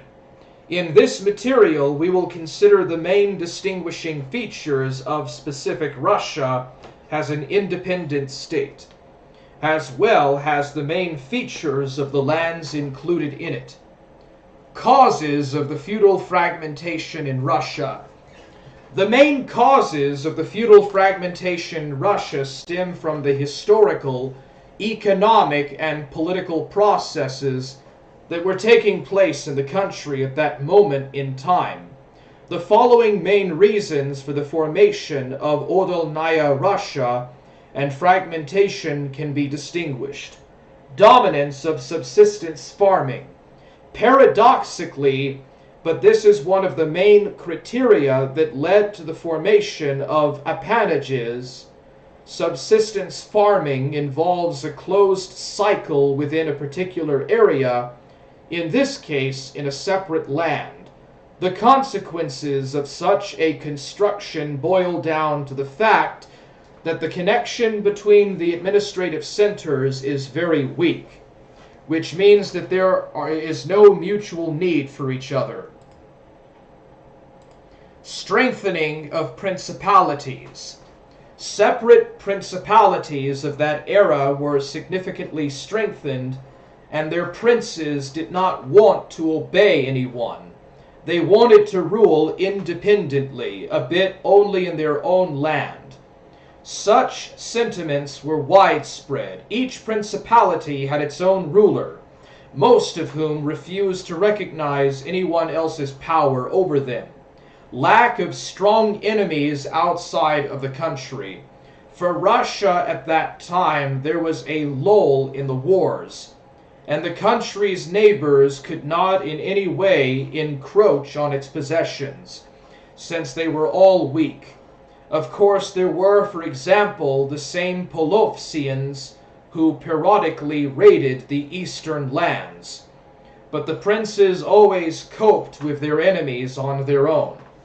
There was no need for a strong united army, and at the moment when it was needed to fight Batu, it was not possible to collect it for the same reasons of isolation, growth of trading cities. We are mainly talking about Novgorod and Smolensk, which, due to their geographical location, were the trade centers of the country and as a result grew and expanded rapidly, naturally against the backdrop of a growing general distrust of Kiev. The princes of these possessions wanted to gain independence and not pay taxes to Kiev. The rich ethnic group of the country. Russia was historically inhabited by various nationalities who lived in peace for a long time, but with the growth of discontent within the country, the national question became very acute and played a significant role in the division. This whole complex of measures led to the fact that the causes of feudal fragmentation in Russia turned out to be very significant and led to irreversible consequences that almost put the very existence of the state on the line. Fragmentation at a certain historical stage is a normal phenomenon that almost any state faced. But in Russia, there were certain distinctive features in this process. First of all, it should be noted that literally all the princes who controlled the principalities were from the same ruling dynasty. There was nothing like it anywhere else in the world. There have always been rulers who held power by force, but had no historical claims to it. In Russia, almost any prince could be chosen as chief. Secondly, the loss of the capital should be noted. No, formally, Kiev retained its leading role, but it was only formally. At the beginning of this era, as before, the Kiev prince or Grand Duke was dominant over everyone. Other principalities paid him taxes as much as they could. But literally within a few decades, this has changed, since at first the Russian princes stormed the previously impregnable Kiev, and after that the Mongol Tatars literally destroyed the city. By this time, the representative of the city of Vladimir was the Grand Duke. Also, I wanted to say that in this conversation that I had with this Russian dude, he said that the Mongols never occupied Russia. It was actually a civil war between Christians and pagans of the same Rus, and the heathens were later written off as the Mongols. But this guy literally said that there was no difference or real distinction between the Rus or the Tatars.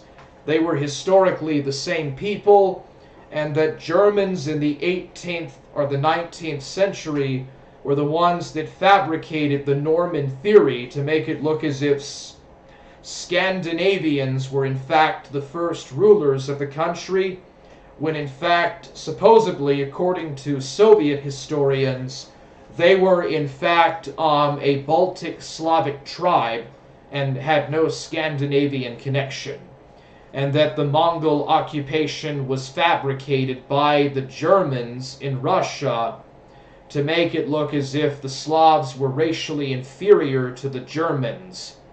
But that's kind of something that this Russian guy I knew said.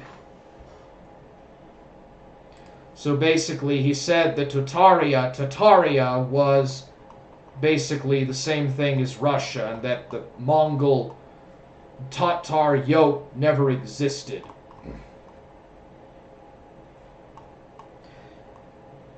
Specific Russia, the consequences of existence.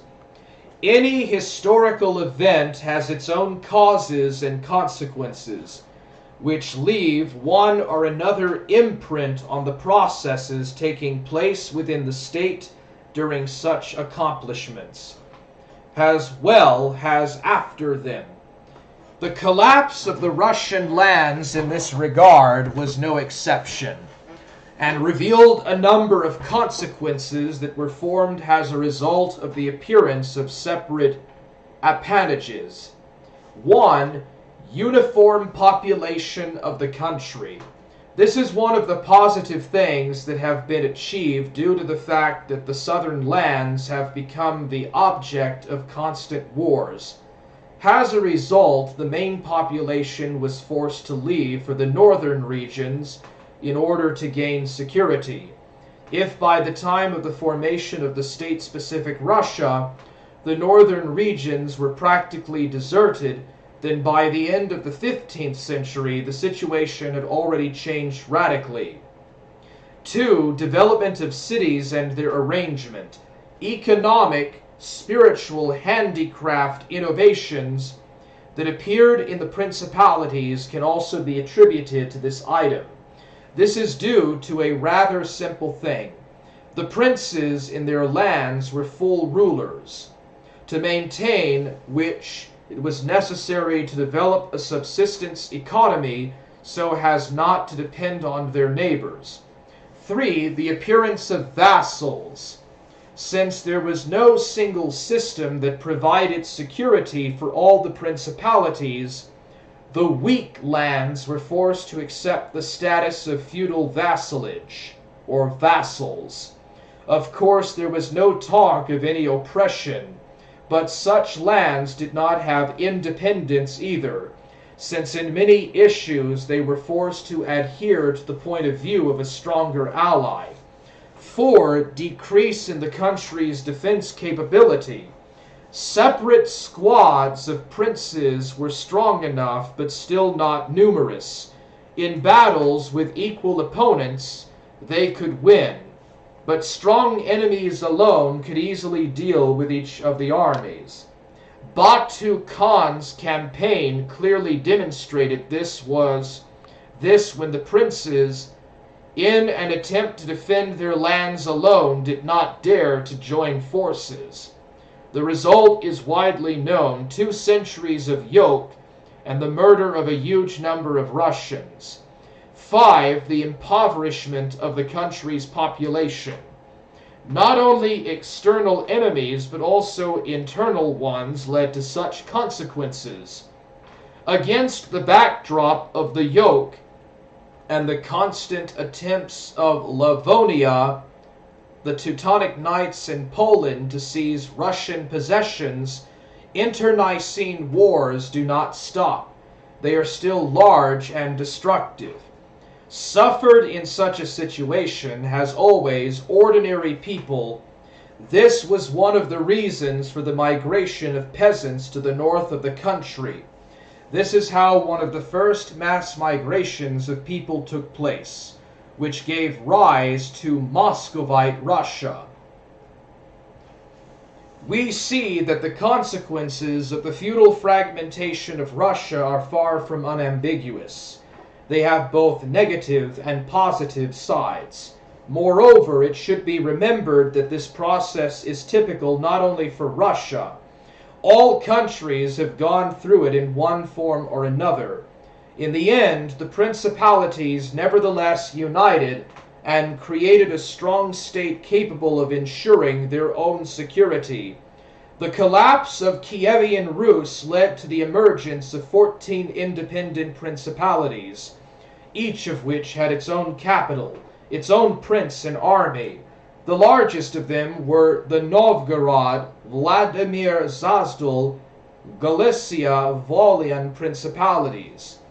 It should be noted that in Novgorod there was a unique political system at that time, a republic. Specific Russia became a unique state of its time. This is great informative content. Thanks so much, Hammer. You're welcome, bro. Features of the Vladimir Zazdal Principality. This lot was located in the northeastern part of the country.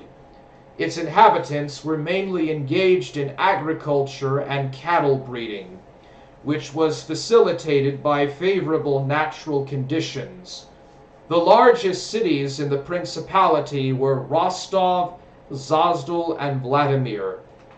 As for the latter, it became the main city of the country after Batu captured Kiev.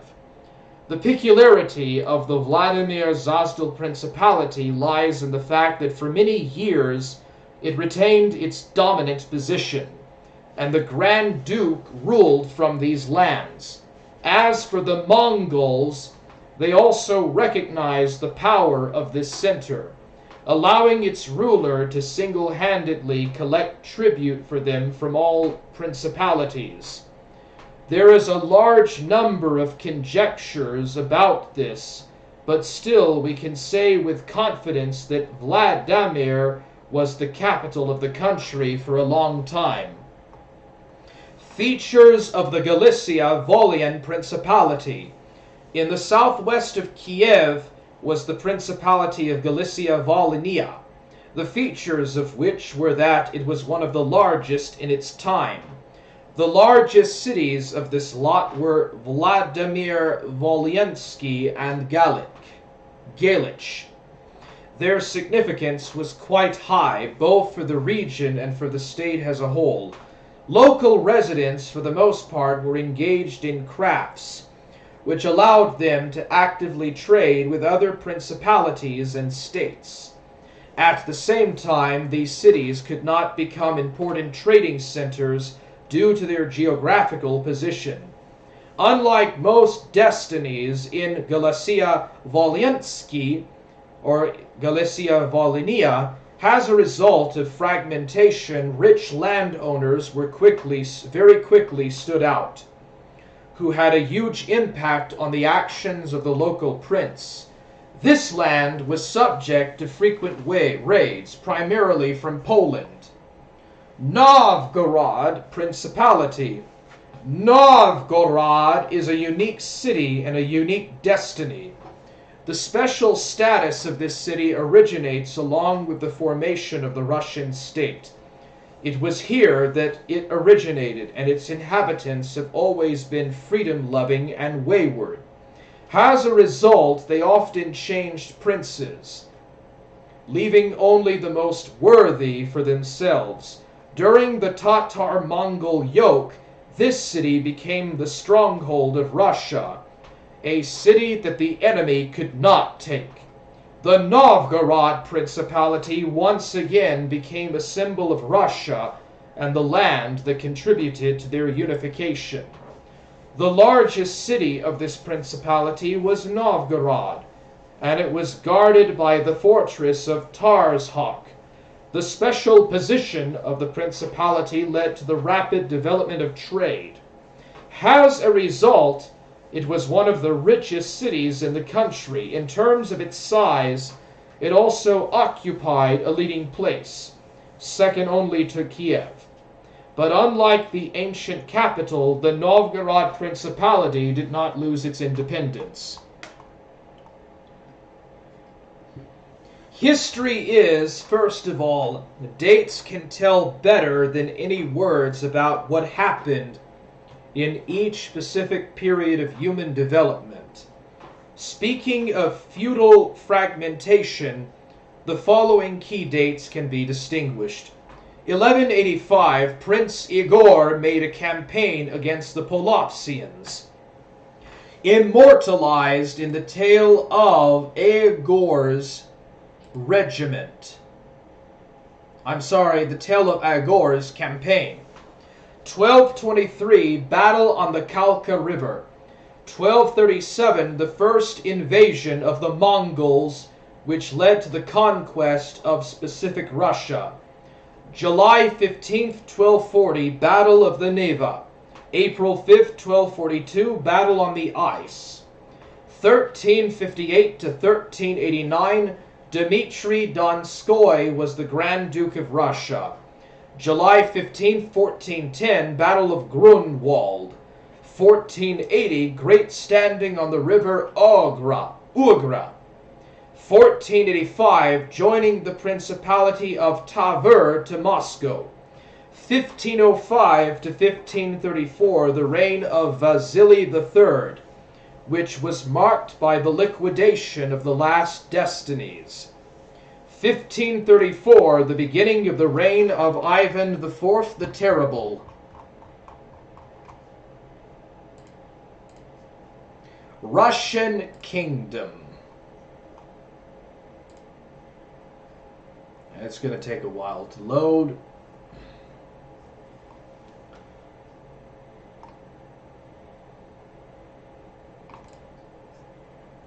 The Russian Kingdom is the official name of the Russian state in the period from 1547 to 1721. The predecessor of the Russian Kingdom was Pacific Rus, as well as the Principality of Moscow.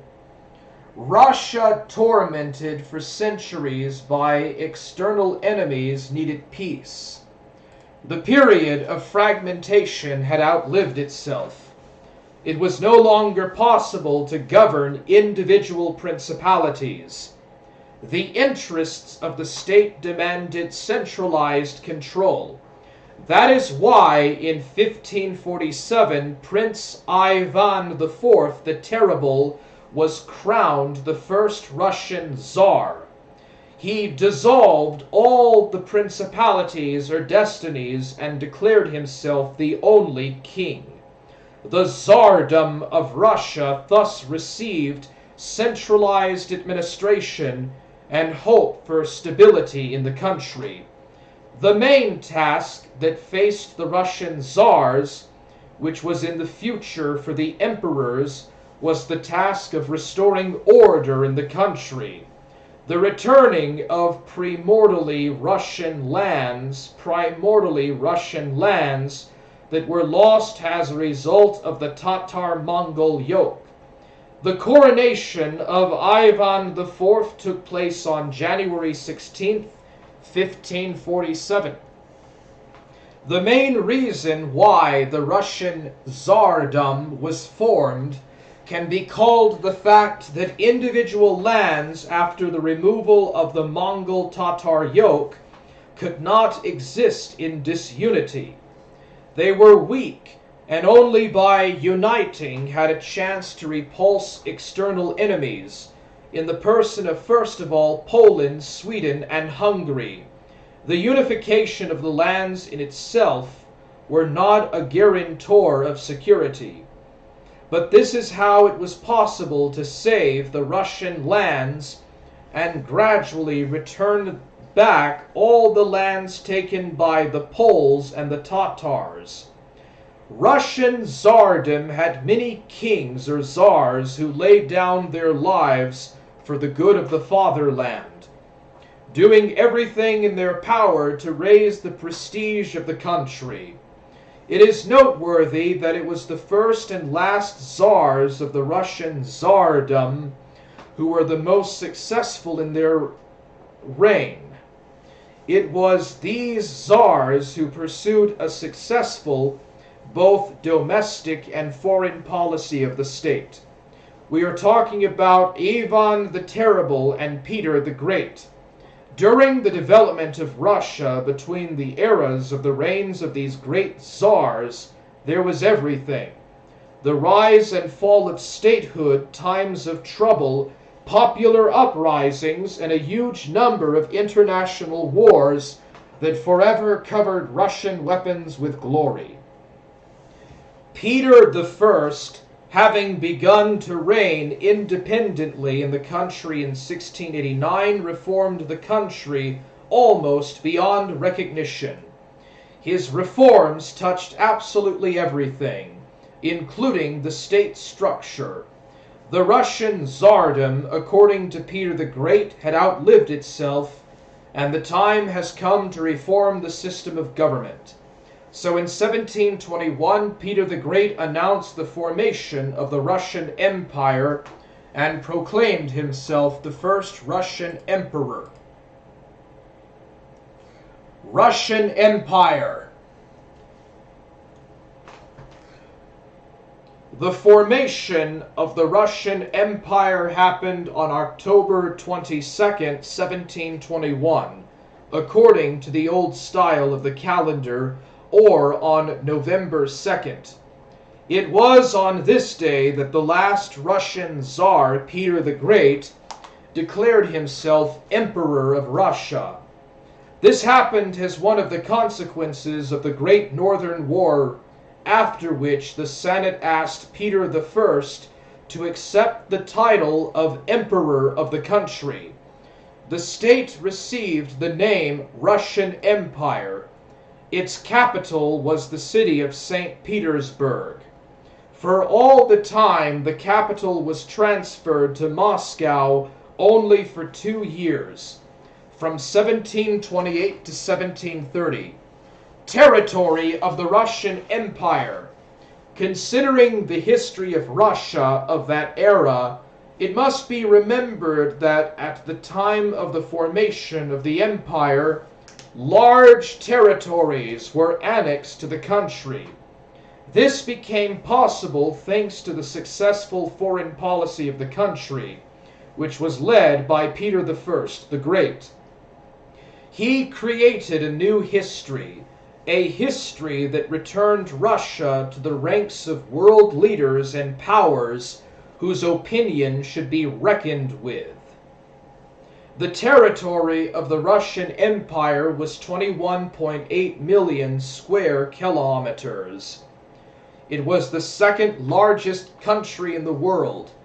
In the first place was the British Empire with its numerous colonies. Most of them have retained their status to this day.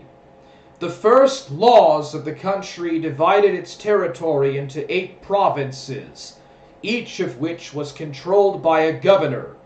It had full local authority. He had full local authority, including the judiciary. Subsequently, Catherine II the Great increased the number of provinces to 50. Of course, this was done not by annexing new lands, but by crushing them. This greatly increased the state apparatus, and rather more detail in the corresponding article. This greatly increased the state apparatus and rather significantly reduced the effectiveness of local government in the country. We will talk about this in more detail in the corresponding article. It should be noted that at the time of the collapse of the Russian Empire, its territory consisted of 78 provinces. 1. St. Petersburg, 2. Moscow, 3. Warsaw, 4. Odessa, 5. Lodz, 6. Riga, 7. Kiev, 8. Charkov, 9. Tiflis, and 10. Tashkent. The history of the Russian Empire is full of both bright and negative moments. In this time period, which lasted less than 2 centuries, a huge number of fateful moments were invested in the fate of our country. It was during the period of the Russian Empire that the Patriotic War, campaigns in the Caucasus, campaigns in India, and European campaigns took place. The country developed dynamically.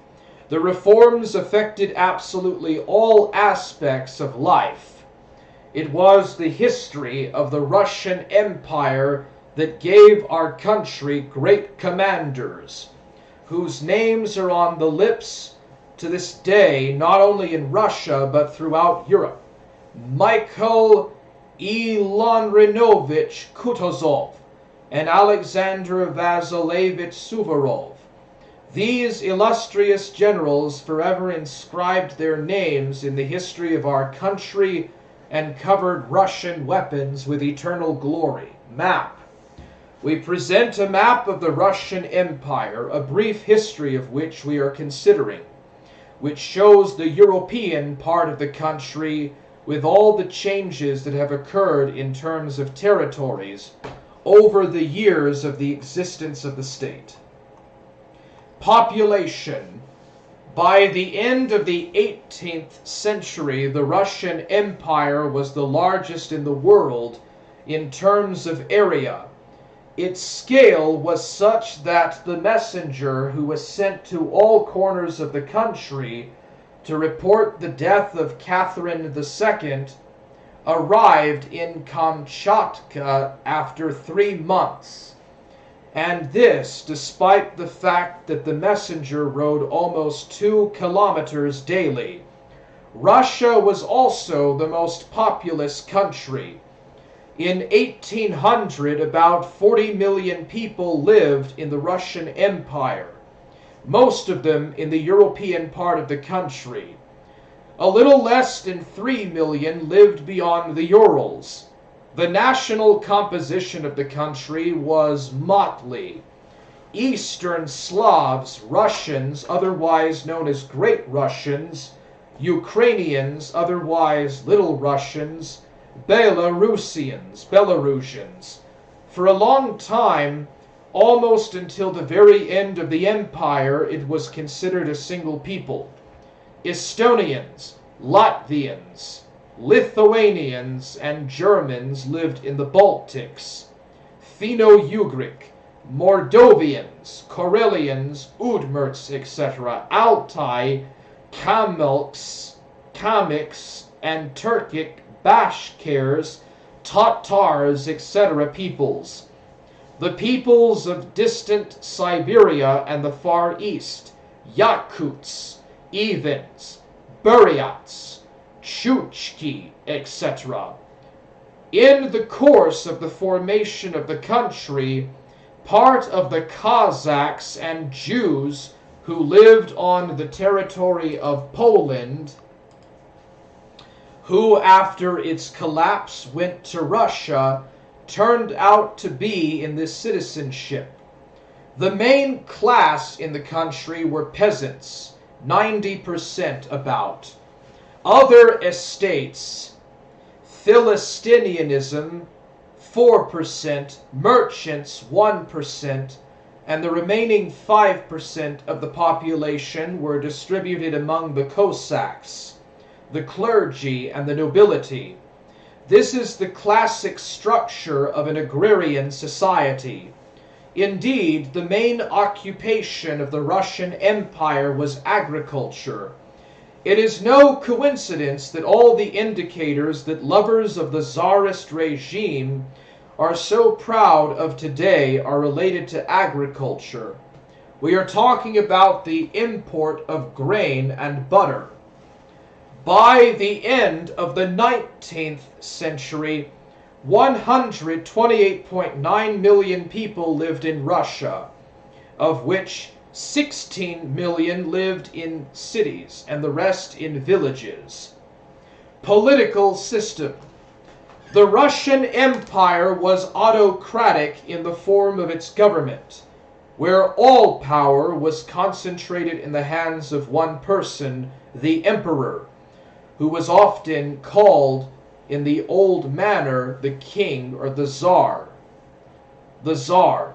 Peter I the Great laid down in the laws of Russia precisely the unlimited power of the monarch, which ensured autocracy. Simultaneously with the state, the autocrat actually controlled the church. An important point, after the reign of Paul I, autocracy in Russia could no longer be called absolute. This happened due to the fact that Paul I issued a decree that canceled the system for the transfer of the throne, established by Peter I. Peter Alexeyevich Romanov, let me remind you, decided that the ruler himself determines his successor. Some historians today talk about the negative of this document, but this is precisely the essence of autocracy. The ruler makes all decisions, including about his successor. After Paul I, the system returned, in which the son inherits the throne after his father. Rulers or emperors of the country. Below is a list of all the emperors of the Russian Empire during the period of its existence, 1721 to 1917. Rulers of the Russian Empire: Peter I, Catherine I, Peter II, Anna Ivanovna, Ivan VI, Elizabeth I, Peter III, Catherine II, Paul I, Alexander I, Nicholas I, Alexander II, Alexander III, Nicholas II.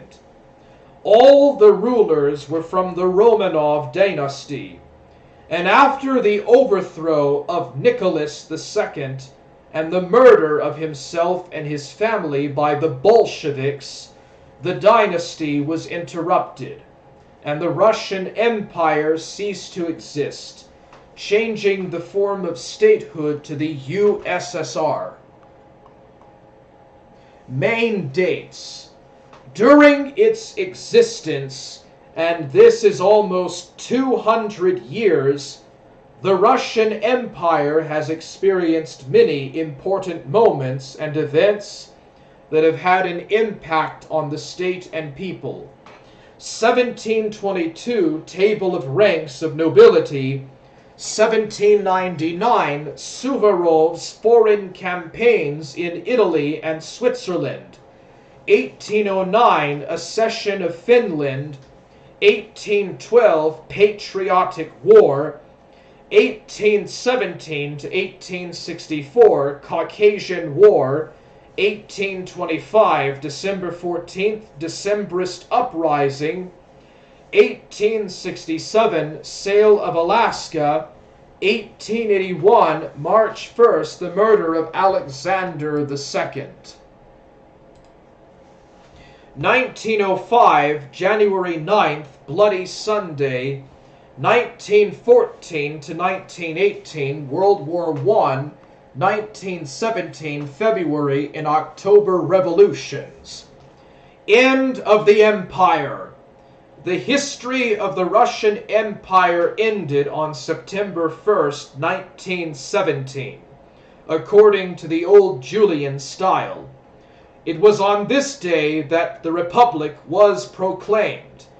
This was proclaimed by Kerensky, who by law did not have the right to do so. So declaring Russia a republic can safely be called illegal. Only the Constituent Assembly had the authority to make such a declaration. The fall of the Russian Empire is closely connected with the history of its last emperor, Nicholas II. This emperor had all the qualities of a worthy person, but had an indecisive character. It was because of this that the riots occurred in the country that cost Nicholas II himself his own life and the Russian Empire its existence. Nicholas II failed to severely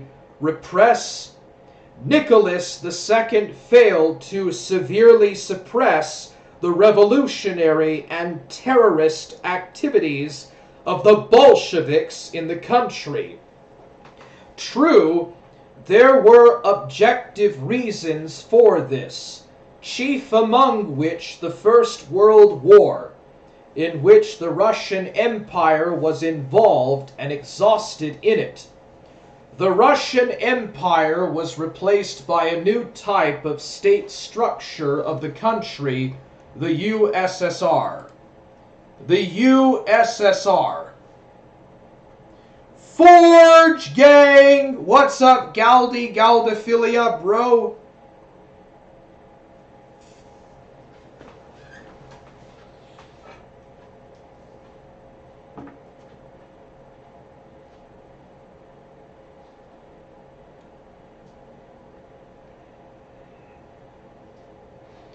USSR, Union of Soviet Socialist Republics. Russians harness for a long time, but they go fast. Winston Churchill. The USSR, the Union of Soviet Socialist Republics. This form of statehood replaced the Russian Empire.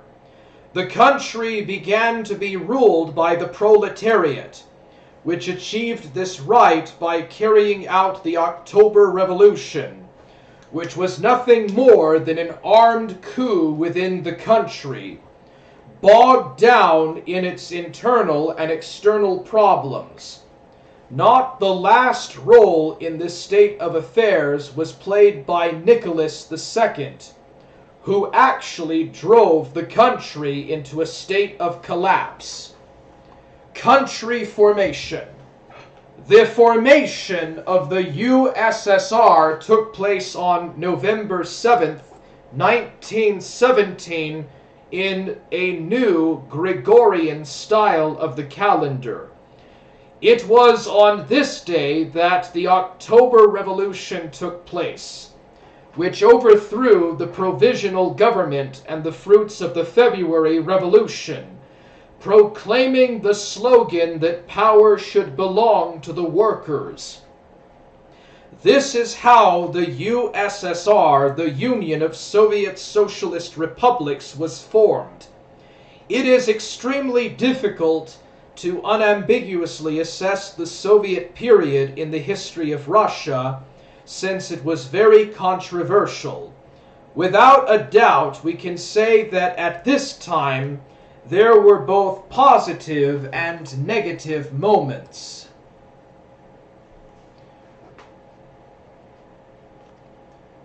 Later, I'm off to bed after Warhammer. Later, I'm going to sleep too much. I drank too much. Hey, what's up, Greek? Greek says, Forge gang! What's up, Greek? Capital cities.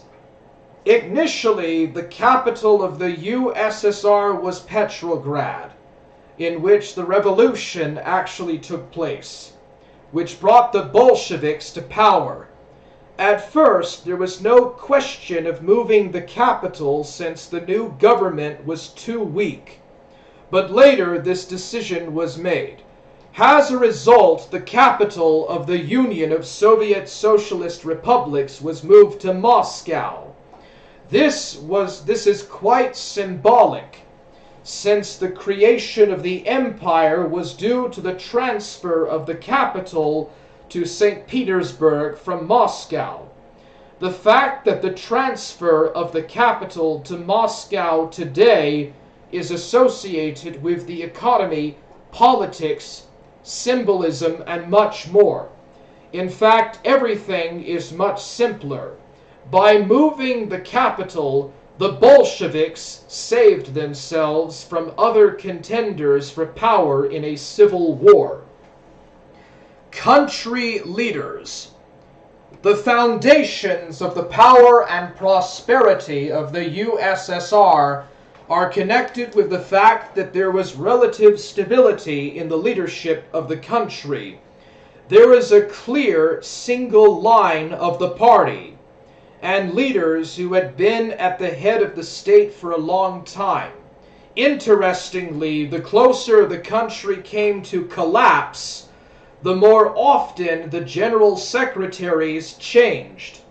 In the early 1980s, Leapfrog began, Andropov, Ustinov, Chernenko, and then Gorbachev. The country did not have time to get used to one leader when another appeared in his place. The general list of leaders is as follows. Lenin, leader of the world proletariat, one of the ideological inspirers and implementers of the October Revolution, laid the foundations of the proletarian state. Stalin, one of the most controversial historical figures. With all the negativity that the liberal press pours on this person, the fact is that Stalin raised industry from its knees. Stalin prepared the USSR for war. Stalin began to actively develop a socialist state. Khrushchev gained power after the assassination of Stalin, developed the country, and managed to adequately resist the United States in the Cold War. Brezhnev, the era of his reign, is called the era of stagnation. Many mistakenly associate this with the economy. But there was no stagnation there. All indicators were growing. There was stagnation in the party, which was decaying. Andropov and Chernenko, they didn't really do anything. They pushed the country to collapse. Gorbachev, the first and last president of the USSR. Today, they hang all the dogs on him, accusing him of the collapse of the Soviet Union. But his main fault was that he was afraid to take active steps against Yeltsin and his supporters, who actually staged a conspiracy and a coup d'etat. Another fact is also interesting. The best rulers were those who caught the time of revolution and war. The same applies to party leaders. These people understood the value of the socialist state, the significance and complexity of its existence. As soon as people came to power who had not seen a war, much less a revolution, everything went to pieces. Formation and achievements. The Union of Soviet Socialist Republics began its formation with the Red Terror. This is a sad page in the history of Russia. A huge number of people were killed by the Bolsheviks, who sought to strengthen their power. The leaders of the Bolshevik Party, realizing that they could only retain power by force, killed everyone who could somehow interfere with the formation of the new regime. It is outrageous that the Bolsheviks has the first people's commissars and people's police, i.e., those people who were supposed to keep order were recruited by thieves, murderers, homeless people, etc. In a word, all those who were objectionable in the Russian Empire and tried in every possible way to take revenge on everyone who was somehow connected with it. The apogee of these atrocities was the murder of the imperial family. After the formation of a new system, the USSR, headed until 1924 by V.I. Lenin, got a new leader. They became Joseph Stalin. His control became possible after he won the struggle for power from Trotsky. During the reign of Stalin, industry and agriculture began to develop at a tremendous pace. Knowing about the growing power of Nazi Germany, Stalin pays great attention to the development of the country's defense complex. In the period from June 22, 1941 to May 9, 1945, the Union of Soviet Socialist Republics was involved in a bloody war with Germany, from which it emerged victorious. The Great Patriotic War cost the Soviet state millions of lives, but this was the only way to preserve the freedom and independence of the country. The post-war years were difficult for the country. Hunger, poverty, and rampant banditry. Stalin brought order to the country with a hard hand. International position. After Stalin's death and until the collapse of the USSR, the Union of Soviet Socialist Republics developed dynamically, overcoming a huge number of difficulties and obstacles. The USSR was involved in the US arms race, which continues to this day. It was this race that could become fatal for all mankind, since both countries were in constant confrontation as a result. This period of history is known as the Cold War. Only the prudence of the leadership of both countries managed to keep the planet from a new war. And this war, taking into account the fact that both nations were already nuclear at that time, could become fatal for the whole world. The country's space program stands apart from the entire development of the USSR. It was the Soviet citizen who first flew into space. It was Yuri Alexeyevich Gagarin. The United States responded to this manned space flight with the first manned flight to the moon. But the Soviet flight into space, unlike the American flight to the moon, does not raise so many questions, and experts have not the slightest doubt that this flight really took place. Population of the country. Every decade the Soviet country showed population growth, and this despite the multi-million-dollar victims of the Second World War. The key to increasing the birth rate was the social guarantees of the state. The diagram below shows data on the population of the USSR as a whole and the RSFSR in particular. You should also pay attention to the dynamics of urban development. The Soviet Union was becoming an industrial country, the population of which gradually moved from the countryside to the cities. The largest cities of the USSR in population, Moscow, St. Petersburg, Novosibirsk, Ekaterinburg, and Nizhny Novgorod.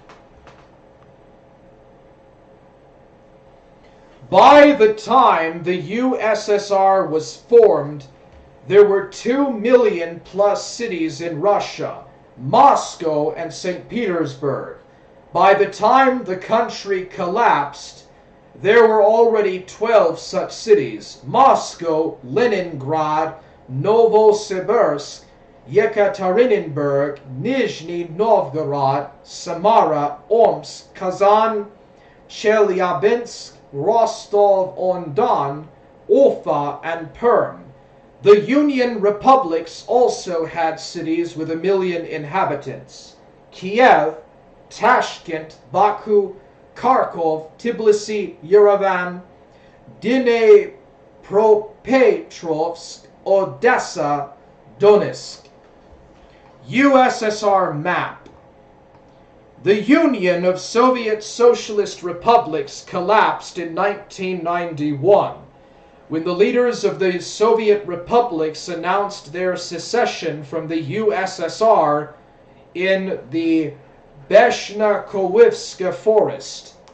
Thus, all the republics gained independence and self-sufficiency. The opinion of the Soviet people was not taken into account. The referendum held just before the collapse of the USSR showed that the vast majority of people declared that the Union of Soviet Socialist Republics should be preserved.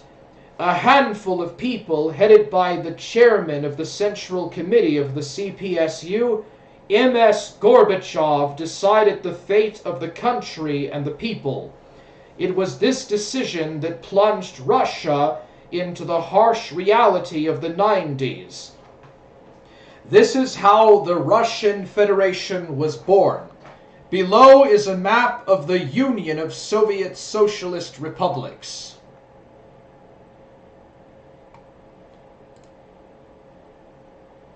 Stalin created the Holodomor kicked off the Holodomor. Yeah, that was that famine in the Ukraine and around the Don and the Volga in the 30s. Economy. The economy of the USSR was unique. For the first time, a system was demonstrated to the world in which the focus was not on profit, but on public goods and rewarding employees. In general, the economy of the Soviet Union can be divided into 3 stages. 1, before Stalin. We are not talking about any economy here. The revolution had just died down in the country. There is a war going on. No one seriously thought about economic development. The Bolsheviks held power. 2, Stalinist model of the economy. Stalin implemented a unique idea of the economy which made it possible to raise the USSR to the level of the leading countries of the world. The essence of his approach is total labor and the correct pyramid of distribution of funds. Proper distribution of funds when workers receive no less than managers. Moreover, the basis of the salary was bonuses for achieving results and bonuses for innovation. The essence of such bonuses is as follows. 90% was received by the employee himself, and 10% was divided between the team, workshop, and bosses. But the worker himself received the main money. Therefore, there was a desire to work. 3, after Stalin. After Stalin's death, Khrushchev reversed the pyramid of the economy, after which a recession began and a gradual drop in growth rates. Under Khrushchev and after him, an almost capitalist model was formed, when managers received much more than the workers, especially in the form of bonuses. Bonuses were now divided differently. 90% for the boss and 10% for everyone else. The Soviet economy is unique because before the war, it actually managed to rise from the ashes after the Civil War and Revolution, and this happened in just 10 to 12 years. Therefore, when today economists from different countries and journalists say it is impossible to change the economy in one election term, 5 years, they simply do not know history. 2 Stalinist 5-year plans turned the USSR into a modern power, which had the foundation for development. Moreover, the basis for all this was laid in 2 to 3 years in the first 5-year plan. I also suggest looking at the chart below, which presents data on the average annual growth of the economy as a percentage. Everything we talked about above is reflected in this diagram. Union republics. The new period of the country's development was due to the fact that several republics existed within the framework of the single state of the USSR. Thus, the Union of Soviet Socialist Republics had the following composition: Russian SSR, Ukrainian SSR, Belarusian SSR, Moldavian SSR, Uzbek SSR, Kazakh SSR, Georgian SSR, Azerbaijan SSR, Lithuanian SSR, Latvian SSR, Kyrgyz SSR, Tajik SSR, Armenian SSR, Turkmen SSR, and Estonian SSR. The Russian Federation.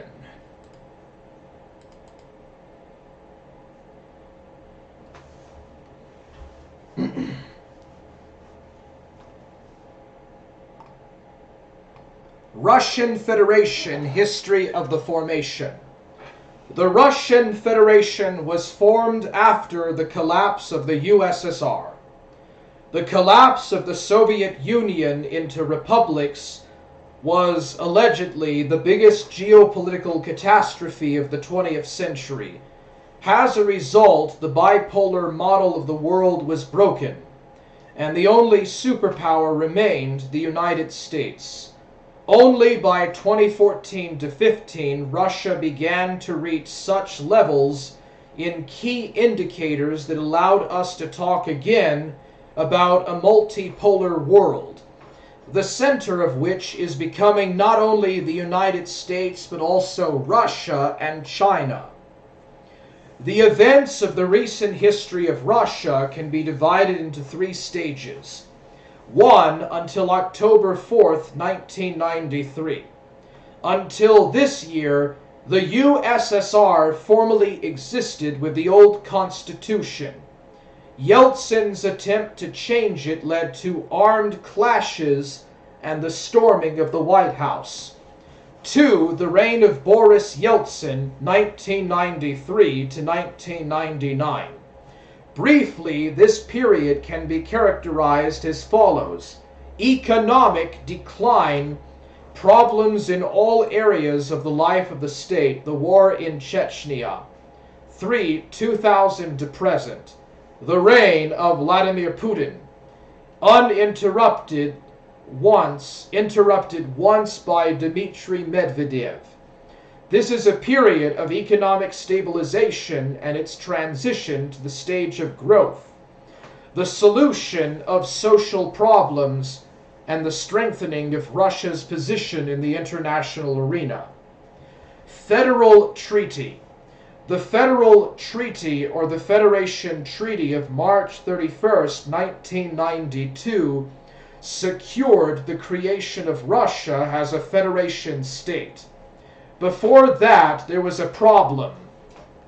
The regions wanted more independence, and some even talked about secession from Russia.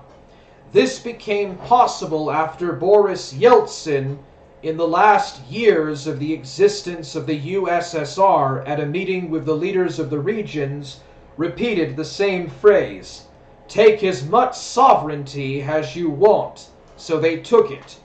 The Federation Treaty was signed with all subjects of the Federation except for Chechnya and Tatarstan.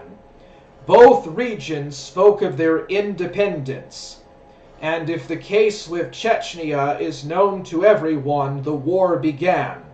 But few people know that the Russian army was one step away from marching on Kazan.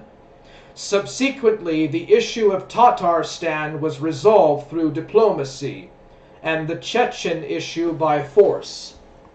Events September to October 1993. Until October 1993, the history of the Russian Federation demonstrated dual power. The president of the RSFSR, Yeltsin, on the one hand, and the Supreme Council on the other. On September 21st, Yeltsin issues Decree number 1400 on the phased constitutional reform of the Russian Federation. It was an attempt to bring Russia to the current form of the constitution. But the problem is that this directly violated the constitution and was then in force. But the problem was that this directly violated the constitution that was then in force. Formally, Yeltsin broke the law. This resulted in the fact that on the night of September 23rd, 1993, the Supreme Council recognized Yeltsin's actions as a coup d'etat, and removed him from the presidency. In response, troops are sent into the capital. The building of the Supreme Council is stormed on October 3rd to 4th, and Yeltsin takes power into his own hands.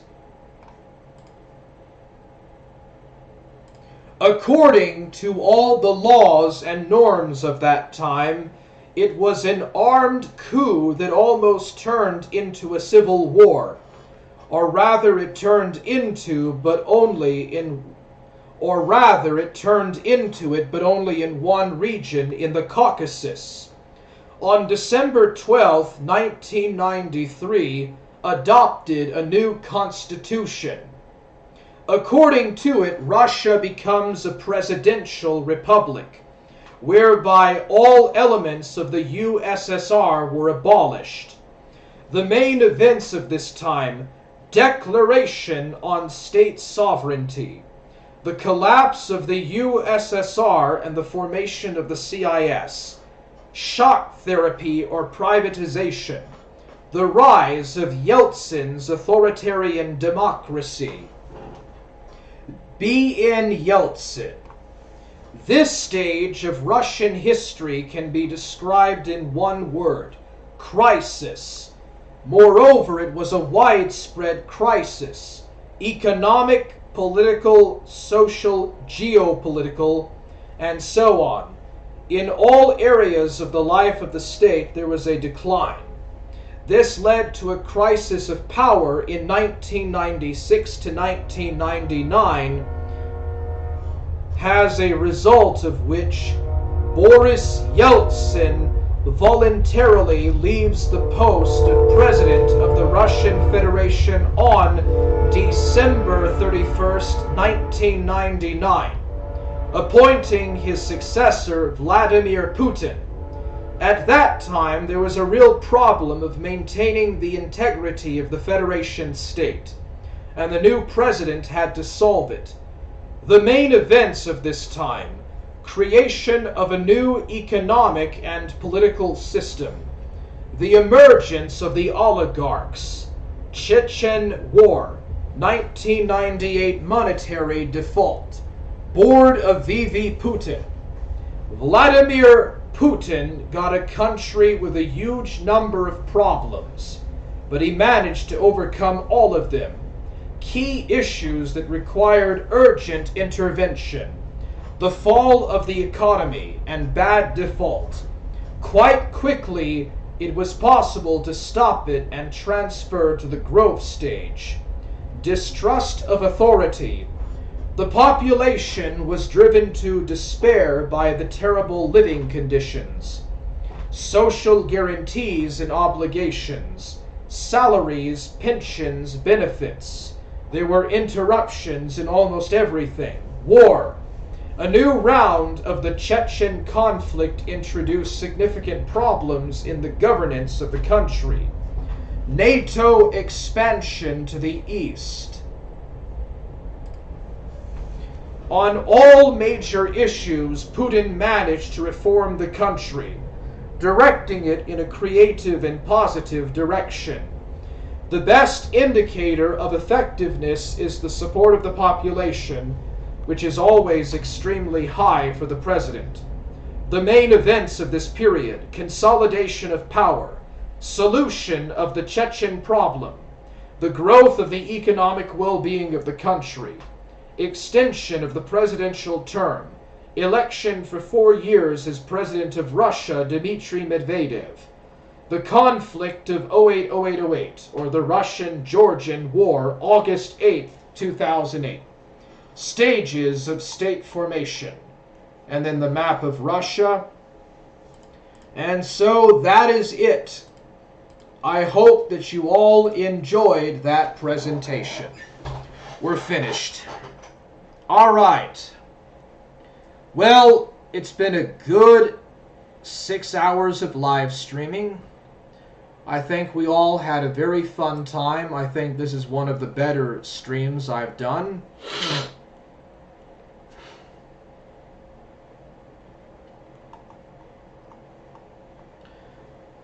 So I think this is it. What is this video?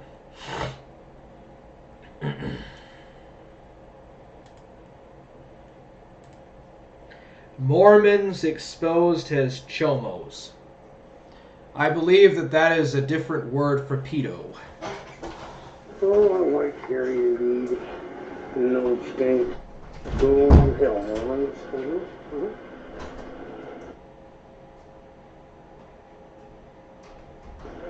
New Testament. Look at that. Burn. Book of Mormons. Joseph Smith was a killer, David type guy.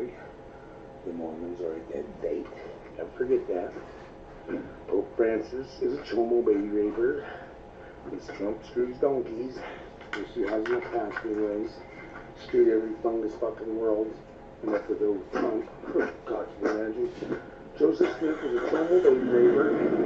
A killer and a piece of shit cult. Don't forget that. I hope this guy's taking notes. Here it is. Joseph Smith, cult boy, God's soldier here says the Mormons go to hell, baby rapers. Are you taking notes? Did you get all that down? Yeah, keep teaching you this all the time. You're gonna have to memorize it.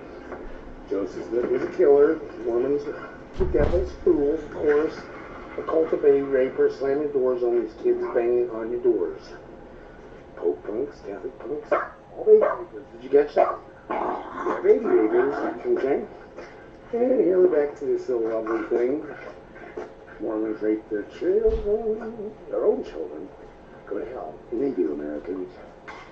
Baby rapers, chomos, pushing weird words down his throat.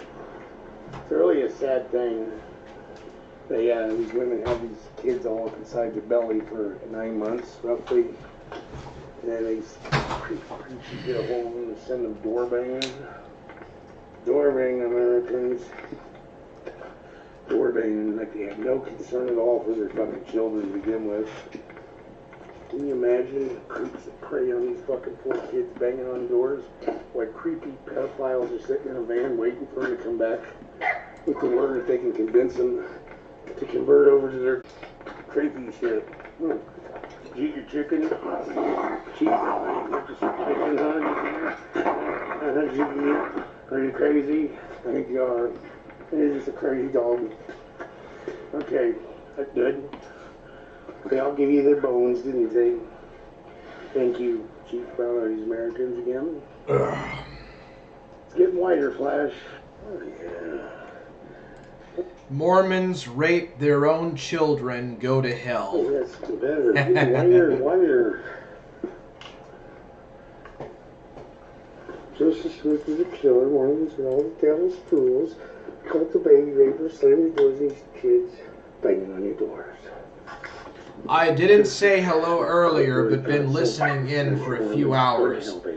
Good read on Russia. I enjoyed in 07. Have a good day. Smith is a chomo baby raper, a killer, and a piece of shit cult. Nice. So Pope Francis is a chomo, and the Mormons aren't that fake. The New Testament is God's word. Burn the Book of Mormon. Joseph Smith was a killer. Thank you. It's getting whiter every day. Huh? What do we got here? Oh, we got that. Mormons go to hell. Back to the beginning. Mormons rape their own children, go to hell. It's good. It's getting to be a whiter and whiter chariot every day. The Lord's work is never done. It's a little rough. I'm writing with 3 fingers. Alright, so that was Mormons exposed as chomos. Cool. Chan Kidoki uploaded that.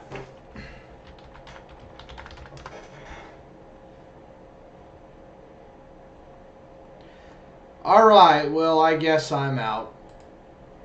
I hope that we all enjoyed ourselves. Kind of got a little bit off track.